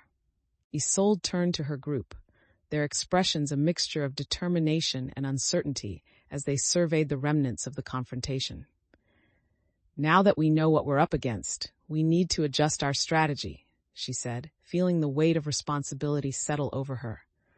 "We lost some supplies, but we also gained insight into the poachers' operations," she continued, trying to frame the loss as an opportunity for growth. Felix grabbed a stick, drawing a makeshift map on the ground. "If we mark where they're based, we can figure out the safest routes around them." The burly man observed closely, the wheels of contemplation turning in his mind. "But what if they're expecting us now? We need an alternative plan." Isolde nodded, appreciating his critical thinking amidst the chaos. "You're right. We also need to scout surrounding areas to gather additional resources before we move on." Lila, overhearing their discussion, chimed in, "I think some villagers mentioned an old trading post nearby. We should check if it still exists." "Great idea. We could regroup there and restock," Felix replied, excitement igniting in his tone. As they outlined their next steps, Isolde felt a surge of confidence. She recognized the value in each person's contributions, realizing that her collaborative leadership had fostered an atmosphere where ideas flourished. "Good. We'll head to the trading post, gather what we can, and then return to assess our next steps," she instructed, feeling the momentum build among her allies. While the group began to mobilize, Isolde felt a sense of pride swell within her. Their adaptability had strengthened their resolve, and she knew this experience would prepare them for the challenges ahead. In that moment, she recognized that overcoming obstacles was not just about survival, but about building a future together, united through trust and shared goals. As the group finalized their plans, Isolde felt the weight of responsibility settle over her. They began discussing logistics for their journey to the trading post, assessing what supplies they had left and what they would need to gather. "The key will be how quickly we can get there and back," she emphasized, drawing everyone's focus back to their primary goal. Felix was quick to add, "If we scout ahead, we can avoid any potential dangers, like the poachers on our way." The burly man, now more engaged than before, suggested, "I can lead the scouting party. I know these woods better than anyone. We should be cautious without losing time." Isolde felt a surge of gratitude at his proposal, recognizing how far their relationship had come. "That would be great. You take a few others with you, and we'll meet you at the post." Lila chimed in, "We should set specific markers along the path for everyone to follow. If we get separated, it'll guide us back." "Good idea," Isolde replied, appreciating the collaboration. "Let's create simple signs like arrows on trees, pointing to the trading posts so we can navigate easily." As they began organizing themselves, Isolde's mind raced, reflecting on how each person's input was reshaping their plans. A sense of camaraderie began to cement itself within the group, each contributing to a collective commitment to their mission.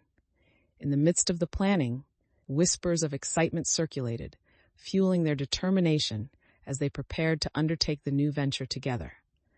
Isolde could see how their shared experiences had strengthened them. Now, they were ready to face whatever awaited them at the trading post and beyond, united by a purpose that bound them together. As the group prepared to set off, Isolde felt the weight of excitement and trepidation mingle in the air. The packing was complete, but uncertainty loomed, prompting Isolde to gather everyone for a final check-in.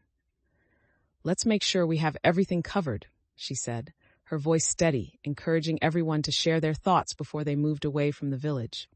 Felix stepped forward, holding up their makeshift map. "This route looks safe, but we need to stay alert for any signs of poachers." "Agreed," the burly man added, glancing towards the forest. "We haven't seen the last of them, and they'll be looking to retaliate." Isolde took a deep breath, feeling the weight of their expectations, but determined to reinforce the unity they had forged. "We'll establish a signal system," she proposed, outlining a plan to signal if they encountered trouble or needed to regroup. As they discussed strategies, Isolde's confidence began to grow, knowing that their shared knowledge and experiences would guide them through the uncertainty ahead. "Keep your packs tight and your spirits high," she encouraged, the weight of responsibility shifting into a sense of empowerment as she saw her allies nodding in agreement. Just as they prepared to leave, Isolde's mind raced with potential challenges, but she reminded herself that adaptability was key. Every new experience would sharpen her leadership skills even further. In that moment of anticipation, Isolde glanced at her companions, feeling a sense of solidarity wrap around them as they readied themselves for the journey ahead. With the plan solidified and spirits lifted, they stepped onto the path leading away from the village, the scent of adventure mingling with the earthy aroma of the forest, signaling an exciting new chapter in their quest. As they set off down the narrow trail, Isolde felt the weight of the journey ahead settle into her bones. The forest enveloped them, the sounds of nature a steady backdrop to their growing determination. "Stay close and communicate," she reminded the group, the importance of teamwork resonating as they entered a world shrouded in mystery. The burly man walked beside her, his earlier skepticism softened by the camaraderie they had built. "We'll need to keep our heads on straight," he said, his voice low yet firm. Isolde nodded, appreciating his renewed commitment.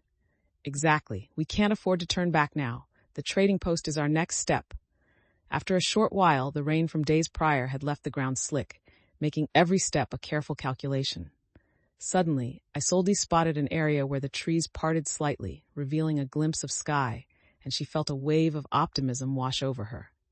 "Let's keep pushing forward. I think we're heading in the right direction," she encouraged, her heart soaring at the prospect of pulling the group together. Felix, walking a little behind, called out, "Yeah, we can't lose momentum now. We need to show everyone what we can do." As they continued, Isolde sensed a shift in their dynamics. Everyone moved with purpose, their focus aligning towards their collective goal. They approached the intersection of two paths, and Isolde instinctively felt the need to make a decision. "We need to choose wisely," she said, pausing to survey the trail signs. "Let's take the path that leads toward the trading post. It feels right." The group nodded in agreement, trust building with each moment as they prepared to embrace whatever awaited them. Isolde could feel her confidence solidify as their earlier experiences came together, setting them firmly on the path toward their shared destiny. As they walked the path toward the trading post, Isolde felt the air shift with anticipation, a palpable sense of purpose threading through the group. The sun filtered through the treetops, casting dappled patterns of light on the forest floor as the sounds of their environment grew richer. "Keep your eyes peeled for any signs of the poachers," she reminded everyone, heart racing at the thought of potential danger lurking just out of view. Felix nodded, scanning the horizon, his determination flickering like the leaves in the breeze. "I'll keep watch. We're not letting our guard down." Isolde felt a wave of appreciation for her allies, each of them stepping into their roles, embodying the unity they had forged over their journey. But just as a sense of confidence began to blanket them, a rustling grew louder from the bushes beside the path, drawing their attention and cutting through the serene sounds of nature. "What was that?" Lila asked, her voice edged with concern, anxiety rippling through the group. Isolde raised her hand, signaling for silence, her instincts kicking into overdrive. "Everyone stay alert. We need to assess the situation before moving forward," she ordered, forcing herself to stay calm. The burly man glanced around nervously, feeling the weight of responsibility return as he scanned the shadows.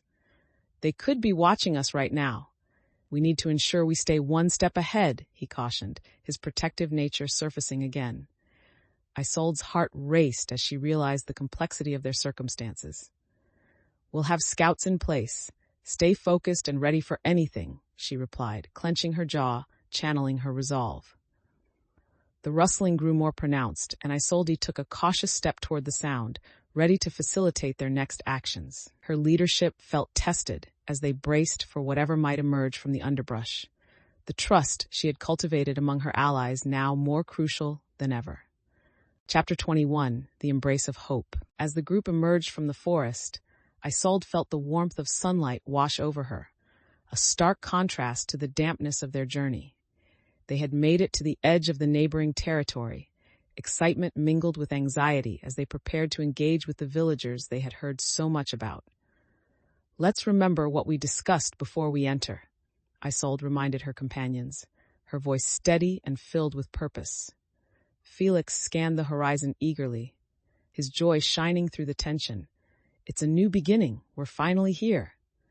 The burly man walked beside them, casting wary glances around as they approached the homes that dotted the landscape ahead. "Let's not forget why we're here. We need to be cautious with our approach," he said, his protective instincts surfacing once again. "Absolutely," Isolde replied, feeling the weight of the moment. "We have an opportunity to build alliances, but trust must be earned." As they stepped into the main area of the village, Isolde felt the eyes of the townspeople on them, a mixture of curiosity and skepticism floating in the air. "Let's introduce ourselves and explain our mission," she suggested, feeling a surge of determination amid the scrutiny. Just then, a village elder approached, her expression one of cautious interest, and Isolde sensed the importance of this moment. "Why have you come to our village?" the elder asked, her voice strong yet laced with caution. "We're here to learn and share," Isolde replied, her heart racing with the weight of their purpose. "We believe that together we can build a stronger future." The elder regarded her closely, and Isolde felt the pulse of the moment, fully aware that this dialogue could shape their mission significantly. The villagers around them began to whisper among themselves, and Isolde stood tall, ready to confront whatever obstacles lay ahead, fueled by the lessons and bonds they had created throughout their journey. As Isolde stood before the villagers, she felt a mix of vulnerability and strength wash over her. The elder's gaze lingered on her, assessing the worth of her words, and Isolde knew this was a pivotal moment in their mission. "Many outsiders have come to our lands, but not all have had our best interests at heart," the elder said, her voice calm yet firm. Isolde nodded, acknowledging the truth in her statement. "I understand your hesitance. We are not here to exploit. We wish to learn from your history and share our own." The crowd murmured, curiosity flaring among them as they weighed her sincerity. Felix stepped forward, echoing her commitment. We believe that by sharing knowledge, we can strengthen not only our community, but yours as well. However, the burly man's earlier skepticism lingered. And how can we trust that you won't repeat the mistakes of others? He challenged, a note of defensiveness creeping into his demeanor. Feeling the tension rise, Isolde took a deep breath, determined to maintain her composure. Trust is built over time, through actions. We're ready to earn it. The elder nodded slowly, the tension easing slightly as the villagers began to reflect on her words. If you truly wish to help, you may find a way to prove your intentions, the elder replied, her tone softening as she considered the merits of their proposal. Isolde felt a flicker of hope ignite within her. We'll start by helping with whatever you need. We're here to support your community. The villagers began to exchange glances, some shifting closer to hear more, drawn by her sincerity. This moment felt like the beginning of a new chapter, and Isolde recognized that as they prepared to solidify their alliances, her growth and willingness to confront fears had the power to create lasting connections. As Isolde continued to speak, she noticed that some villagers were beginning to warm to her words, while others still wore expressions of skepticism. A younger villager stepped forward, her brow furrowed in thought. You say you want to help, but what if your kind only brings more danger? Our history is littered with betrayals. Isolde felt the weight of her concerns pressing upon her, recognizing the shared pain in their past. I understand your fears. With every story of betrayal, there are also stories of loyalty and collaboration. We are here to forge something different, something stronger. Felix chimed in. We're not just passing through. We want to help you reclaim your stories and protect what matters most. We've seen how powerful unity can be.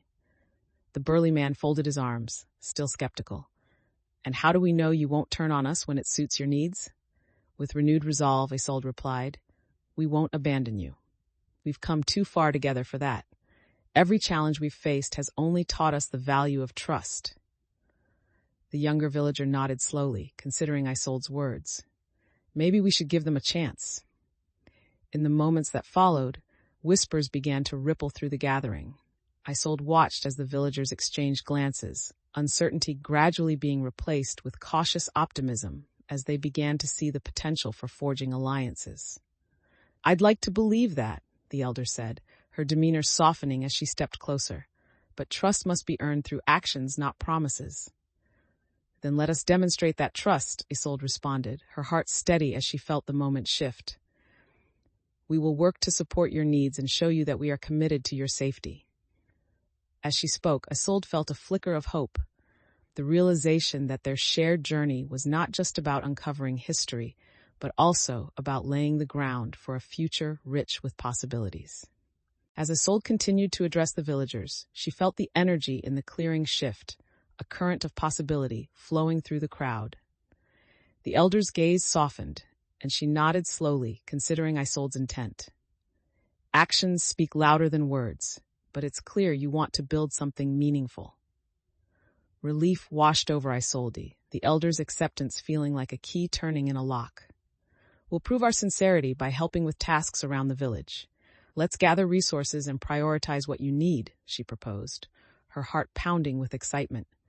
The burly man continued to observe, his expression less guarded now.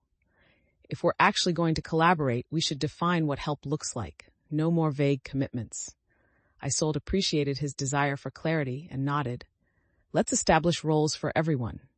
We can start by repairing houses or helping with food supplies. We can share tools and techniques that will benefit us both. A younger villager chimed in. I can help with the farming. We could use some extra strength after the storms. Good. We could also set up a small council to ensure everyone's voices are heard, Felix suggested, feeling invigorated by the spirit of collaboration building within the group.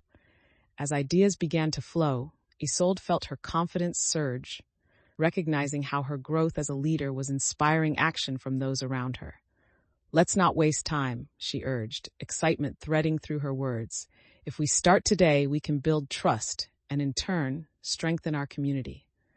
With a sense of purpose now echoing among them, the villagers began to organize, their collective energy morphing into action as they dispersed to fulfill their roles.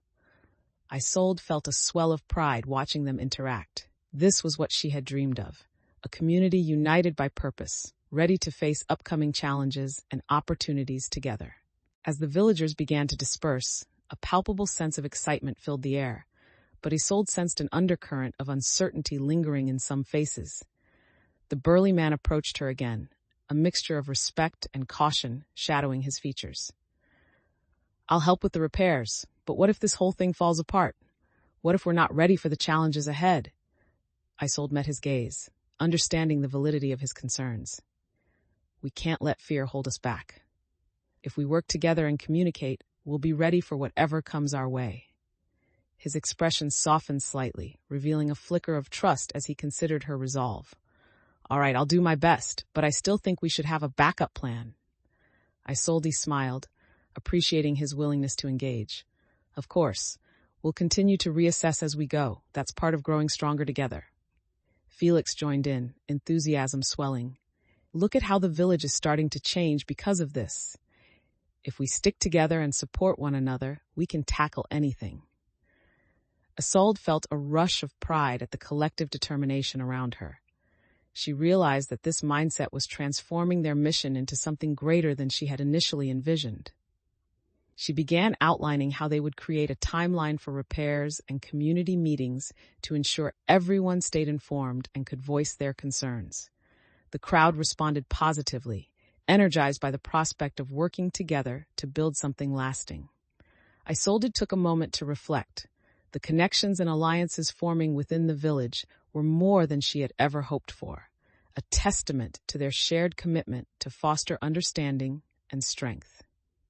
With renewed purpose, she felt ready to face the future, confident in their collective journey and the challenges that awaited them. As the village buzzed with activity, Isolde stepped back to observe the transformation unfolding around her.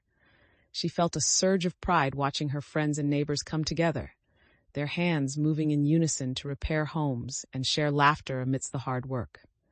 The sound of hammers striking nails and chatter filled the air, creating a rhythm that resonated with the heartbeat of their community. "Isolde, come help with this," a villager called, waving her over to a section of rebuilding that needed her architectural insights.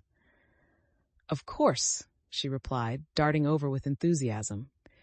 As she knelt beside them, she noticed the burly man directing a group of young villagers on how to lift heavy beams into place, embodying the leadership she had come to admire. "Great job, everyone. Just make sure to support it from the foundation," he instructed, his previous doubts melting away as he took charge. Isolde felt a warmth spread through her. This camaraderie exemplified everything they had worked toward. In that moment, she understood that these small acts of cooperation were laying the foundation for something much larger than anyone had anticipated. She finished discussing the measurements with the group and stood back, considering how far they'd come since their journey began. "Let's keep this momentum going, everyone.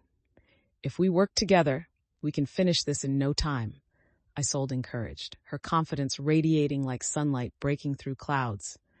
The villagers cheered in response, the air thick with renewed energy and aspirations. Isolde recognized the growth in herself and her companions. They were transforming from hesitant individuals into a community fortified by trust, ready to face the adventures that lay ahead. Her previous experiences now shaped her interactions, reinforcing the belief that every challenge faced together only brought them closer. Chapter 22, The Path Ahead. As the group prepared for the next phase of their journey, a gentle breeze rustled the leaves, carrying a sense of anticipation through the clearing. Isolde gathered everyone around, the weight of gratitude swelling within her as she looked at the familiar faces of her allies.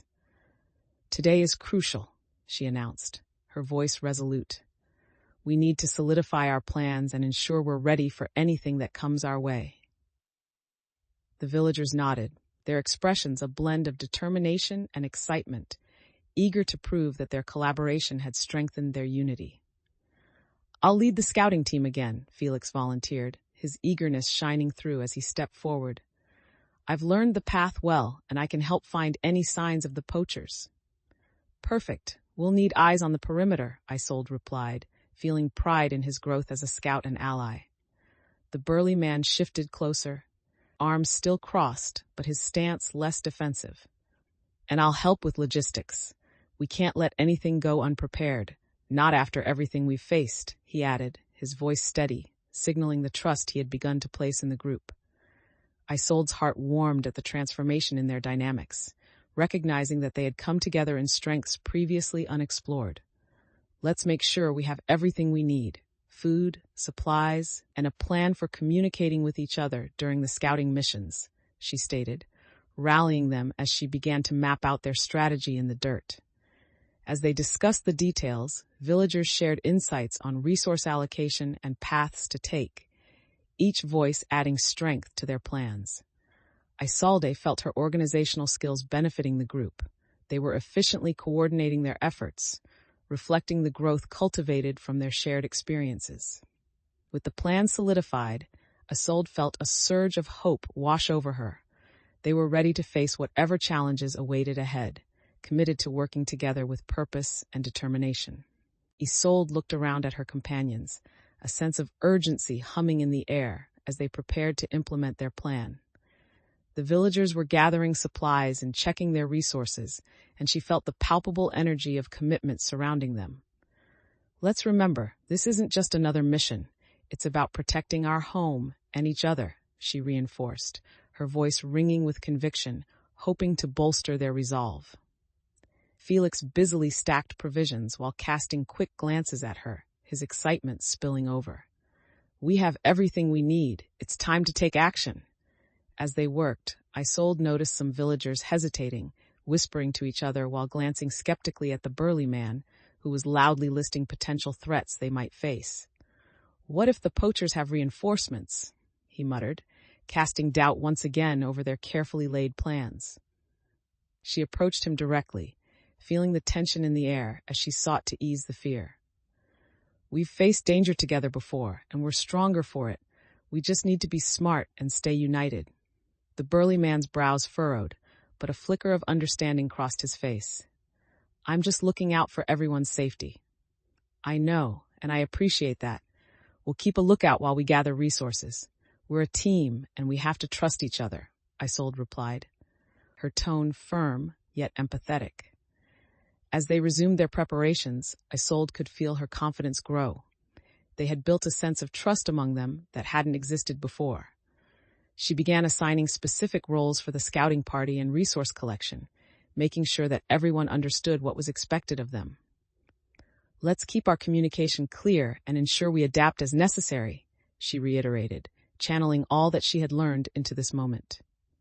The group moved with purpose, each member stepping into their roles with renewed commitment, Isolde's leadership shining as they prepared to face the uncertainties of the journey ahead. As the preparations continued, Isolde noticed a shift in the group's dynamic, a blend of eagerness and trepidation coursing through them. Every villager had a role to play, but the earlier doubts still flickered in the air like shadows, especially from the burly man who stood off to the side, observing intently. "Are we really ready for this? It feels like we're throwing ourselves into the fire," he questioned, his arms crossed tightly across his chest, a familiar skepticism creeping back into his demeanor. Isolde felt a familiar surge of determination rise within her. "If we don't confront these challenges, we'll never know what we're truly capable of. We need to trust in one another," she replied, her voice ringing with unwavering assurance. "But what if we end up regretting this?" he persisted, concern etching deeper lines on his face as he looked into the eyes of the others, gauging their reactions. Felix stepped closer, his unwavering belief shining through. "We've trained for moments like this. It's our chance to make real change and reclaim what belongs to us." Isolde noticed several villagers nodding, their trust beginning to manifest as they took confidence from Felix's words. "Everyone feels the pressure, but that shouldn't discourage us. Let's focus on the skills we've developed and face the challenges together," she said, guiding them back to the collective goal. The burly man seemed to soften, a flicker of respect in his gaze as he realized Isolde's determination had grown. "All right then, but I expect everyone to stay alert. We have to be smart about this," he conceded, signaling a togetherness beginning to solidify. Isolde felt a weight lift as the team began to coalesce around their shared mission, aware that every moment of uncertainty had shaped their commitment to one another. As the group started moving with purpose, Isolde's heart swelled with pride. Their bond had been forged through the trials they'd faced, and now they were ready to tackle whatever awaited them, united in trust and determination. As preparations continued, Isolde felt a shift in the dynamic of the group. The air was electric with both excitement and anxiety, a cocktail of emotions swirling around them. With a soft pat on her satchel, she turned to her allies, knowing they had come too far to falter now. "All right, everyone, let's gather our resources. We need to be ready to act when the time comes," she instructed, her voice steady, grounding them as they focused on the tasks at hand. Felix was already deep in conversation with a few villagers about the best way to reinforce their defenses. "We should make sure we have lookout points and clear signals," he suggested, his eyes bright with ideas. The burly man stood nearby, watching the interactions unfold with a mix of respect and lingering caution. "And we should make sure we understand how the poachers might react to our moves," he added, determined to keep everyone grounded. Isolde nodded, appreciating his insight. "Exactly.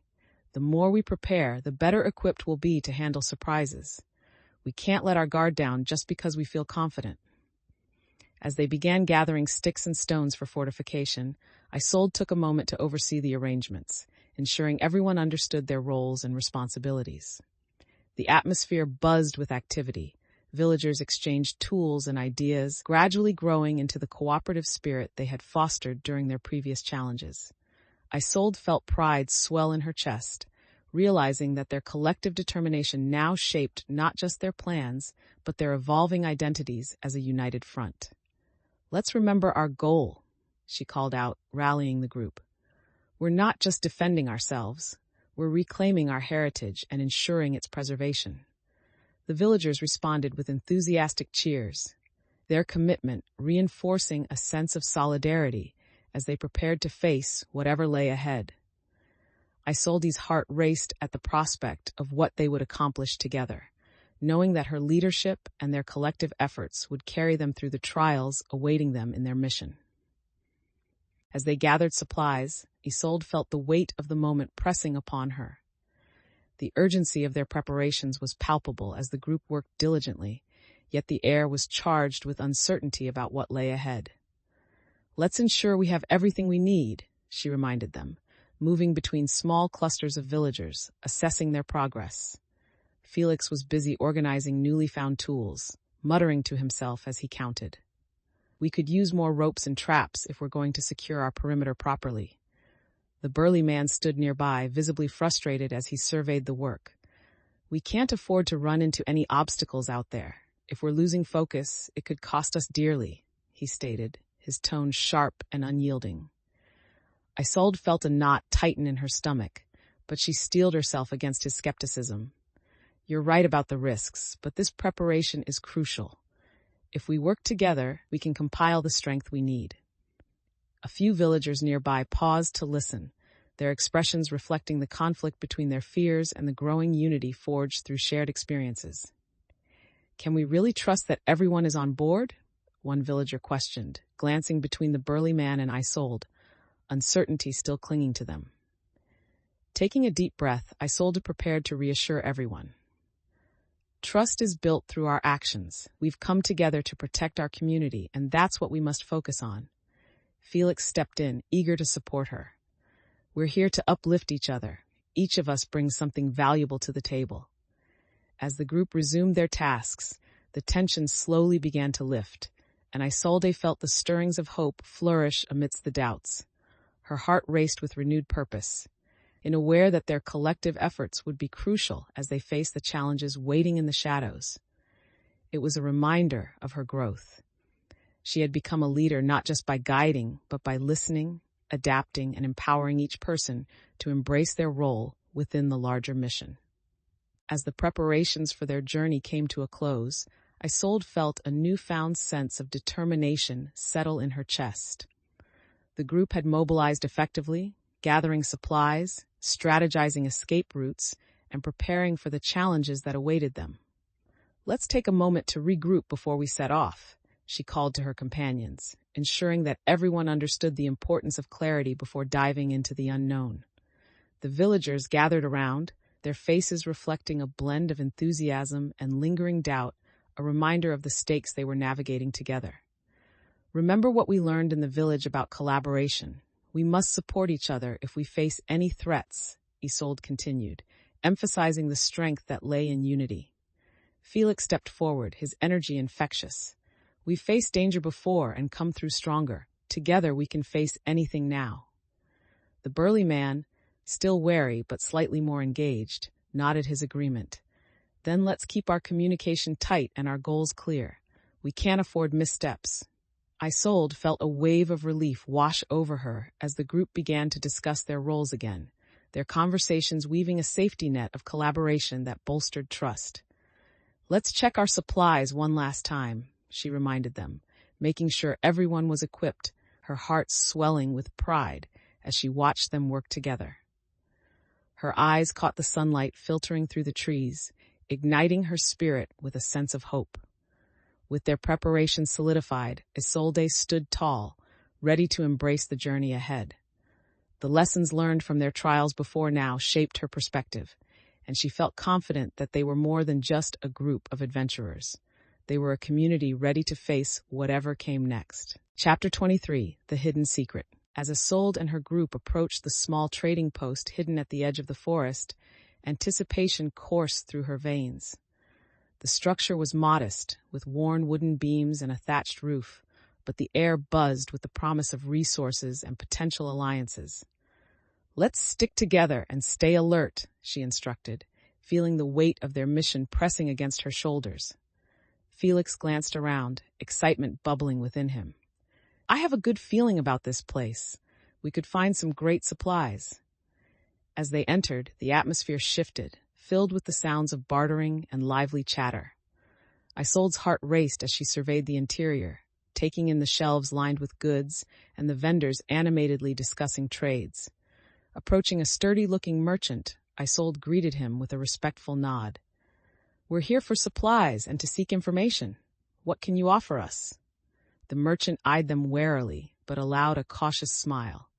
Depends on what you're looking for. Supplies can be had, but information is a little trickier. What's your purpose here? Isolde felt the tension between them, aware of the importance of this interaction. We seek to better understand our histories and how we can work together to strengthen our communities. We need tools, provisions, and any insight you might have about the area. The merchant crossed his arms thoughtfully. I see. Working together is fine, but outsiders have a tendency to stir trouble. You'll need to prove your intentions. Isolde sensed the underlying caution and rallied her confidence. We intend no harm. We believe in mutual growth and would value any knowledge about threats we might face. A hint of interest flickered in the merchant's eyes, yet doubt still hung in the air. Many come with promises but leave with more than they bargained for, he countered, testing the sincerity of her words. Isolde nodded, understanding the need to earn trust in this unfamiliar place. Then allow us an opportunity to show you that we mean what we say. We'll gather what supplies we can and demonstrate our commitment to your community. This proposition seemed to resonate. The merchant leaned back, contemplating their exchange as the energy in the trading post shifted toward curiosity. With a renewed sense of determination, Isolde felt the potential for alliances begin to shape their next steps, ready to embrace the challenges that lay ahead with her allies by her side. As Isolde engaged the merchant, she could sense the atmosphere around them growing rich with opportunity and potential obstacles. The merchant leaned back, crossing his arms, weighing their intentions carefully. If you want supplies, you'll have to trade something of worth. What do you have to offer? Isolde felt a surge of determination as she searched her mind for possibilities. We can share knowledge about the poachers in the region if you give us some supplies. We've encountered them and learned their tactics. The merchant raised an eyebrow, intrigued but still guarded. Information is valuable, but words are easy. Prove to me that you can deliver what you promise. Felix stepped forward, eager to support Isolde. We can help defend your village if necessary. We've equipped ourselves well over our journey. The merchant considered their words, a flicker of doubt lingering. And if you face danger yourself, what happens then? Isolde's heart raced, understanding the stakes of the negotiation. We won't abandon our allies, and we'll put our newfound skills to use to protect our communities together. Bold claim, the merchant replied, a glimmer of interest in his eyes. However, proving yourself is more than just talk. You'll need to show your commitment. Isolde felt the tension heavy between them, but also saw the potential for growth in this moment. Then let us work together. Allow us to assist your village while we gather what we need for our journey. After a moment of contemplation, the merchant nodded slowly, allowing a faint smile to break through. Very well. Show me you're sincere, and we can discuss what supplies you need. Relief washed over Isolde as the atmosphere shifted. They had taken a step towards solidifying a crucial alliance. I promise you won't regret this decision, she replied, excitement bubbling within her as she recognized that their journey was evolving into something far greater than she had ever imagined. Isolde felt a surge of determination as she prepared to put their plan into action. With the merchant's cautious agreement, she turned back to her group, who were watching expectantly. All right, everyone, she said, her voice steady. We need to gather the supplies we discussed, but let's remain mindful of the village's needs as well. Felix nodded, glimmering with excitement. I'll coordinate with the villagers and see what they need help with while we're here. The burly man stepped forward, his earlier skepticism replaced with a newfound readiness. I'll help scout the surrounding areas to ensure there are no threats while you're gathering. Isolde felt a swell of gratitude. Their willingness to cooperate made her heart race with optimism. Together we can do this. Let's make sure we keep a lookout and communicate at all times, she instructed, feeling the weight of leadership grounding her. As they split into teams, Isolde could see secondary characters stepping into their roles, some villagers beginning to uplift one another's spirits, while others remained wary. Just remember to bring back anything that might help us in our fight against the poachers, the earlier skeptical villager reminded them as they prepared to leave. Isolde turned to him, her mind racing with a plan of action for the community. We'll ensure our efforts here help strengthen our ties and provide us clarity on our path. With a shared purpose lighting the way, they stepped out into the bustling village, ready to forge alliances and recover resources, Isolde's confidence fortified by a sense of unity that now defined their journey. This experience reminded her that every decision and step forward was a thread weaving them together into a fabric of resilience. As Isolde and the group dispersed to gather supplies, she couldn't shake the feeling of anticipation mingled with concern. The villagers began to engage with her and Felix, enthusiastic about the possibilities of collaboration, while others watched from a distance, their faces etched with skepticism. Let's make sure we're on the same page, Isolde said, rallying her comrades as they moved through the bustling stalls. We're here to forge relationships and share resources that will prepare us for the challenges ahead. Felix glanced at her, clearly excited. I'll talk to the families about what they can spare. Maybe we can get a list of what's needed back home, he replied, eager to tackle his task. At the same time, the burly man remained cautious. And if we run into opposition from outsiders while we're gathering, we should have a plan in place, he warned, still wrestling with his instincts. We will, Isolde assured him, determination resonating in her tone. We've learned to adapt, and if anything goes wrong, we'll regroup and adjust. Trust is part of this process. As they divided tasks, Isolde felt a subtle shift. The earlier doubts seemed to melt away as the villagers began to actively engage with their mission.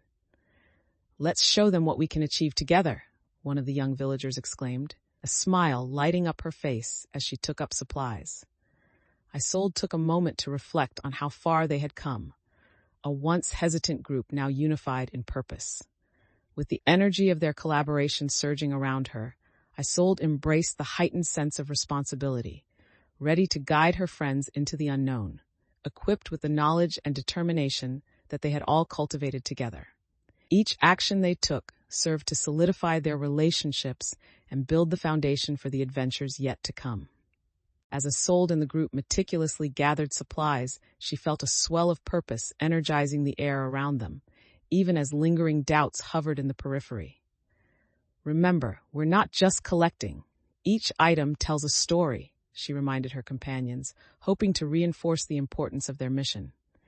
Felix handed a bundle of herbs to a village elder, who received them with gratitude.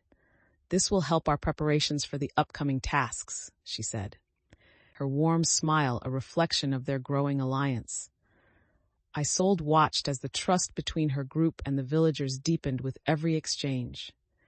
However, doubt still flickered in the burly man's eyes as he surveyed the gathering. "What if we're just making ourselves targets?" he said, his voice low but filled with concern, casting a shadow over the enthusiasm.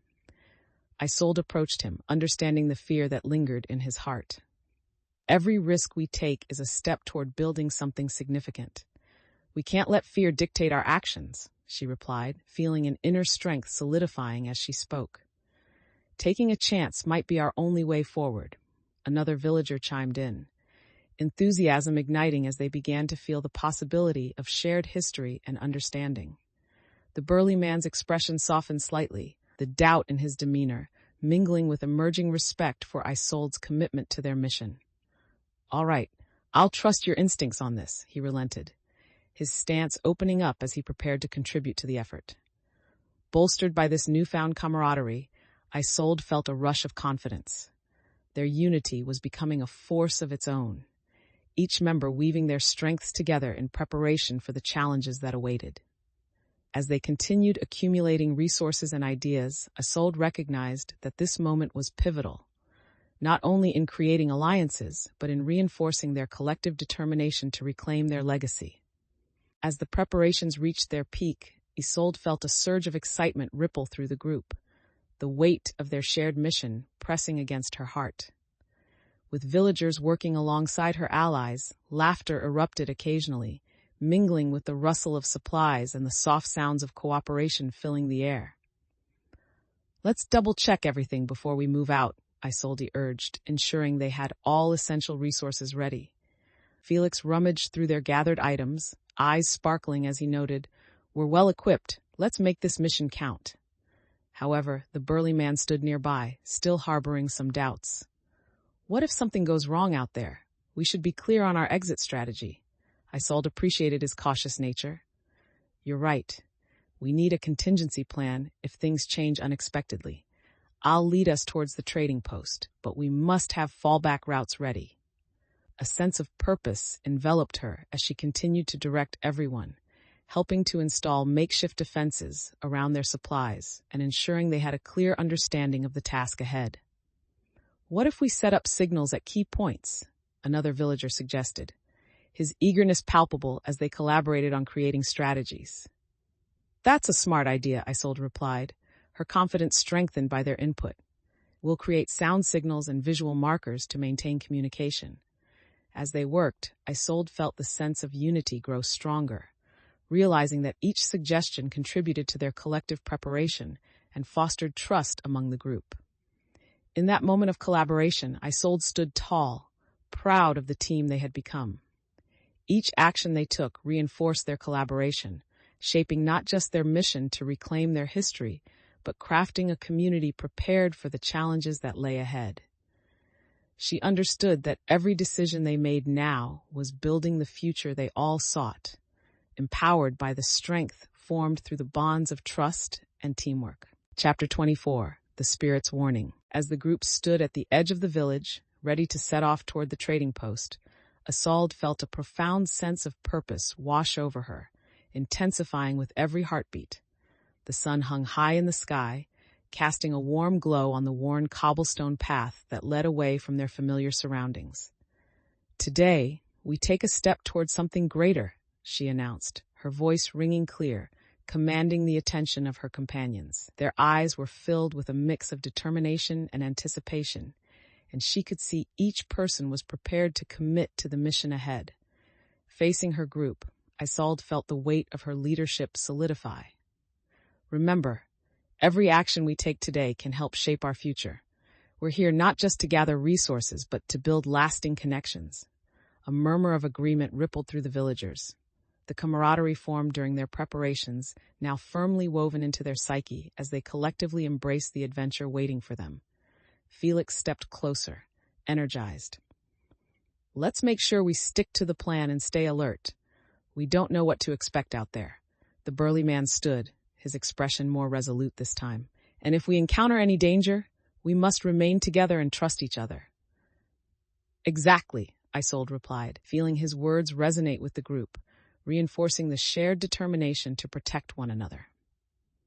As they began their journey, the weight of their recent challenges lingered in Isolde's mind, but she pushed through, ready to embrace whatever awaited them. The deeper meaning of their mission continued to unfold. They would reclaim not just their stories, but also their strength as a united community. With purpose guiding her steps, Isolde led the group down the path, ready to face the trials that lay ahead, with courage and resilience. As they trekked along the winding path, the air buzzed with a sense of urgency and excitement. Isolde kept her eyes peeled for any changes in the environment, noting the old trees that lined the way and the sound of leaves rustling in the breeze. "Let's stay focused. We need to reach the trading post before nightfall," she reminded the group, her voice firm as she encouraged everyone to keep moving. Felix walked beside her, scanning the terrain while occasionally glancing back to gauge the group's morale. "Do you think we'll find everything we need?" he asked, a hint of anxiety lingering in his tone. Isolde nodded, her determination unshaken. "I believe we will. We've gathered enough knowledge from the village to reach out for what we need." The burly man, walking a few steps behind, chimed in with caution. "I still say we have to watch our backs. Those poachers won't let us off easy after what happened." Isolde felt the tension in his voice, echoing the concerns of others, but refused to let fear cloud their progress. "We will be prepared. If we see any sign of trouble, we will adapt our strategy." As they pressed on, Isolde felt the dynamics of the group begin to shift. The shared experiences from earlier struggles were beginning to bind them tighter together. "Together, we can achieve more," she encouraged, her voice rising with optimism. "Each of us brings something valuable to this mission." Their spirits began to lift, evident in the way they moved with renewed energy, a testament to their evolving collaboration. Isolde felt empowered by the possibilities ahead, driven to ensure that their collective strength and shared stories would guide them toward whatever awaited at the trading post. With every step forward, she embraced her role as a leader, ready to face the challenges that would further shape their intertwined destinies.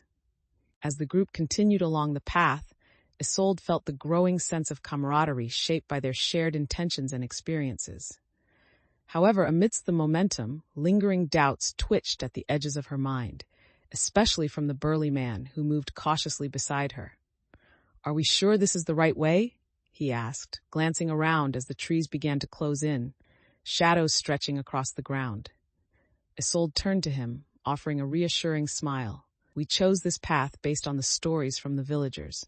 It should lead us to the trading post, and we have each other to rely on."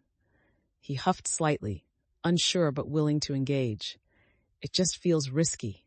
We might be walking into trouble." "I understand your concern," she replied, trying to acknowledge his fears while remaining focused.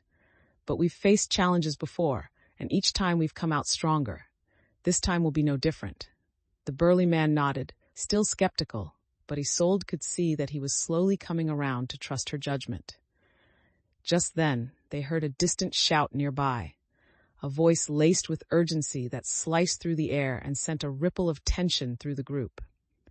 "Did you hear that?" Felix whispered sharply, his eyes wide as he looked to Isolde for guidance. "Yes, let's move quietly. We need to find out what's happening," Isolde commanded, her instincts kicking in as she felt the atmosphere thicken with anticipation. They crept closer, seeking the source of the disturbances, their bodies tensed for action as they drew nearer to the unseen commotion. Isolde's heart raced in rhythm with the footsteps of her companions, aware that this could lead to a pivotal moment in their journey. She reminded herself of the strength they had built as a team, a strength that would guide them as they faced whatever lay ahead. As they drew closer to the sound, Isolde motioned for her group to halt, the urgency of the situation heightening their senses. Stay quiet and listen, she instructed, her heart pounding as they strained to understand the commotion ahead. Felix shifted anxiously beside her. What if it's the poachers, he whispered, anxiety threading through his voice. Isolde felt the weight of his concern, but pushed it aside, focused on the task at hand. We need to assess the situation. If we can gather information, it might inform our next steps. The burly man grunted, looking toward the direction of the noise. I'm not keen on stumbling into a trap, he stated, his protective instincts flaring up again. Determined to maintain control, Isolde nodded. I understand the risks, but we can't let fear dictate our actions. We have to face this together. As they moved in closer, the voices became clearer, a tumult of shouts echoing in the air. Let's check it out, she whispered, urging them forward, keeping her instincts sharp as they weaved through the foliage. Just as they reached the edge of a small clearing, they caught sight of a group of villagers in altercation with the poachers, tensions flaring as accusations flew back and forth. Isolde's heart raced. This was a high-stakes situation, and they had to act quickly to prevent escalation. Felix, take the others and flank the poachers. We'll need a distraction, she commanded, feeling the electric pulse of responsibility flow through her. He nodded and moved into position, his face set with determination, while Isolde prepared herself to step into the fray. Stay close and ready. If this gets out of hand, we regroup and reassess, she called out, ready to guide her allies through whatever chaos unfolded. In that moment, she understood the depth of her journey. The growth she had experienced was molding her into a leader capable of navigating even the most complicated situations. As the chaos of the confrontation unfolded, Isolde felt the adrenaline surging through her as she moved into position, ready to act decisively. Felix darted off with the others, creating a distraction as they circled the gathering conflict, while Isolde pushed forward to assess the situation firsthand. The air crackled with tension as the poachers stood their ground, their voices filled with threats and arrogance. I won't let you take our people again, one of the village elders shouted, his voice unwavering, standing defiantly despite the intimidation. Isolde felt a rush of anger at the poachers and stepped forward, heart pounding. We're not here to threaten anyone. We demand the return of our villagers, she called out, her voice steady and authoritative. The poachers turned to her, surprise flaring in their eyes, but quickly replaced with disdain. And what makes you think you can just demand anything? The leader sneered, eyeing her challengingly. Because we're stronger together, Isolde replied, feeling the unity of her allies fueling her determination. You've shown your true colors, and your greed will lead to your downfall. The burly man stepped closer to her side, watching her with a mix of respect and admiration as she faced the enemy head-on. With tension thick in the air, the poachers began to argue amongst themselves, their authority shifting as Isolde's nerve came through, revealing the cracks in their confidence. As she prepared to guide her allies through the next steps, Isolde felt a surge of pride. She no longer felt like just an explorer. She had used her knowledge and experiences to take charge. Stand firm, everyone. We've fought for this, and we won't back down, she shouted, rallying her companions as they moved together, ready to confront whatever threat lay ahead. This moment crystallized her evolution. She was not only leading but inspiring her team to stand strong against adversity, poised for victory. As the confrontation began to unfold, Isolde's heart raced, adrenaline surging as the fight erupted around her. The poachers were caught off guard by Felix and the others' distraction, their arrogance faltering as confusion spread among their ranks. Isolde seized the moment, moving swiftly towards the nearest poacher, determined to lead her allies in reclaiming their power. Now is our chance. Let's push them back, she shouted, feeling the weight of leadership settle firmly on her shoulders as she charged forward. The burly man followed at her side, his earlier doubts transformed into a fierce determination. We won't let them overpower us again. Keep your guard up, he yelled, rallying the others. Isolde felt an overwhelming sense of responsibility surge within her, knowing that this was more than just a fight. It was a stand for their community, their history, their future.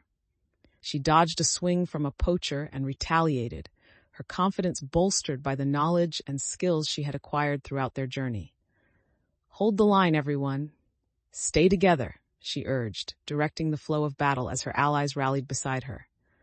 The poachers struggled to regain control as the tide shifted.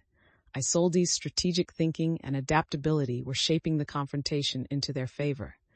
Each command she issued resonated powerfully, drawing on the energy of unity forged during their shared trials.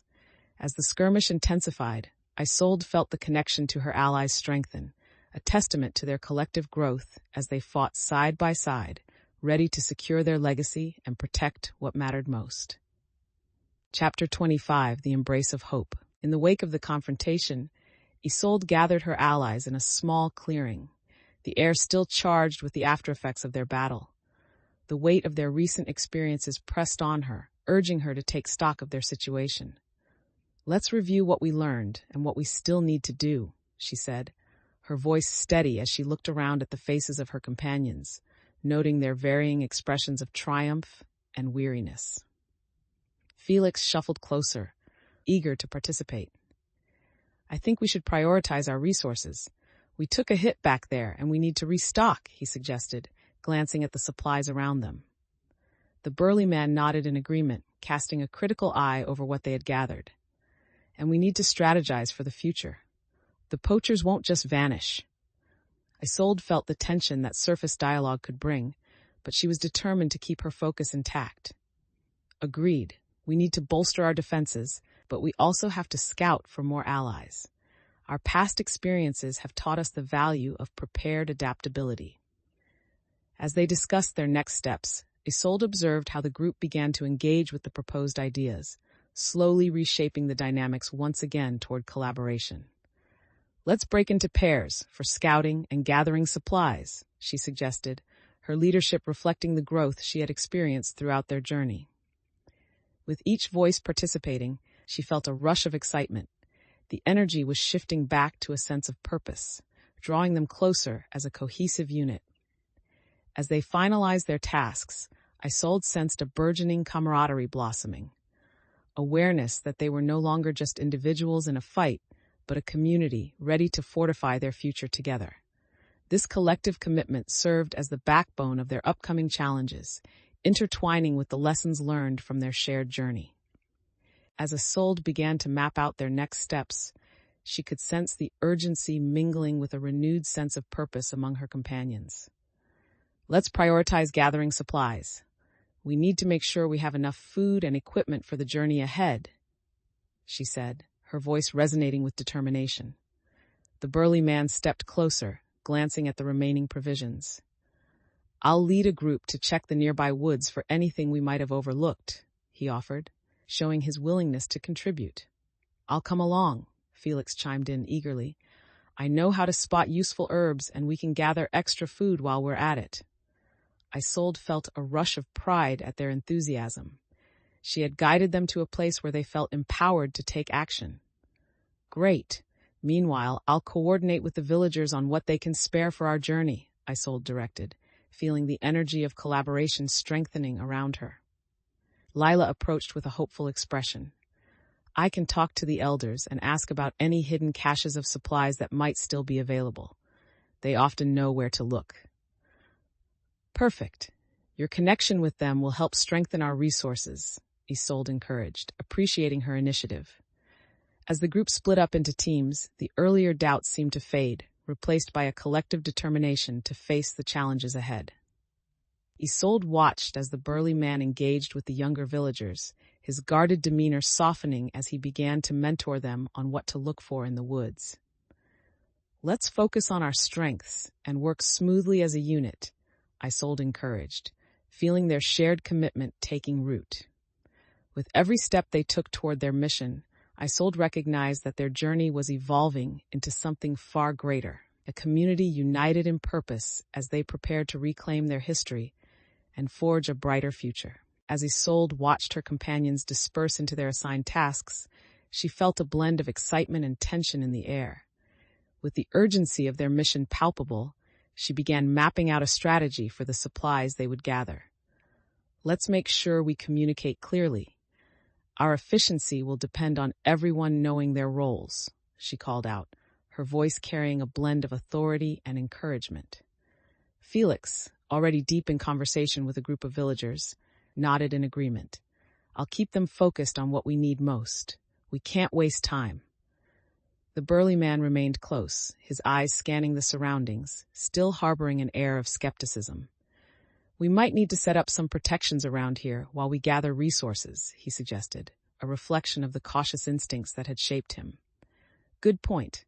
While gathering supplies, we also must safeguard ourselves from any potential threats, Isolde replied, feeling a rush of determination as the plan began to take shape. One of the villagers joined in. We should find some sturdy branches to create barriers. That way, we can be prepared if anything arises. Exactly, Isolde exclaimed, appreciating the engagement. Let's work together to reinforce our perimeter while collecting what we need. As they began to organize their efforts, Isolde noticed the varying levels of enthusiasm among the villagers. Some moved with eagerness, while others still appeared hesitant, their earlier doubts shadowing their motivation. Let's remember our goal, to grow stronger together, she reminded them, striving to uplift everyone's spirits. The burly man, watching the unfolding dynamics, offered a hint of approval as he saw how their collaborative efforts reflected the progress they had made. With renewed vigor, the group began to gather supplies and construct their defenses, reaffirming Isolde's belief in their collective strength and adaptability. As they worked side by side, Isolde felt an overwhelming sense of pride, knowing that their journey was not just about challenges, but about the connections forged through mutual support and shared aspirations. As the team began to gather supplies, Isolde took stock of their progress, moving through the small groups forming in the clearing. Let's make sure we utilize everyone's strengths, she instructed, her voice firm as she engaged with the villagers, eager to promote collaboration. Felix was already deep in discussion, brainstorming ideas with a few young villagers, his energy propelling them into a lively exchange of thoughts. Maybe we could set traps along the perimeter to deter any threats while we gather what we need, he suggested, brimming with enthusiasm. That's a solid idea, Isolde replied, impressed by his initiative. We need to bolster our defenses while we work together. Nearby, the burly man observed with a critical eye, his arms crossed as he weighed the younger villagers' suggestions. And what if we set the traps incorrectly? We can't afford any mistakes, he said, his tone cautious, reflecting his protective nature. Isolde met his gaze, understanding his concern while feeling the drive of the moment. Mistakes are part of the process. Together, we'll learn and adjust. Her confidence seemed to resonate with the group, softening some of the lingering doubt among them. Let's create a plan that allows for flexibility, she continued, her excitement building as she outlined how they could adapt based on what they encountered. As they discussed the logistics, several villagers contributed ideas, sparking a flurry of collaboration that began to shift the tone of the clearing from uncertainty to determination. With every suggestion shared, Isolde recognized how they were weaving a tighter bond among themselves, each voice participating in the creation of a strategy that reflected their unity.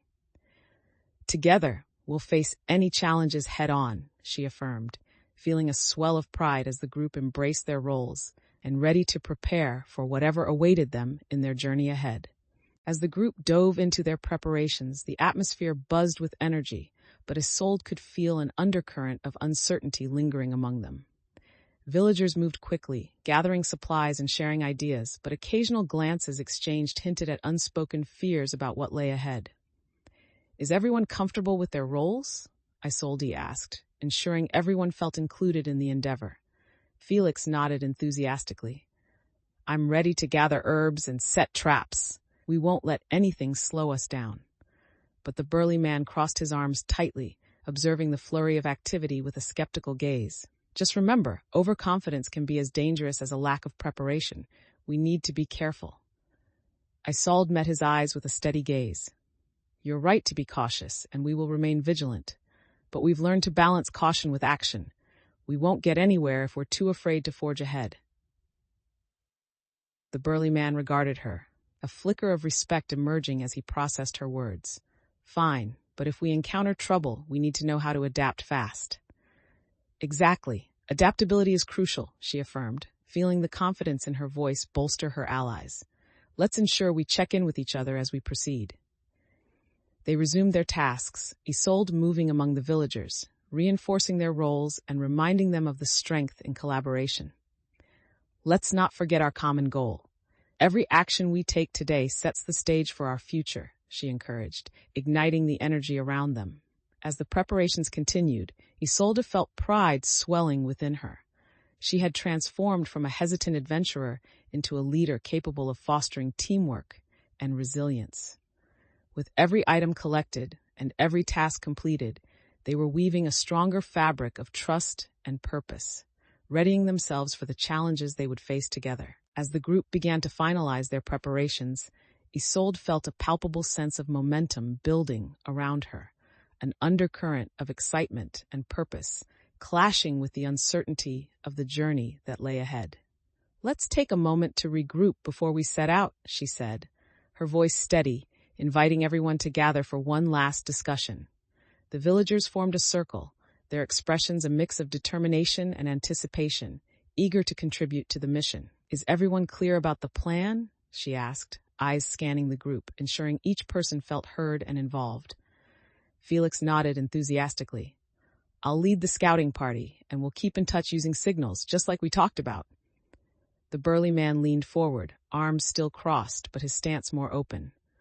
"I'll coordinate the defenses while you're gathering supplies. If anything looks off, we need to be ready." Isolde felt a rush of gratitude. The cooperation among her allies was becoming a palpable force. "Exactly. Let's make sure everyone knows their roles and feels empowered to act. We need to flow as a unit." As they reviewed the plan, a few villagers expressed lingering concerns about potential dangers lurking ahead, their voices laced with anxiety. "What if we run into poachers again while we're out there?" one villager asked, the fear evident in her eyes. Isolde took a deep breath, acknowledging the worry that filled the air. "If that happens, we adapt. We've faced those threats before, and we can do it again." Her commitment seemed to resonate, and the tension in the group began to lift, replaced by the resilience they had built through shared struggles. "Let's stay focused on our mission," she said, her heart imbued with the trust they were placing in her as a leader. As they prepared to head out, Isolde felt the collective energy shift, the group ready to charge forward, not just for their own stories, but for the legacies they hoped to preserve together. They stepped onto the path confidently, united in their goal, with Isolde feeling the weight of her growth carry them toward the uncertain future that awaited. Chapter 26, The Final Test. As dawn broke over the horizon, Isolde gathered her group near the village square, the air filled with anticipation for the day's mission. The sunlight illuminated their faces, revealing the determination etched in each one, and Isolde felt the urgency of their task settle upon her. "Today, we rescue those villagers," she said, her voice steady as she called for their attention. "We have a plan, and we must execute it carefully." Felix stood by her side, enthusiasm bubbling up within him as he responded. "I can't wait to get started. We have to make sure everyone is ready." Isolde nodded, appreciating his eagerness, but also recognizing the need for focus. "Let's review our roles. We need to ensure that everyone knows their part to minimize risks." As they began to organize, she could see a mix of excitement and anxiety in the group, a familiar cocktail of emotions that came with their mission. The burly man, standing slightly apart, voiced his caution again. "And what if the poachers are prepared for us this time? We can't afford to be ambushed again." Isolde turned to him, feeling the weight of leadership deepen. "That's precisely why we're planning so thoroughly. We need to be strategic and adaptable," she assured him, her confidence unwavering. The group started discussing logistics, and Isolde felt the weight of their collective trust as they shared ideas, building on one another's contributions. "Everyone has strengths they bring to the table," she reinforced, watching as the villagers began to engage, inspiring confidence among them. As they finalized their preparations, Isolde took a deep breath, feeling a rush of determination. Her journey had equipped her with the skills needed to lead, and together they were ready to face the challenges that awaited them. As the group continued their preparations, Isolde felt the weight of the situation grow heavier with each passing moment. "Let's gather our resources and finalize our approach," she said, ensuring everyone was engaged and focused. Felix grabbed a nearby bundle of supplies. I'll make sure we have enough food and water for the journey. No one will go hungry. The burly man hovered nearby, still wrestling with doubt. What if we run into the poachers again? We can't afford to be caught unprepared, he warned, his expression tense. Isolde took a deep breath, grounding herself in the moment. We'll be ready. We've learned to adapt, and we'll keep communication open. If we encounter trouble, we'll regroup. From the side, a younger villager raised her hand hesitantly. What if we don't know where they are? We need to be able to see them first. Then we'll scout the area before proceeding, Isolde replied, appreciating her initiative. Knowledge is our best defense. We'll use signals to communicate if anything comes up. The burly man nodded slightly, showing he was beginning to trust her leadership. All right, then we should divide the tasks effectively. Feeling the energy shift, Isolde organized the villagers into smaller teams, assigning clear roles. Let's create a scouting party to watch for movement while the rest of us gather supplies. As they began to mobilize, Isolde felt the momentum build, recognizing how each person's strengths were vital to their success. Let's show everyone what we can achieve together, she encouraged, knowing that their transformations as individuals would only fortify their collective mission. With their tasks clearly defined and spirits lifting, Isolde felt a rush of confidence as they took the first steps toward the challenges that lay ahead, united by purpose and determination. As the team divided into their assigned roles, Isolde felt a mix of anticipation and urgency settle in her chest. The atmosphere around them buzzed with purpose as villagers organized supplies and preparations, yet the recent skirmish still loomed in the back of everyone's minds. Remember, we're not just gathering supplies, we're preparing to protect ourselves and each other, Isolde reminded everyone, her voice steady as she navigated between groups. One of the elders chimed in. We should have a backup plan in case we encounter trouble on the way. Felix nodded, his eyes bright with determination. Absolutely. We can use the lookout points we discussed and set clear signals for communication. Raising an eyebrow, the burly man stepped in, his tone still skeptical. And what if those signals get compromised? We're putting ourselves out there. Isolde felt a flicker of frustration, but held her ground. If we can't communicate effectively, then we adapt. We can't let fear inhibit our progress. We've come too far for that. The villagers began sharing their thoughts more openly, reflecting the dynamic shift that had emerged through their experiences.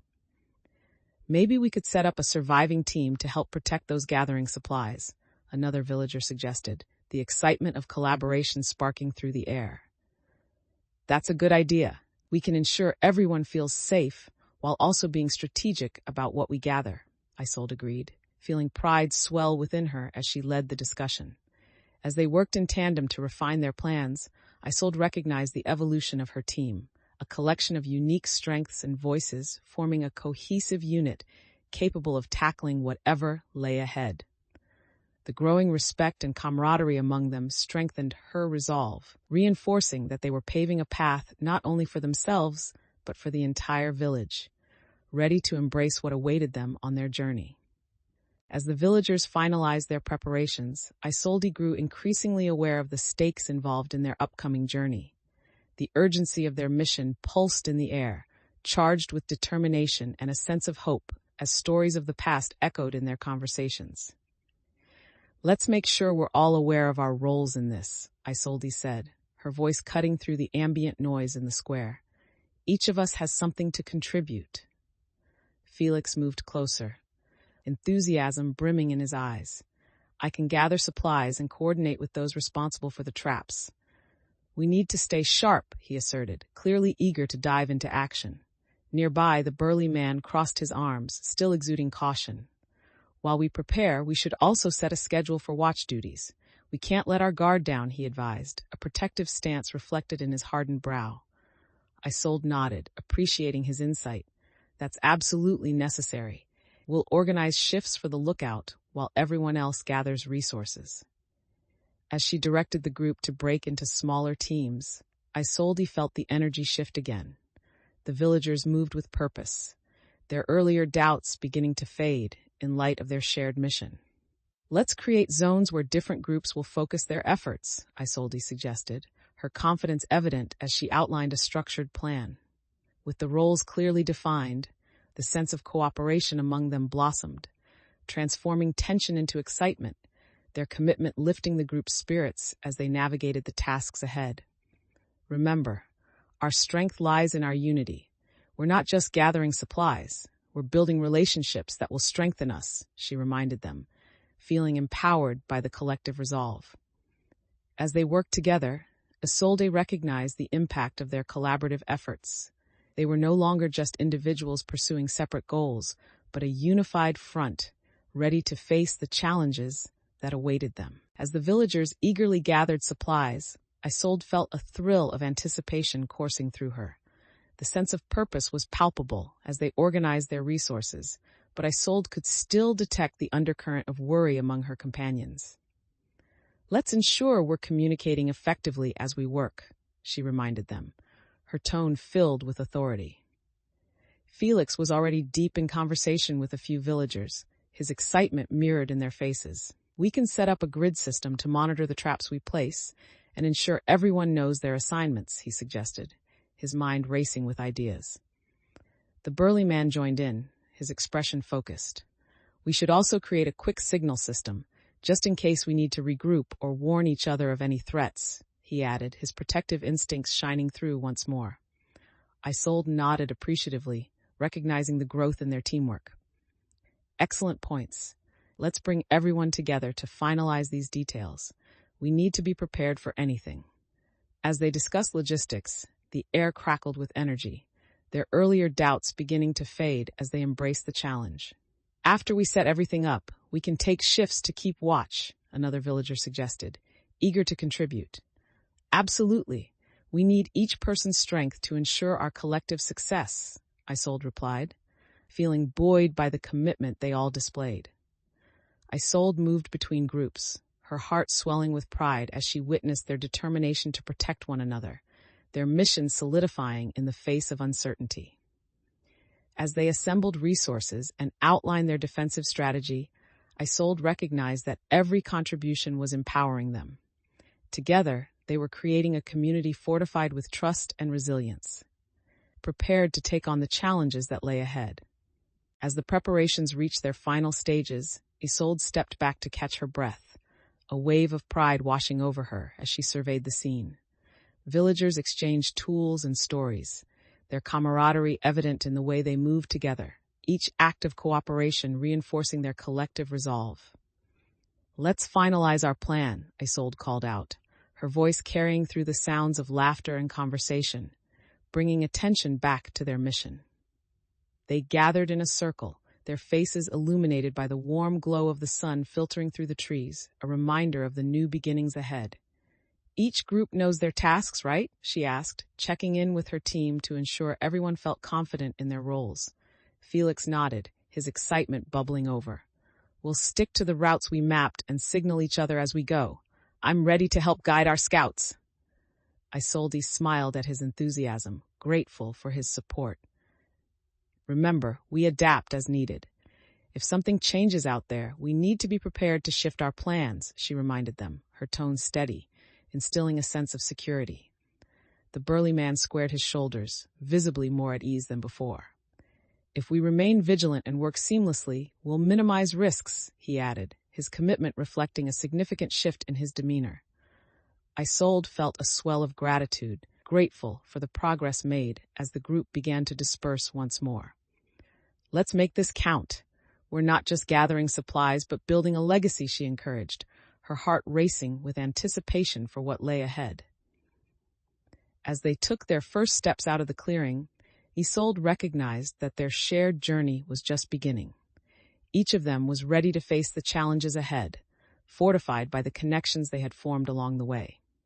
Chapter 27, The Path Ahead. As dawn broke over the horizon, Isolde gathered her allies in the village square, ready to finalize their plan for the next confrontation.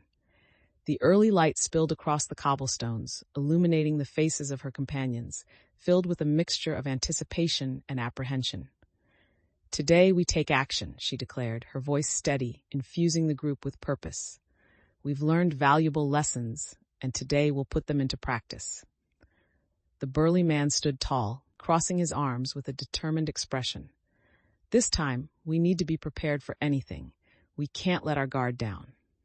Isolde nodded, recognizing the intensity in his eyes. Absolutely. We'll make sure everyone understands their role and stays alert as we move toward the poachers' territory. Felix, who stood nearby, chimed in with enthusiasm. I can take point again. I'll lead the scouting team. I know the area well now.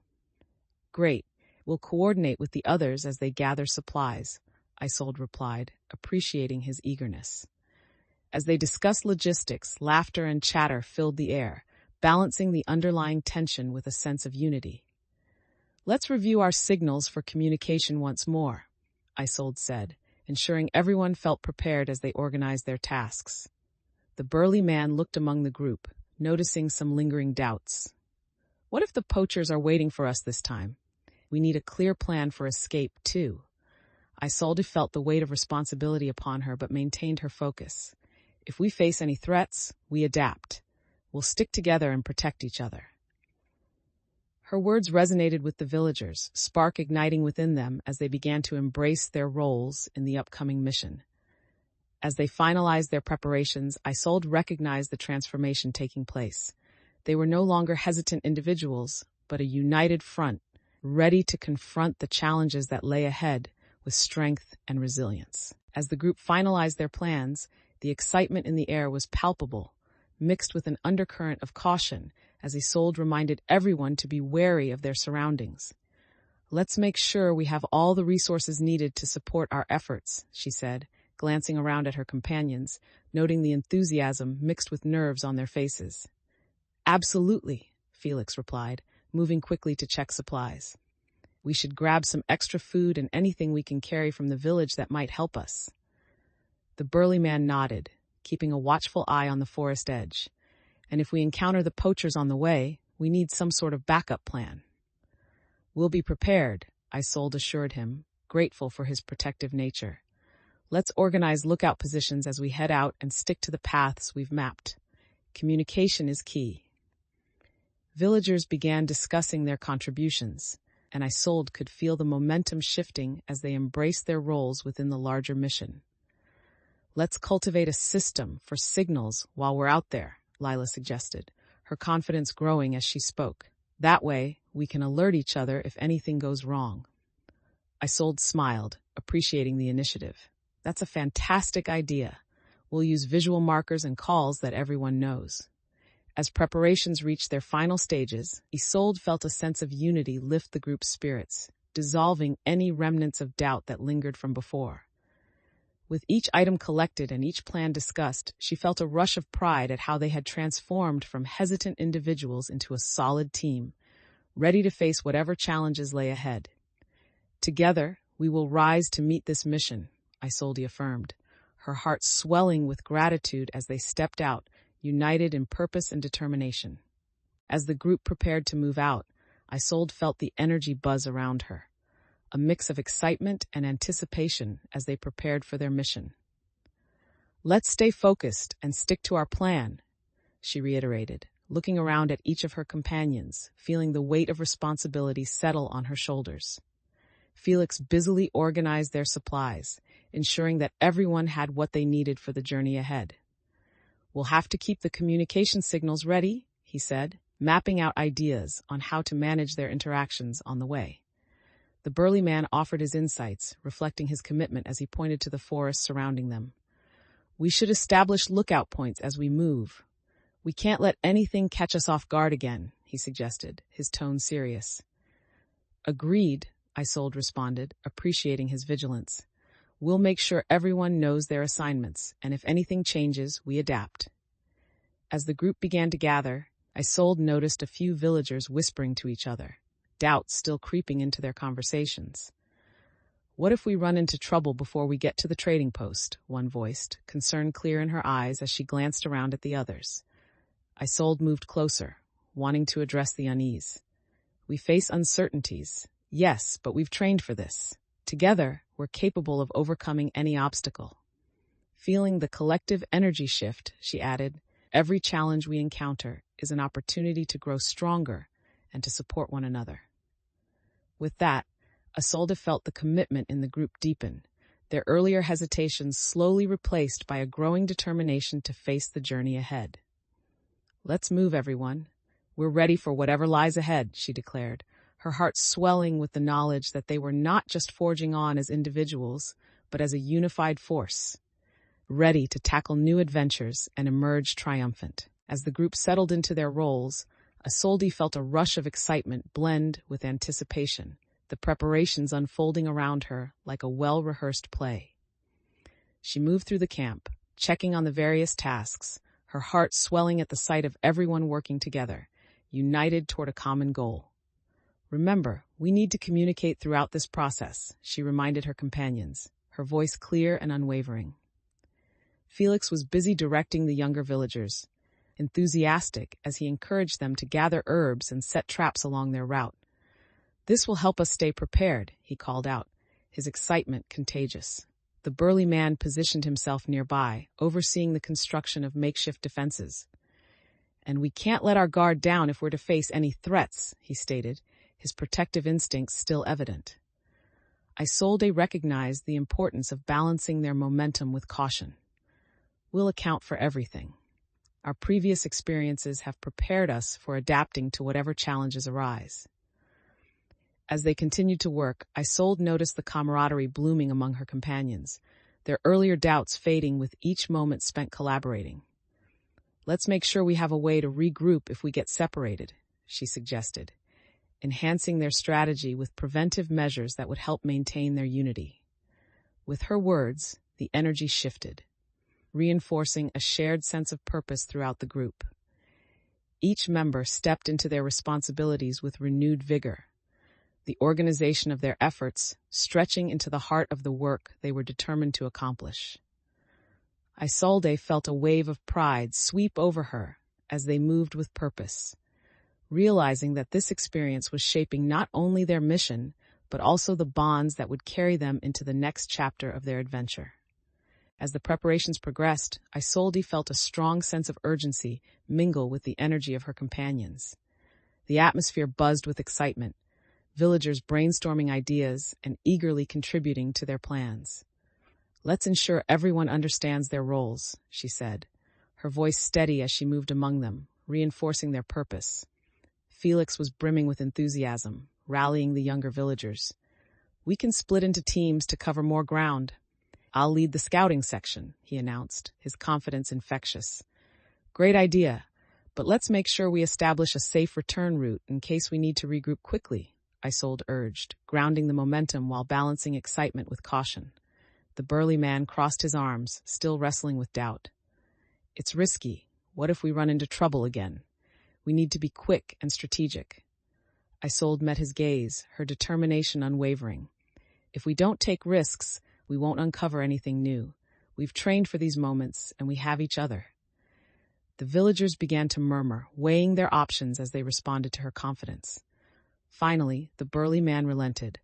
"All right, but we need to keep watch. I'll manage the scouts' defensive positions." As everyone began to gather supplies and organize, Isolde felt the collective energy coalesce into a burgeoning spirit of cooperation and support. "Let's make sure we communicate clearly," she encouraged, reminding them that their bonds would serve as their greatest asset in the challenges they would face. As they prepared to embark on their mission, Isolde recognized that every moment spent strategizing was fortifying their unity, readying them to embrace whatever lay ahead with courage and determination. As the preparations reached their climax, Isolde felt a rush of determination course through her. The village square buzzed with energy, villagers moving purposefully as they gathered the last of their supplies and finalized their plans.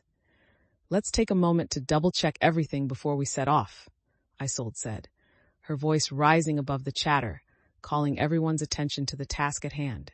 Felix was across the square, directing a couple of young villagers in fortifying their supplies.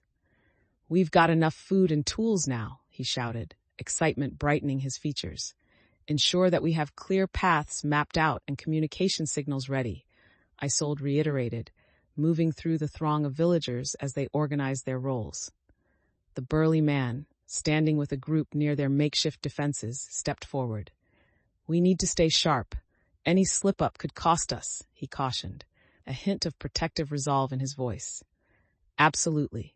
That's why we're ensuring everyone knows their roles and responsibilities clearly," Isolde replied, matching his seriousness with her unwavering resolve. A wave of agreement rippled through the group. Mingled conversations of determination and shared purpose filled the air. "Don't forget the importance of safety and teamwork above all. Each of you plays a vital role," she reminded them, her heart swelling with pride at the collective spirit forming around her.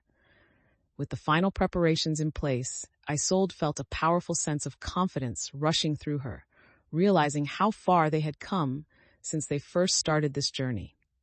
The bonds they forged through their struggles laid the groundwork for what awaited them ahead, ready to face whatever challenges lay before them together, united in their mission and resolve. Chapter 28, The Final Test. As dawn broke over the village, a sense of urgency propelled Isolde and her group forward, ready to implement their carefully devised plan.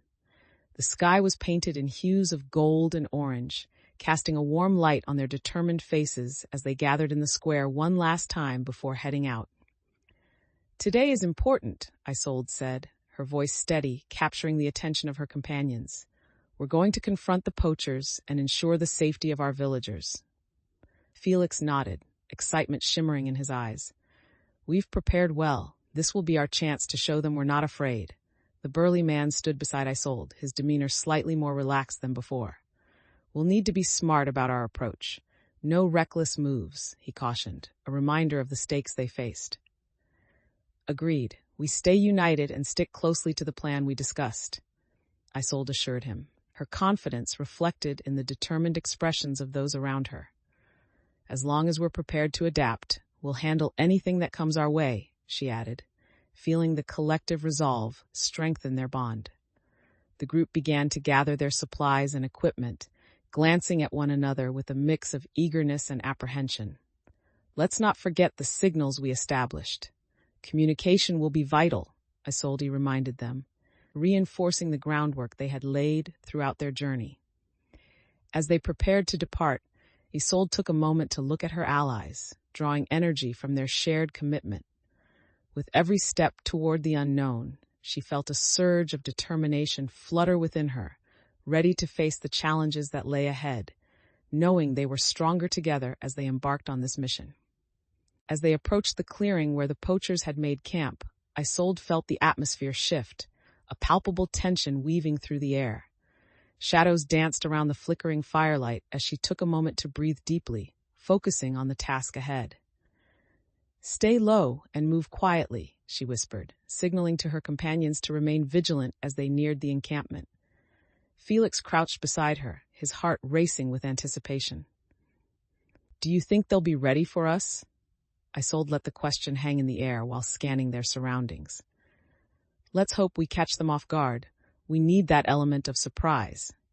The burly man, now positioned near the edge of the clearing, glanced around suspiciously. "If anything feels wrong, we need to be prepared to change our plans." Isolde nodded, appreciating his caution as she considered their options. "Agreed. We'll adapt as needed and keep our communication lines open." Just then, the rustling of leaves caught her attention, and her heart raced at the sight of two figures moving swiftly around the campfire, their voices low and conspiratorial. "It looks like they're not alone," Felix whispered, anxiety creeping into his tone as he strained to listen. Isolde held up a hand, urging silence. "We'll keep our distance and observe for now. We need to know their numbers and any plans they might have." They edged closer, hiding behind the thick brush, Isolde's mind racing as she prepared for what they might uncover. In the confined space, she felt the pressure of leadership invigorate her, urging her to make the best decisions possible for the safety of her allies. This was a crucial moment. Everything they had experienced thus far had led to this confrontation, and she was ready to navigate the complexities awaiting them. As Isolde crouched behind the brush, she felt the electric tension of anticipation weaving through the air. The sounds of the poachers grew clearer, snippets of their conversation weaving together hints of their plans. "We stash the loot in the cave tonight, then we strike at dawn," one of the figures said, his voice cold and confident, laced with the thrill of their malicious intent. Isolde's heart raced. The information they needed was unfolding before her. "Felix, do you hear that?" she whispered, nudging him slightly to refocus his attention. He nodded, eyes wide with urgency as he strained to catch every word. "They're planning something big. We need to act." The burly man positioned himself closer, his eyes narrowing as he surveyed the scene. "Do we rush in now? We can't let them take any more villagers," he urged, ready for action. "No, we wait. If we act too soon, we risk everything," Isolde replied, her mind channeling the urgency of the moment. "We need to know more about their numbers and positions first." With her heart pounding, she assessed the layout of the camp from their hidden vantage point, noticing a few guards positioned along the perimeter, oblivious to their watching eyes. "Once we gather more intel, we can formulate our approach," she said, feeling a surge of clarity overpower the chaos around them. The burly man glanced back at her, respect dawning in his gaze. "All right, I'll keep watch over the perimeter while you and Felix gather information." As they settled into their roles, Isolde felt the camaraderie strengthen, recognizing that every member of the group played a crucial part in the next steps of their mission. With their unity forged in the heat of battle, Isolde felt the weight of responsibility settle comfortably on her shoulders, ready to confront whatever challenges lay ahead. As Isolde and the group eased back into the shadows, they carefully observed the poachers' camp, tension thickening the air around them. The poachers seemed oblivious, their attention focused on preparations for the night instead of the reality of their surroundings. "Now's our chance," Isolde whispered to Felix and the burly man, her heart racing with the weight of the moment. "Let's see what we can gather before they notice us." Felix nodded, adrenaline coursing through him. "I'll check for weaknesses around the perimeter. If I spot any gaps, I'll signal," he replied, stepping lightly into the underbrush. The burly man remained by Isolde's side, ready to protect her as they moved closer to the camp's edge, his grip tightening on his weapon as he scanned for danger. "Be careful. If they see us, we'll be in trouble," he cautioned, the protective instinct surfacing anew. Isolde glanced back at him, reassuring him with a determined smile. "We'll remain vigilant. Remember, we're using stealth and strategy to outsmart them, not confrontation." As they crept closer, Isolde could see crates of stolen goods stacked near the campfire, evidence of the poachers' brazen activities. "Look at this," she whispered, pointing to the loot.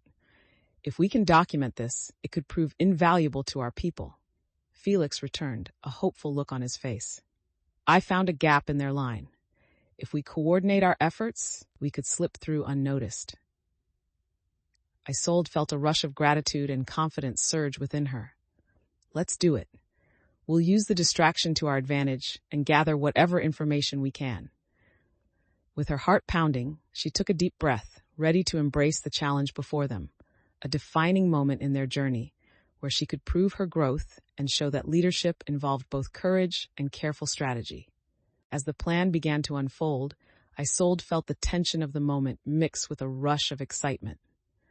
"Now," she whispered urgently, signaling Felix to start the distraction as her pulse quickened in anticipation.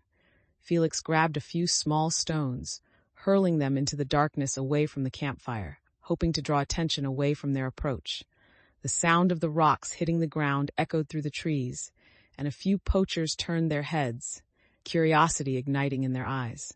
"Let's move," Isolde commanded, her heart pounding as they slipped silently toward the crates, adrenaline surging through her veins. She focused on the target ahead, scanning for any additional threats while the burly man kept watch for any movement from the guards. "Keep low," he reminded her, staying alert as he positioned himself protectively at her side, ready to react if needed.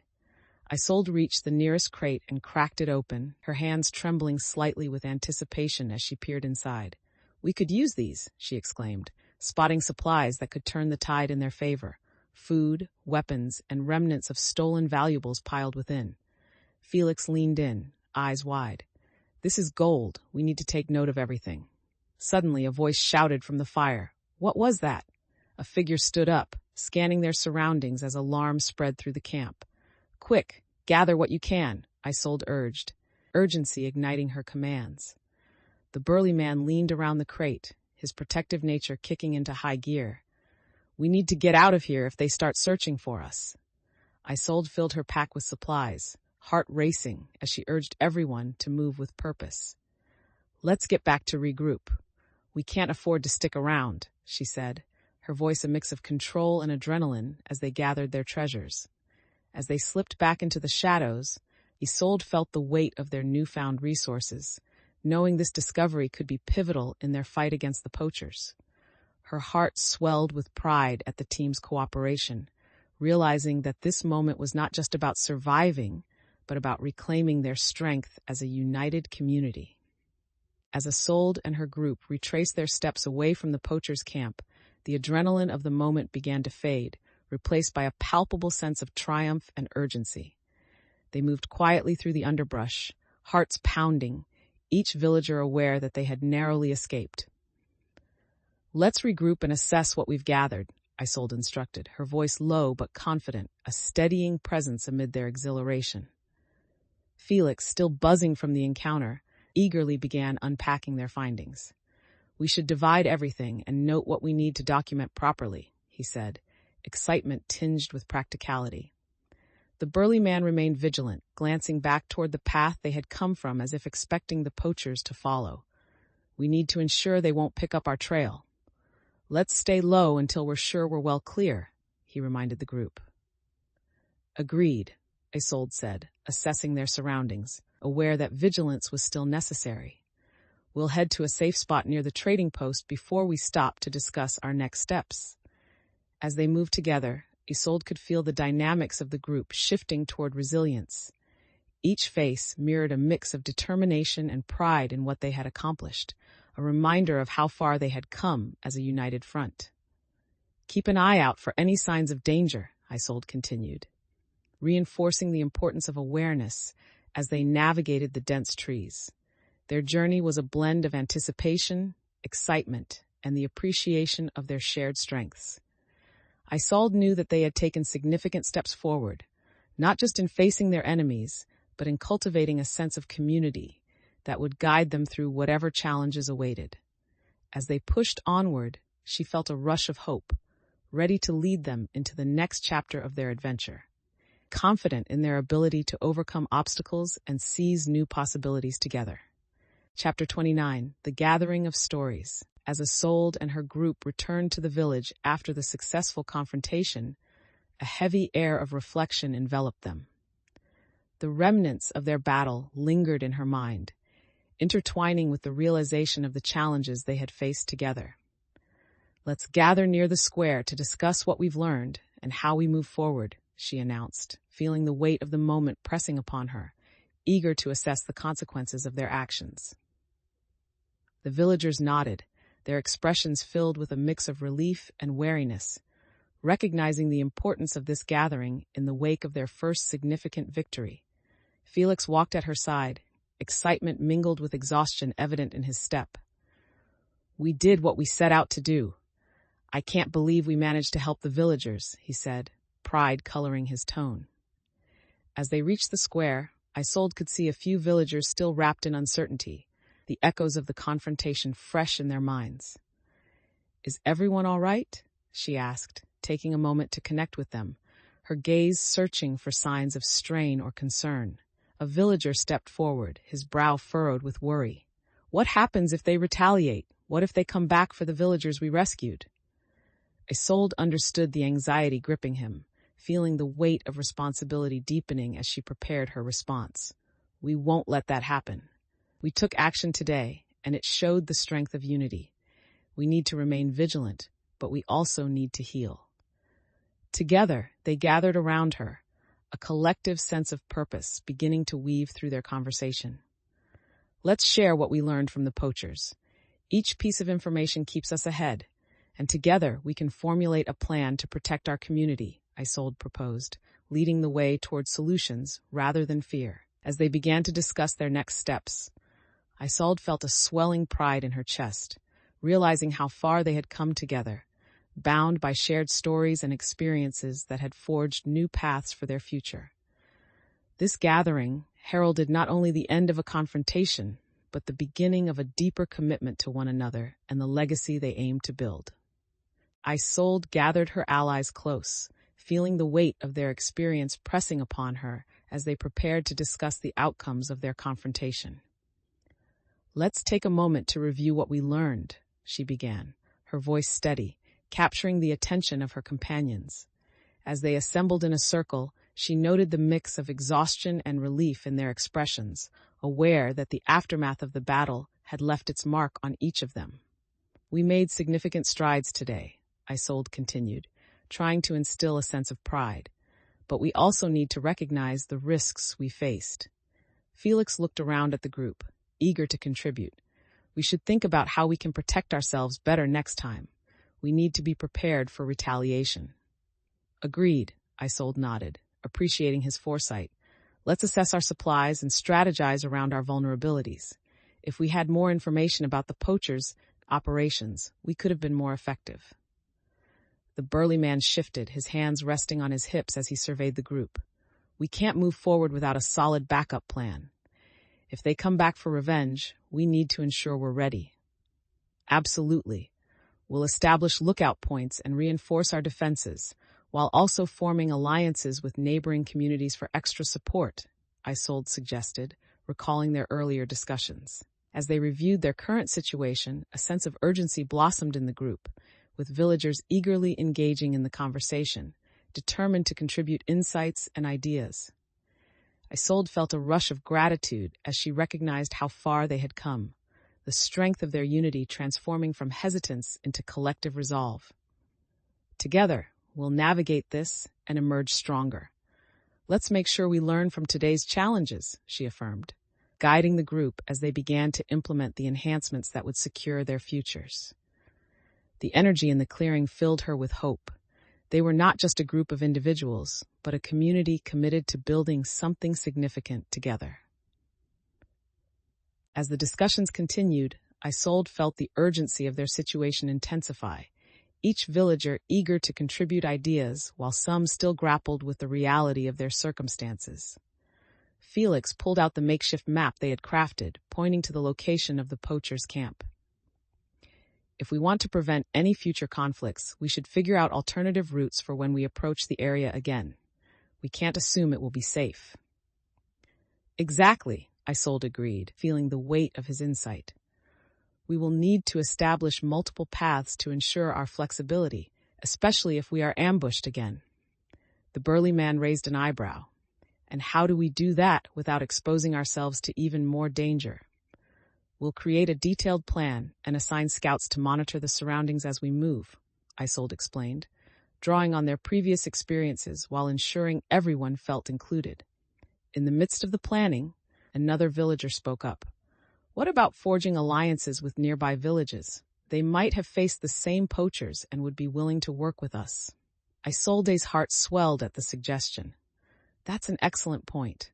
Strength in numbers can bolster our defenses and provide additional safety," she responded, directing the conversation to engage everyone in brainstorming. As they discussed potential collaborations, Isolde could feel the energy in the group shift.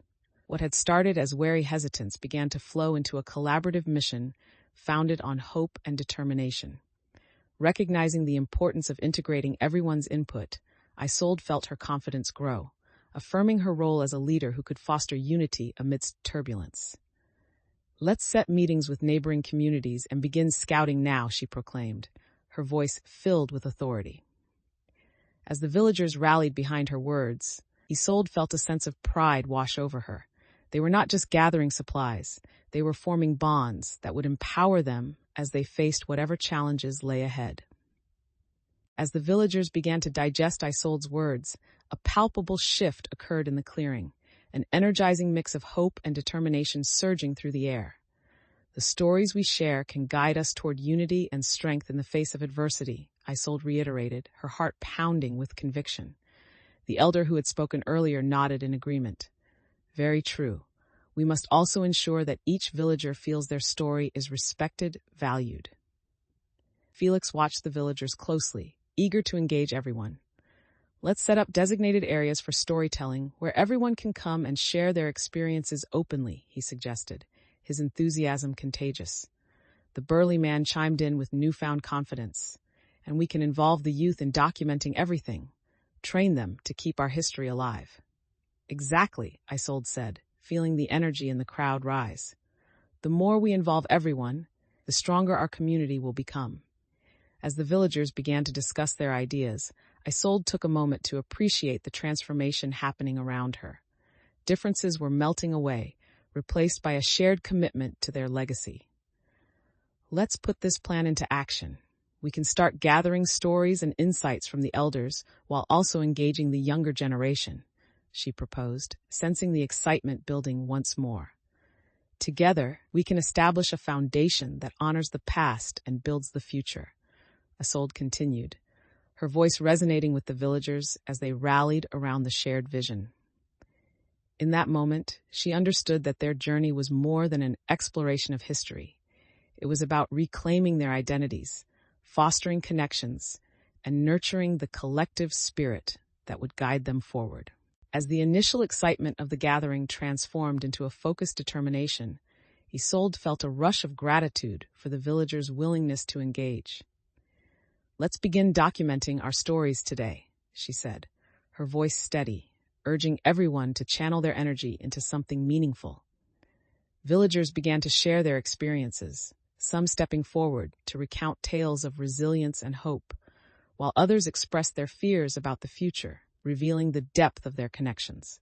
Isolde moved among them, encouraging the quieter voices to speak up, fostering an inclusive environment where everyone felt valued. A young boy approached her, his face bright with enthusiasm. "Can I write down the stories too?" he asked, eyes wide with a desire to contribute. "Of course, your perspective is important," Isolde encouraged, feeling the warmth of his eagerness, reaffirming the spirit of collaboration she sought to cultivate. As the stories flowed, Isolde marked key points in her notebook, determined to weave their narratives into the larger tapestry of their community's history. The burly man, now fully engaged, took a step forward. "We should include strategies on how we faced challenges in the past. It could help prepare the younger generation." Isolde nodded in agreement, grateful for his transformed perspective. "That's an excellent idea. Sharing how we overcame obstacles will be invaluable to their growth." As the discussions continued, Isolde could feel a ripple of change spreading through the crowd, doubts gradually replaced by commitment and hope. The villagers were beginning to see the power of their own stories, and Isolde recognized in that moment that their shared journey was not just about the past, but also about forging a stronger future together. With every word exchanged, every story shared, they were laying the groundwork for a legacy that would echo through generations, a testament to their resilience and unity. As the gathering unfolded, Isolde felt a swell of pride in the collective energy radiating from the villagers. The stories being shared filled the space with a sense of purpose, weaving connections that brought everyone closer together, their individual experiences merging into a vast tapestry of history.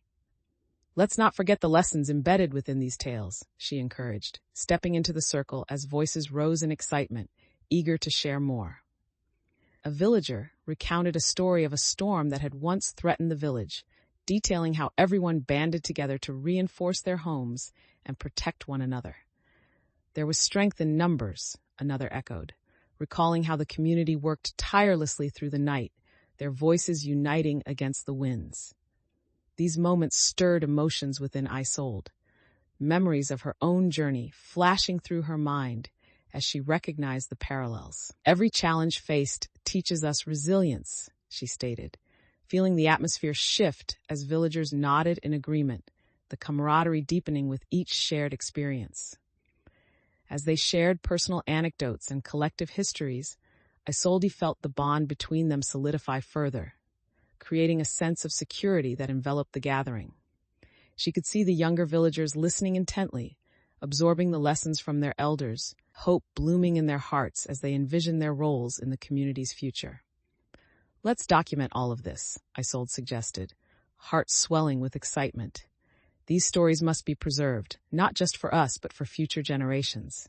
The villagers responded enthusiastically, offering to contribute their own writings, and Isolde felt gratitude wash over her, knowing that this was what they had aimed for, a synthesis of their past, present, and future. With each tale shared and every lesson learned, she felt the essence of their community strengthen, shaping not only their identities, but also ensuring that the legacy of their stories would endure for years to come. Chapter 30, The Legacy Continues. As the sun dipped lower in the sky, casting a warm glow over the village, Isolde gathered everyone in a circle, her heart racing with the weight of what they had accomplished. The air buzzed with excitement as the villagers reflected on the stories shared and the plans they had laid for the future. "Today has been a pivotal moment for us," she began, her voice filled with a mix of pride and urgency. "We've seen how our histories intertwine and the strength we can draw from each other." The villagers exchanged glances, their expressions a blend of fulfillment and hope. "We need to carry this momentum forward and ensure our community's stories are preserved," Isolde continued, feeling the resonance of unity in the gathering. Felix stood nearby, enthusiasm radiating from him. "We should start compiling all the stories we've gathered so far. It's time to create our archive." "Yes! An archive that honors not just our past, but also our resilience and ambitions," Isolde agreed, feeling a sense of clarity and purpose ignite within her. The burly man shifted forward, nodding in agreement. "Let's organize the archive in a way that reflects our history and prepares us for the future. What if we have sections for different themes? History, allies, and past struggles?" Isolde's heart warmed at his contribution, recognizing how he had become an integral part of their mission. "Great idea. We'll ensure that everyone's voice is recorded and that these stories guide us as we navigate the challenges ahead," she asserted, her confidence bolstered by the collaborative spirit spreading among her companions. As they began brainstorming how best to document their history, Isolde felt a swelling pride in what they were building together, a legacy that would not only honor their past, but also inspire future generations to remain resilient and united. In that moment, she knew they were creating more than an archive. They were fostering a community that would stand strong against any future storms. As the villagers began to discuss their ideas for documenting their histories, Isolde felt a sense of excitement build in the room, a palpable energy that resonated as voices filled the air with aspirations and suggestions. "Let's start with oral histories," an elder proposed, her voice carrying the wisdom of years lived. "Gather the elders' tales so we can capture their experiences before they're lost." Felix nodded enthusiastically. "We can record those sessions. It'll preserve their voices for future generations." "Exactly," Isolde added, feeling a rush of inspiration. "And we should complement those stories with written accounts. Everyone's narrative matters, those of the young and old alike." "Maybe we can even illustrate some of the stories," Leela suggested, her eyes lighting up with creativity. "Visual documentation could help others connect to our past." The group buzzed with ideas as they brainstormed how they could weave together the intricate tapestry that represented their shared history. Isolde noticed the burly man had stepped forward, his arms now uncrossed, involvement growing as he joined the exchange. "We should also include sections on our learnings from confronting the poachers. Those experiences can teach us how to protect our community better." This suggestion earned nods and murmurs of agreement from the group, and Isolde felt a weight lift from her shoulders. "Let's prioritize gathering those insights," she encouraged, their energy sparking the momentum they needed for their project. In that moment, Isolde realized her confidence had grown. She was not just facilitating a discussion, but empowering her allies to take part in the legacy they were creating. As they continued to share and document, the room filled with the stories and laughter of a community ready to embrace their complexity and chart a course toward the future, strengthened by the vibrant tapestry of their past. As the villagers shared their thoughts, Isolde felt the excitement in the air intensify, a sense of purpose fueling their collaboration. The gathering grew animated as everyone discussed how best to preserve their stories, and she noticed how the once cautious members of the group became bolder, their confidence blossoming. Let's organize storytelling sessions where we can invite everyone to share, an elder proposed, her eyes shining with enthusiasm. This way, even those who shy away from the spotlight can contribute. Great idea. We can create a schedule to ensure everyone gets their turn, Felix said, his face lighting up with energy. Isolde directed their focus, feeling the momentum building. And we should assign someone to collect those stories and compile them into our archive. Who would like to take on that responsibility? Hands began to rise as villagers volunteered, excited at the prospect of being part of something larger. Leela spoke up again, her voice bright. I love the idea of drawing illustrations. It can make the stories feel even more alive. Absolutely. Visuals can help preserve the essence of our history, Isolde replied, inspired by their creativity and eagerness to contribute. As they discussed logistics, Isolde felt the camaraderie between the villagers deepen. Connections forged through collaboration were becoming more visible. The burly man stepped forward once more, a flicker of respect in his eyes. We need to ensure these stories reach beyond just our community. If we share them far and wide, we can prevent future threats. Isolde felt a wave of gratitude toward him.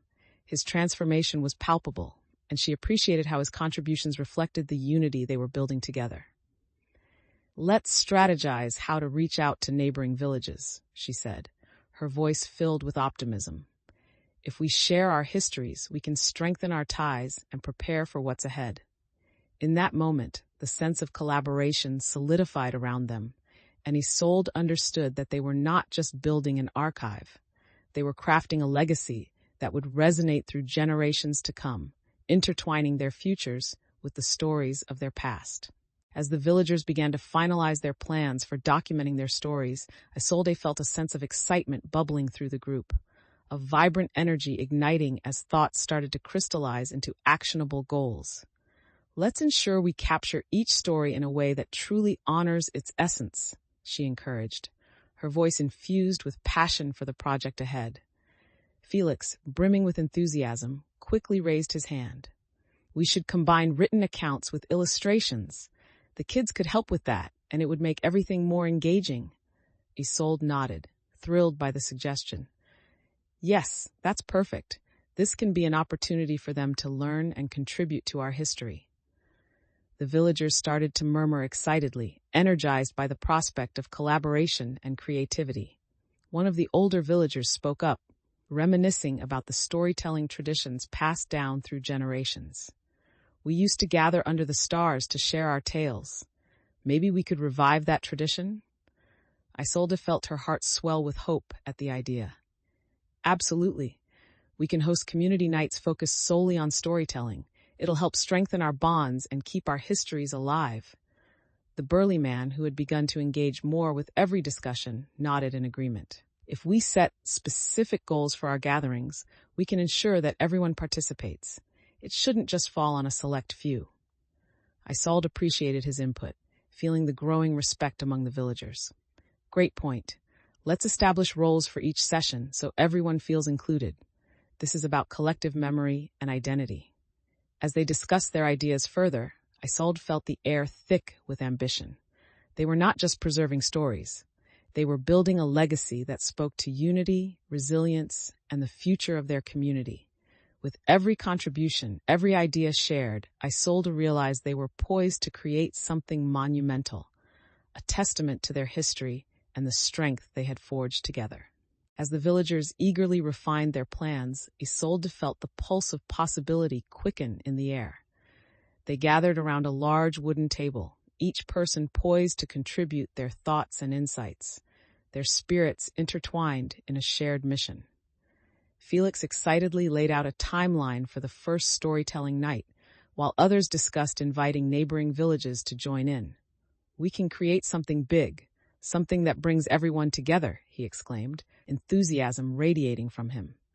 Isolde noticed the way the conversations flowed, each voice adding to the collective energy, weaving a tapestry of ideas.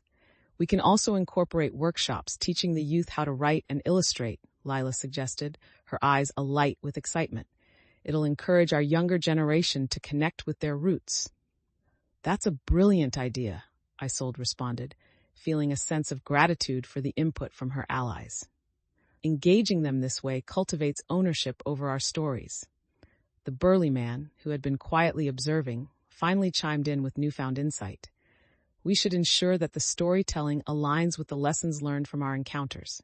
That way, it's not just about sharing stories, but also informing our future actions. Isolde felt a sense of agreement wash over the group. Exactly. We'll make sure each story shared has an alignment with our goals. This will strengthen our strategies moving forward. As they discussed logistics, Isolde felt a warmth envelop the gathering, the sense of community and cooperation manifesting as they planned. She recognized how their collective efforts were not simply about preserving the past. It was about shaping a future infused with resilience and meaning. With excitement building in the room, Isolde felt assured that they were on the precipice of creating a powerful legacy that would resonate within their community for generations to come. As the villagers wrapped up their planning session, a palpable sense of excitement filled the air, each person buzzing with ideas and anticipation for what was to come. Isolde felt a wave of happiness wash over her, grateful to witness the community coming alive with purpose. "Let's make sure we have everything in place for the first storytelling night," she said, her voice vibrant with enthusiasm. "We can start building our archive right away." Felix nodded vigorously, already scribbling down notes for everyone to keep track of. "I'll coordinate with those who want to tell their stories first. We need to make it special." The burly man, now visibly invested, chimed in. "We can also set up a spot for any artifacts or items from the stories people share. It'll add depth to our presentations." "Excellent idea," Isolde exclaimed, appreciating the growing engagement among her companions. "We can create displays that illustrate the narratives, making each story tangible." Lila quickly joined the conversation, her eyes sparkling. "And let's make sure we invite other nearby villages to join us. The more voices, the richer the experience." As they discussed the logistics of creating flyers and setting up invitations, Isolde felt the warmth of excitement thread through the group. Every suggestion made it clear how much they were investing in their shared future, weaving together the fabric of their history and aspirations. "Together, we'll create nights that will not only entertain but also preserve our legacy," Isolde declared, her heart swelling with pride at their collaboration. The villagers nodded and exchanged smiles, the sense of unity enveloping them as they clasped their hands, ready to embark on this journey together. In that moment, Isolde knew they were creating something profound, an opportunity for their community to thrive through shared storytelling and mutual support, forging a path toward an inspiring future. Chapter 31, A New Adventure Calls. As the sun rose over the village, Isolde stood on the porch of the communal hall, taking a moment to reflect on how much had changed since their first arrival. The familiar sounds of morning filled the air. The calls of birds, the soft rustle of leaves, and the faint laughter of children playing in the distance. She felt a surge of gratitude wash over her, appreciating the vibrant community that was beginning to flourish around her. "Isolde, we're ready to start," Felix called out, his excitement cutting through her moment of contemplation. She turned to see him gathering a small crowd of villagers, each face eager to contribute to the day's events. "Let's gather everyone near the square," Isolde encouraged, her heart swelling with anticipation. The villagers responded eagerly, their faces lit with determination as they moved to join her. Stepping onto the square, Isolde glanced around, feeling the warmth of connection that had developed through the stories shared and the efforts made. "Today, we come together to celebrate our history," she began, her voice strong as it echoed around the gathering. "We've uncovered so much about who we are as a community, and it's time to honor that," she continued, sensing their anticipation build as they settled in to listen. A few children stood near the front, eyes gleaming with excitement as they awaited their turn to participate. "Let's make this a day of stories," Isolde declared, feeling the collective enthusiasm radiate from the crowd.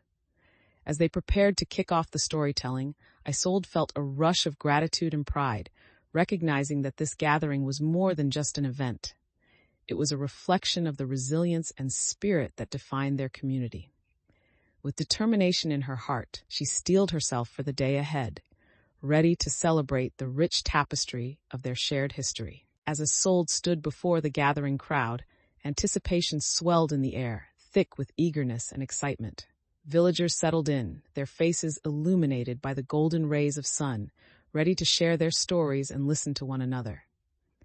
"Let's begin with the elders," Isolde suggested, her heart racing as she addressed the group, hoping to honor those who held the wisdom of their history. An elder stepped forward, her voice strong and unwavering. "Long ago, our village faced challenges that tested our spirit, but it was through unity that we found our strength." The crowd listened intently, captivated by the tale unfolding, their connection to the past igniting a renewed sense of purpose. As she shared more stories, Isolde felt the warmth of the community wrap around her, each narrative weaving the fabric of their shared identity tighter. Next, a young villager stood up, nervous but determined to contribute.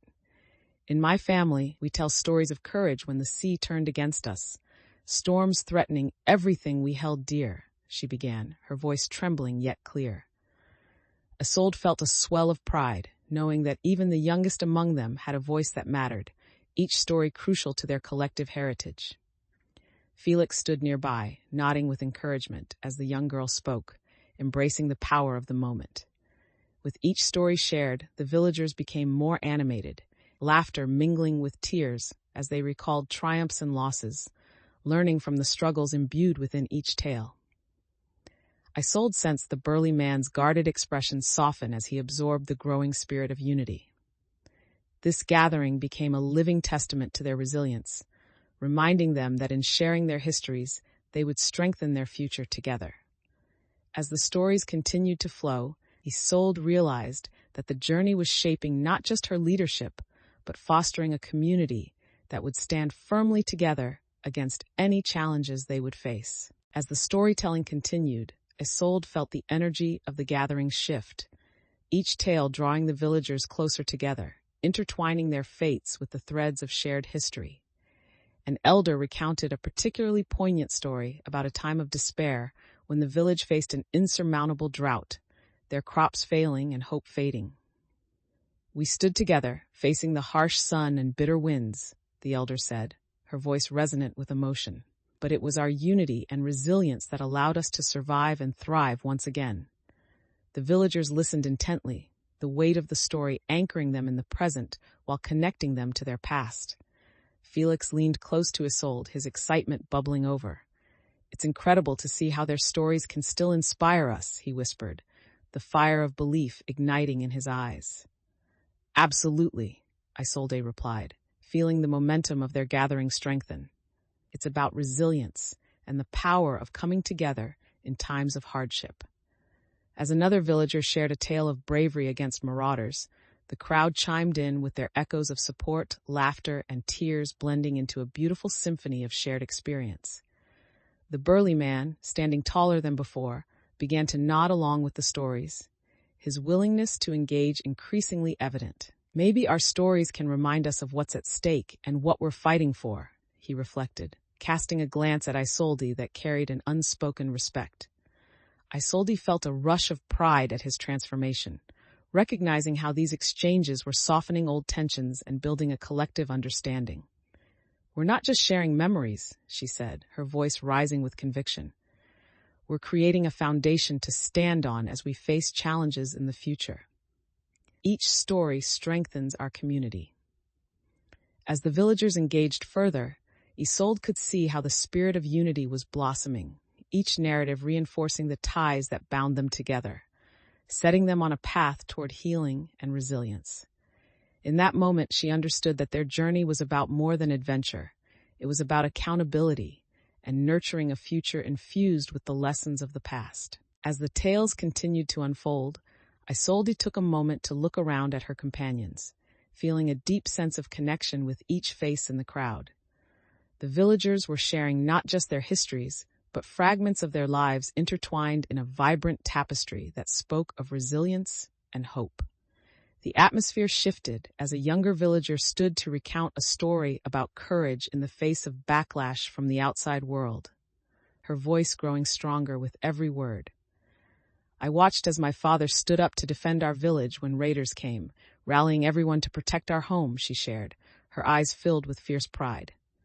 Isolde felt the collective breath of the audience as they absorbed the weight of her words, sensing the bond of shared struggle forming between them. Felix shifted beside Isolde, catching her glance. These stories are what we need. They'll remind us of our strength. Exactly, Isolde replied, her heart swelling as she recognized the significance of the moment unfolding around her. As the elder continued the next story, weaving in lessons learned from failure and redemption, Isolde felt a surge of gratitude toward the villagers, understanding how their shared narratives could shape their future. The burly man took a step closer to Isolde, a newfound respect in his gaze. "You've brought us all together, Isolde." "I didn't think we could find strength in these tales," he admitted, a hint of admiration coloring his words. Isolde smiled, knowing that each story shared fortified their resolve. "It's our histories that empower us. Together, we stand stronger and ready to face the future." The crowd began to buzz with anticipation, eager to share more and explore the connections between them, and Isolde felt a sense of fulfillment wash over her. In those shared moments, they weren't just preserving the past, they were paving the way for a unified community capable of facing any obstacle together, infused with the lessons that would become their legacy. As the sharing of stories continued, Isolde felt a warm glow of unity enveloping the gathering, each tale reinforcing their collective strength. Villagers listened intently, eyes bright with recognition as they connected the stories of their past to their current journey. "Let's not forget the burdens we've carried and the lessons we can draw from them," an elder stated, his voice resonating with wisdom. "Each story not only shapes who we are, but guides who we will become." Felix, filled with enthusiasm, stepped forward. "We can use these lessons to build a better future for our community. Every encounter we've faced has prepared us for the battles ahead." The burly man glanced toward Isolde, the respect in his gaze deepening. "It's easy to talk about strength and unity, but this proves that we can embrace our past to forge a stronger identity." "Yes," Isolde exclaimed, her heart swelling with pride at the realization that they had transformed from hesitant individuals into a cohesive community. As they continued to share, the laughter mixed with tears, drawing them closer together like delicate threads weaving a vibrant tapestry. Realizing how each person's experience contributed to the collective narrative, Isolde proposed, "Let's document these stories in a book. That way, future generations will carry our legacy forward." A murmur of agreement spread through the group as villagers began to nod and express excitement at the idea. In that moment, Isolde felt the weight of purpose resonate in the air. They were no longer just sharing stories. They were building a living history that would transcend time, ensuring that their community's legacy endured. Each contribution, every moment shared, became a stepping stone toward a future filled with hope, reminding her that together they could navigate any challenge that awaited them. As the storytelling session began to wind down, Isolde felt a surge of warmth and connection throughout the crowd. The sun continued its descent, casting a golden hue over the village square, illuminating the faces of those who had shared so openly. "Thank you all for your stories today," Isolde said, her voice carrying the weight of gratitude. "Each tale adds depth to our community, and together we've honored our past." The villagers murmured in agreement, some returning to their discussions about the next steps, their spirits lifted by the shared experience. Felix stepped forward, visibly energized. "Let's make this a regular occurrence. If we keep sharing our narratives, we can strengthen our bonds even further." A chorus of enthusiastic voices rose from the crowd, expressing their desire to remain engaged and connected. Isolde looked around, seeing the spark of understanding in the villagers' eyes. "We'll create a schedule for our storytelling sessions and ensure that everyone has the opportunity to participate," she proposed, her heart swelling with pride. The burly man, a small smile on his face, nodded at her. "It feels different now, like we're truly a community. I didn't believe in the power of these stories until now." "Neither did I," Isolde admitted, feeling the warmth of their shared resolve wrap around her like a comforting embrace. The elder who had first shared her tale stepped forward again, her voice thick with emotion. These stories are our lifeblood. If we can weave together our pasts and futures, we can weather any storm that comes our way. As the villagers continued to discuss and plan, Isolde felt a renewed sense of purpose, knowing that they were no longer just a collection of individuals, but a united front poised to face any challenges. In that moment, she realized that their journey was about more than uncovering their history. It was about fostering resilience and hope, creating a legacy of strength that would echo through generations to come. Chapter 32, The Burden of the Past. As the sun rose higher in the sky, Isolde felt a sense of determination settle over her like a cloak. The villagers moved about the square, busy preparing for another day of work, but today felt different. Isolde had spent the night reflecting on the stories shared, realizing that their gathering was more than just a momentary uplift. It was a chance to heal the wounds of the past and move forward together.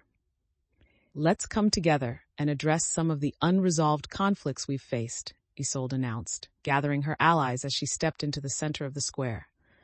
The villagers paused, attention turning to her, some curious and others uncertain. "Today, we need to take the stories we've shared and turn them into actions," she continued, her voice steady, aiming to convey the importance of confronting not only external challenges, but also their internal struggles. Felix stood beside her, his expression earnest. "We've all felt the pain of what happened, both from the poachers and from the divisions that arose during our journey. It's time we openly address them." A murmur of agreement rippled through the crowd, hinting at shared experiences waiting to be articulated. The burly man shifted his stance, a flicker of vulnerability crossing his features. "If we're going to do this, it needs to be honest. I don't want to hide anything that could hurt our chance at unity." Isolde smiled, recognizing the growth in his willingness to engage with vulnerability. "Absolutely. Honesty is essential. This is about healing and finding ways to support each other more effectively," she affirmed. As they began to discuss their feelings and experiences, Isolde felt the energy in the square shift. People started to share their fears, the burdens they had been carrying, and how those conflicts had affected their relationships within the community, creating a safe space where everyone could speak freely. Isolde felt a sense of warmth swell in her chest. This was the foundation of a new chapter, one built on open dialogue and mutual understanding, allowing the community to move forward stronger than before. As villagers found their voices, Isolde felt a surge of hope wash over her. One elder stepped forward, speaking softly but with conviction. "I lost my son to a poacher's attack. I never thought I would see the day we would stand united against them. It fills me with both fear and pride." A hush fell over the crowd, the weight of his words settling heavily in the air. "I didn't want to share my pain, fearing it would reopen old wounds," he continued, gazing into the distance as if searching for the past. Isolde approached him, her heart aching with empathy. "Your story matters. Sharing our pain is a way to heal together, and it shows that we can overcome even the deepest sorrows." Another villager nodded, stepping forward to share her experience. "My family struggled to trust after the raids. It made it hard for me to see the strength in community. I want us to be vigilant, but I also want us to learn from each other." Isolde felt tears prick at her eyes, overwhelmed by the vulnerability and honesty blooming among them. Acknowledging our fears is just as important as celebrating our victories. Together, we can find ways to support one another. Crossing her arms, the burly man listened intently, no longer dismissing the emotions surfacing around him. "I've held too tightly to my doubts, fearing vulnerability. But if I can trust you in this community, we might truly become stronger." As Isolde moved among them, encouraging further sharing, conversations started to intertwine, stories layered upon one another like a rich tapestry. She could see connections strengthening between individuals, the acts of sharing their truths becoming a catalyst for healing. "Let's use this opportunity to build something greater," Isolde urged, feeling the weight of their collective experiences binding them together. "Every story shared now is a step toward recovery and empowerment for our future," she declared, her heart swelling with hope as she encouraged the villagers to continue opening up, together shaping not just a narrative, but a renewed identity. As the sharing of stories continued, Isolde could feel a palpable shift in the atmosphere, the villagers' connections growing deeper with every narrative exchanged. The elder who had spoken about his son stepped back, clearly moved by the support flooding from the community, yet he looked thoughtful, as if contemplating a deeper truth. "I've held grudges against those who took from us," he admitted, his voice quiet but resonant. "But I realize now that holding on to that pain only continues the cycle." Isolde stepped forward, feeling the weight of his words. Letting go is a powerful act. It doesn't mean we forget. It means we choose healing instead of vengeance. The crowd murmured in agreement, some nodding as they reflected on their own experiences, the burdens they had carried, and the possibility of setting them down. "Maybe we can make a pact," a younger villager proposed, her cheeks flushed with determination. A promise to protect each other's stories and memories, to support one another unconditionally. "That sounds like a beautiful idea," Isolde said, her heart swelling with pride at the burgeoning sense of community. "With those promises, we can create a foundation that honors our history." The burly man nodded, a newfound respect visible in his gaze as he took a step closer to the group. "If we can unify our strengths and confront our fears together, we'll be untouchable." As the villagers contemplated the pact, Isolde felt an undercurrent of excitement ripple through the crowd, the power of unity crystallizing in their hearts. "Let's make our promise here today," Isolde declared, feeling the moment grow monumental. "Together we move forward, intertwined by our stories and determined to protect each other." The villagers exchanged glances, a flicker of understanding weaving between them, and in that instant, they recognized the strength of what they were building together, an unbreakable bond forged from shared experiences and a commitment to a brighter future. As Isolde looked around at the villagers gathered before her, an undeniable sense of resolve washed over her, filling the air with purpose. "Let's discuss how we can put our pact into action," she proposed, her voice ringing with strength as the group settled into place, eager to contribute. A villager raised a hand, her expression serious. "We need to establish defenses for our village. What are the best ways to ensure our safety as we move forward?" Isolde nodded, grateful for the acknowledgement of their ongoing challenges. "We've learned strategic approaches from our experiences. Let's create a plan that focuses on both fortifying our homes and promoting unity among neighboring villages." The elder from earlier stepped forward, a thoughtful expression on her face. "Perhaps we could implement watchmen at key points to ensure protection while we're engaged in our storytelling and community activities." "Excellent idea," Felix added, excitement bubbling within him as he considered the possibilities. "If we work together, we can create a system that ensures our safety without stifling our gatherings." The burly man offered his opinion, and we should also communicate actively with the nearby communities about our initiatives. The more allies we have, the stronger we'll be. As ideas began to flow, Isolde felt the atmosphere shift, confidence igniting in the group as they saw possibilities unfold before them. "Exactly. Every step we take to strengthen our bonds will enhance our defenses," she affirmed, feeling inspired by the collective engagement. With every contribution shared, Isolde recognized that they were crafting not only a plan for safety, but also a brighter future for their community, a legacy woven from trust, resilience, and unity. In that moment, she understood that their commitment would carry them through any challenges they might face, shaping the community into a force powerful enough to protect its own. As the villagers continued to discuss their plan, Isolde felt a swell of pride at the collaborative spirit forming around them. "Let's ensure we have everything in place for our first community gathering," she urged, her organizational skills shining as she took note of everyone's contributions. Felix was animated, chatting with the other villagers about how to set up the storytelling area. "We can use those old benches over there. They'll make great seating," he suggested, pointing enthusiastically. An older villager chimed in, "And we should create a welcoming space with decorations representing our stories. We can weave in flowers and herbs that represent our community's spirit." "That's a wonderful idea," Isolde agreed, feeling energized by their input as the plans began to take shape. Making it visually inviting will encourage participation and connection. However, just as the discussions flowed, she noticed a hint of hesitation from the burly man. What if the poachers catch wind of this? We're putting ourselves at risk by being so open, he warned, casting a wary glance around. Isolde sensed the collective tension that his words created but remained focused. We can't let fear stop us from sharing. Our strength lies in our stories and our unity, not in hiding from potential threats. The villagers nodded, absorbing her conviction, their enthusiasm returning as they envisioned the community gathering unfolding. But we can also reinforce our safety, the burly man suggested, softening slightly. Establishing lookout points while we celebrate could keep us prepared. Exactly.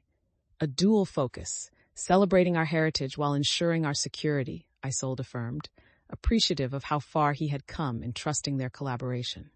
As they finalized preparations and began to organize the storytelling gathering, Isolde felt the bonds between them strengthening, realizing that their shared commitment was solidifying the foundation of a community ready to face both their past and future together. With every idea exchanged, every plan discussed, the sense of resilience grew stronger, planting seeds of hope that would flourish in the days to come. As the villagers began to finalize their plans for the upcoming gathering, Isolde felt a collective wave of anticipation wash over the group.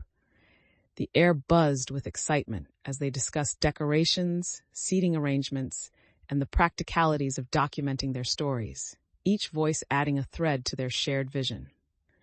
Let's make sure we have everything covered, from logistics to the storytelling schedule, Isolde encouraged, her eyes bright with enthusiasm as she moved among them. Felix waved his hands enthusiastically. We can set up a rotation for who presents first. That way, everyone can prepare their stories and not feel rushed. Good idea, Isolde replied, grateful for his natural organizational skills. We need to ensure everyone feels included, regardless of age or experience. A young villager raised her hand, her excitement palpable. And maybe we can have some music to accompany the storytelling. It'll make it more engaging. Isolde felt her heart swell at the creativity blooming within the group. Absolutely. Music can enhance our stories and create a more immersive experience. The villagers began to murmur among themselves, gathering ideas and suggestions that revealed their growing engagement. We should also consider safety measures for the event, the burly man offered, looking thoughtful. If the poachers are lurking, we need to be prepared. Isolde nodded, appreciating his vigilance and the way he was slowly embracing the collective effort. We'll have designated lookouts during the gathering, and we can position some of our stronger allies near the edges to keep watch. As plans continued to unfold, Isolde noticed the transformation taking place in the atmosphere, a shift from uncertainty to genuine enthusiasm. The community rallying together through shared purpose. Each contribution reflected their growth, solidifying an understanding that this gathering was about more than just storytelling. It was about rebuilding trust and strengthening their bonds as a united community. Determined to ensure their preparations were robust, Isolde felt ready to lead them into this new chapter, her heart filled with hope for the legacy they would create together. Chapter 33, The Journey of a Lifetime. As the sun rose higher in the sky, Isolde stood at the edge of the village, taking in the familiar sights that now felt imbued with new meaning. The vibrant colors of the village, alive with movement, seemed to pulse with energy, a stark contrast to the uncertain days of their past. Today marks a new beginning, she announced to the gathering villagers, her heart swelling with anticipation and pride. The villagers had come together in the square, ready to embark on their next adventure, the weight of their shared history melding with the excitement of what lay ahead. The laughter of children echoed in the background, weaving seamlessly with the conversations of adults, creating a beautiful symphony of community life. Let's celebrate what we've accomplished, honor our stories, and prepare for the future, Isolde continued, her voice ringing clear through the crowd. Felix stepped forward, bright eyes shining with enthusiasm. And let's make sure our new friendships with the neighboring villages are on display. This is our chance to unite.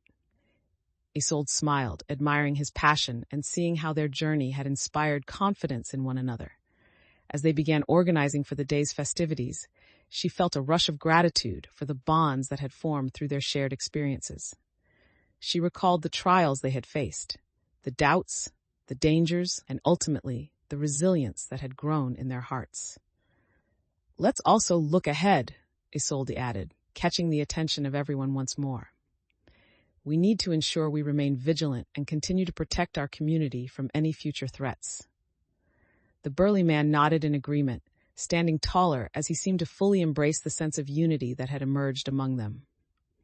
"I'll keep watch during the gathering," he offered, showcasing a commitment to their collective safety. As Isolde watched the villagers rally together to make preparations, she felt a profound sense of accomplishment. This day was not just a celebration of their past, it was a testament to their growth and the promise of what was yet to come, as they all stood ready to embrace the future, intertwined with hopes, dreams, and shared histories. As the festivities began to unfold in the village square, Isolde watched with a warm heart as villagers shared food, laughter, and stories, the spirit of community alive all around her. Felix moved among the crowd, engaging with both familiar faces and newcomers from neighboring villages, his excitement a bright light as he introduced them to one another. "Everyone, gather around. We're about to start telling our stories," he called out, infusing energy into the atmosphere. The villagers formed a circle, children seated at the front, eager to hear the tales of bravery and resilience that had shaped their community. Isolde stepped into the center, feeling the weight of responsibility transform into excitement. Today, we share not just our stories, but the lessons learned from them. Each narrative strengthens the bonds we are building. A villager from a nearby settlement stepped forward. "We've seen how sharing our experiences has united us, and we are grateful for your hospitality," he said with a smile, his voice resonating through the crowd. As the stories began to flow, Isolde felt the emotions of their past intertwining with their present, each tale weaving a deeper connection between individuals and their communities. One elder shared a story about the time their village rallied together to face a common threat, the tension building as they recalled moments of courage and unity. Laughter erupted as another villager recalled a lighter story, eliciting joy and shared memories that echoed through the group. Isolde saw how the atmosphere transformed. The sense of camaraderie grew stronger, the villagers leaning into each story, embracing their shared heritage, and creating a tapestry of understanding that would resonate through time. With each story shared, Isolde felt the community solidifying around them, the intent to preserve their history, illuminating their future. In this moment of connection, she understood that they had successfully woven together trust, shared experience, and resilience, ready to face what lay ahead and ensuring that their legacy would not only endure, but thrive. As the storytelling continued, villagers shared tales that stirred the heart, each narrative a thread connecting them to one another and their heritage. Isolde felt the warmth of community enveloping her, igniting a sense of pride as she watched them engage with every story, laughter and tears intertwining, embodying the essence of shared experience. A young boy stood to recount a cherished memory, his voice trembling but filled with eagerness. "One time, we all helped my father when he built a new boat. It took everyone working together," he exclaimed, his eyes shining with excitement. The crowd erupted in supportive laughter, sharing in the joy of his recollection, and Isolde's heart swelled at the sight. It reminded her of the strength found in collaboration, the beauty of their unity coming to life. An older villager followed with a story of survival from the harsh winter, his voice steady as he spoke of warmth and hope amid despair. "It was the kindness of neighbors that carried us through," he reflected, glancing around the circle with a knowing smile. Isolde felt a sense of fulfillment blossom within her, realizing that each story was not only a testament to their past, but also a guide for the future they strived to build. The burly man, now deeply engaged, leaned in, his expression softening as he listened. "It feels good to finally share these moments," he said quietly, vulnerability creeping into his voice. "Yes, we're creating a living history," Isolde said, her heart racing at the thought that their journey was about more than survival. It was about healing through the narratives they forged together. As tales flowed freely, Isolde could see bonds tightening, the community becoming a living tapestry of history woven from their individual experiences. A powerful legacy, ready to face whatever came next. Her determination ignited anew as she witnessed the transformation in everyone around her, every shared moment, reinforcing the idea that together they would thrive as a united front against the uncertainties of their world. With the stories flowing and the atmosphere charged with shared emotions, Isolde couldn't help but feel a profound sense of transformation taking place within the community. Each tale resonated deeply, connecting past struggles to present resilience, proving that their unity was forged not just in words, but in lived experiences. As a villager shared a deeply personal account of overcoming loss, tears sprang to Isolde's eyes, reflecting the collective compassion flowing among them. It was hard to find hope again, but the support of my neighbors reminded me that I was never alone, he said, his voice quivering yet strong, capturing the essence of what it meant to stand together. Felix shifted closer, sensing the emotional weight of the moment. These stories remind us of our strengths, he whispered to Isolde, gratitude shining in his eyes as he observed the impact on the crowd. Just then, the elder who had first shared her tale spoke up again. Let us also remember that our futures are shaped by how we honor our past. It is through sharing that we heal. Isolde felt her heart swell at the elder's words, recognizing that their gathering was not just an event, but a pivotal moment of collective commitment. Together, we can create a path that honors our history and inspires our future, she declared, determination infused in her voice as she felt the energy of the group align with her vision. The villagers reacted with renewed enthusiasm, nodding and exchanging glances, filled with understanding and determination. Let's document these stories and ensure they are shared beyond our village, Isolde urged, feeling the excitement of possibility spark in the air. As the discussions continued, she realized that they were forming not just an archive, but a living testament to their resilience, a promise of unity that would protect and empower them in the days to come.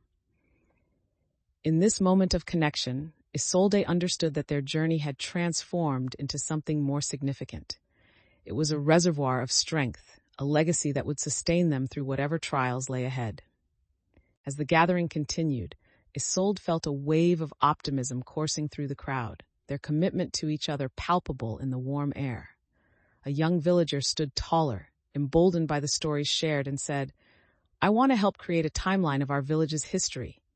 We can use the stories to map our journey." Felix turned to her with excitement. "That's a fantastic idea.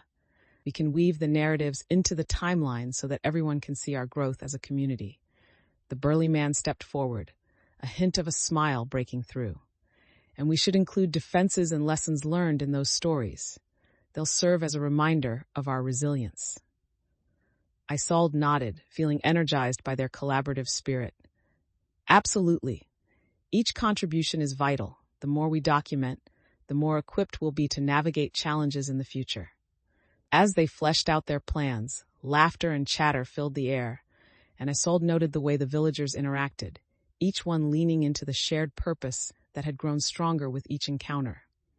"Let's not forget the younger generation," Isolde emphasized, hoping to inspire future leaders. "We need to engage them in this process to ensure our stories continue." The young villagers nodded eagerly, their eyes bright with possibility. "We can help organize the storytelling nights," one exclaimed, the excitement in her voice infectious. Seeing their willingness to take on responsibility filled Isolde with pride, the community reflecting the essence of collaboration she had always envisioned. As they finalized their details, Isolde felt a sense of fulfillment wash over her. They were crafting a legacy not just for themselves, but a roadmap for the generations to come. With their united spirit shining brightly, she recognized that what they were building was more than an archive. It was a testament to their journey, a living relationship between past and future, binding them together as one resilient community. As the stories flowed and plans solidified, Isolde felt a deep connection to the village and its people, recognizing the significance of what they had come together to create. The villagers animatedly discussed their roles, each voice reinforcing the collective commitment to their shared future. and she could sense the optimism radiating from the group. "Let's make the first storytelling night a celebration," one villager proposed, their eyes sparkling with excitement. "It can be a festival where we all share our tales." Isolde smiled at the suggestion, feeling the energy of possibility flood the gathering. "That's a wonderful idea. A celebration will bring everyone together and strengthen our bonds even further."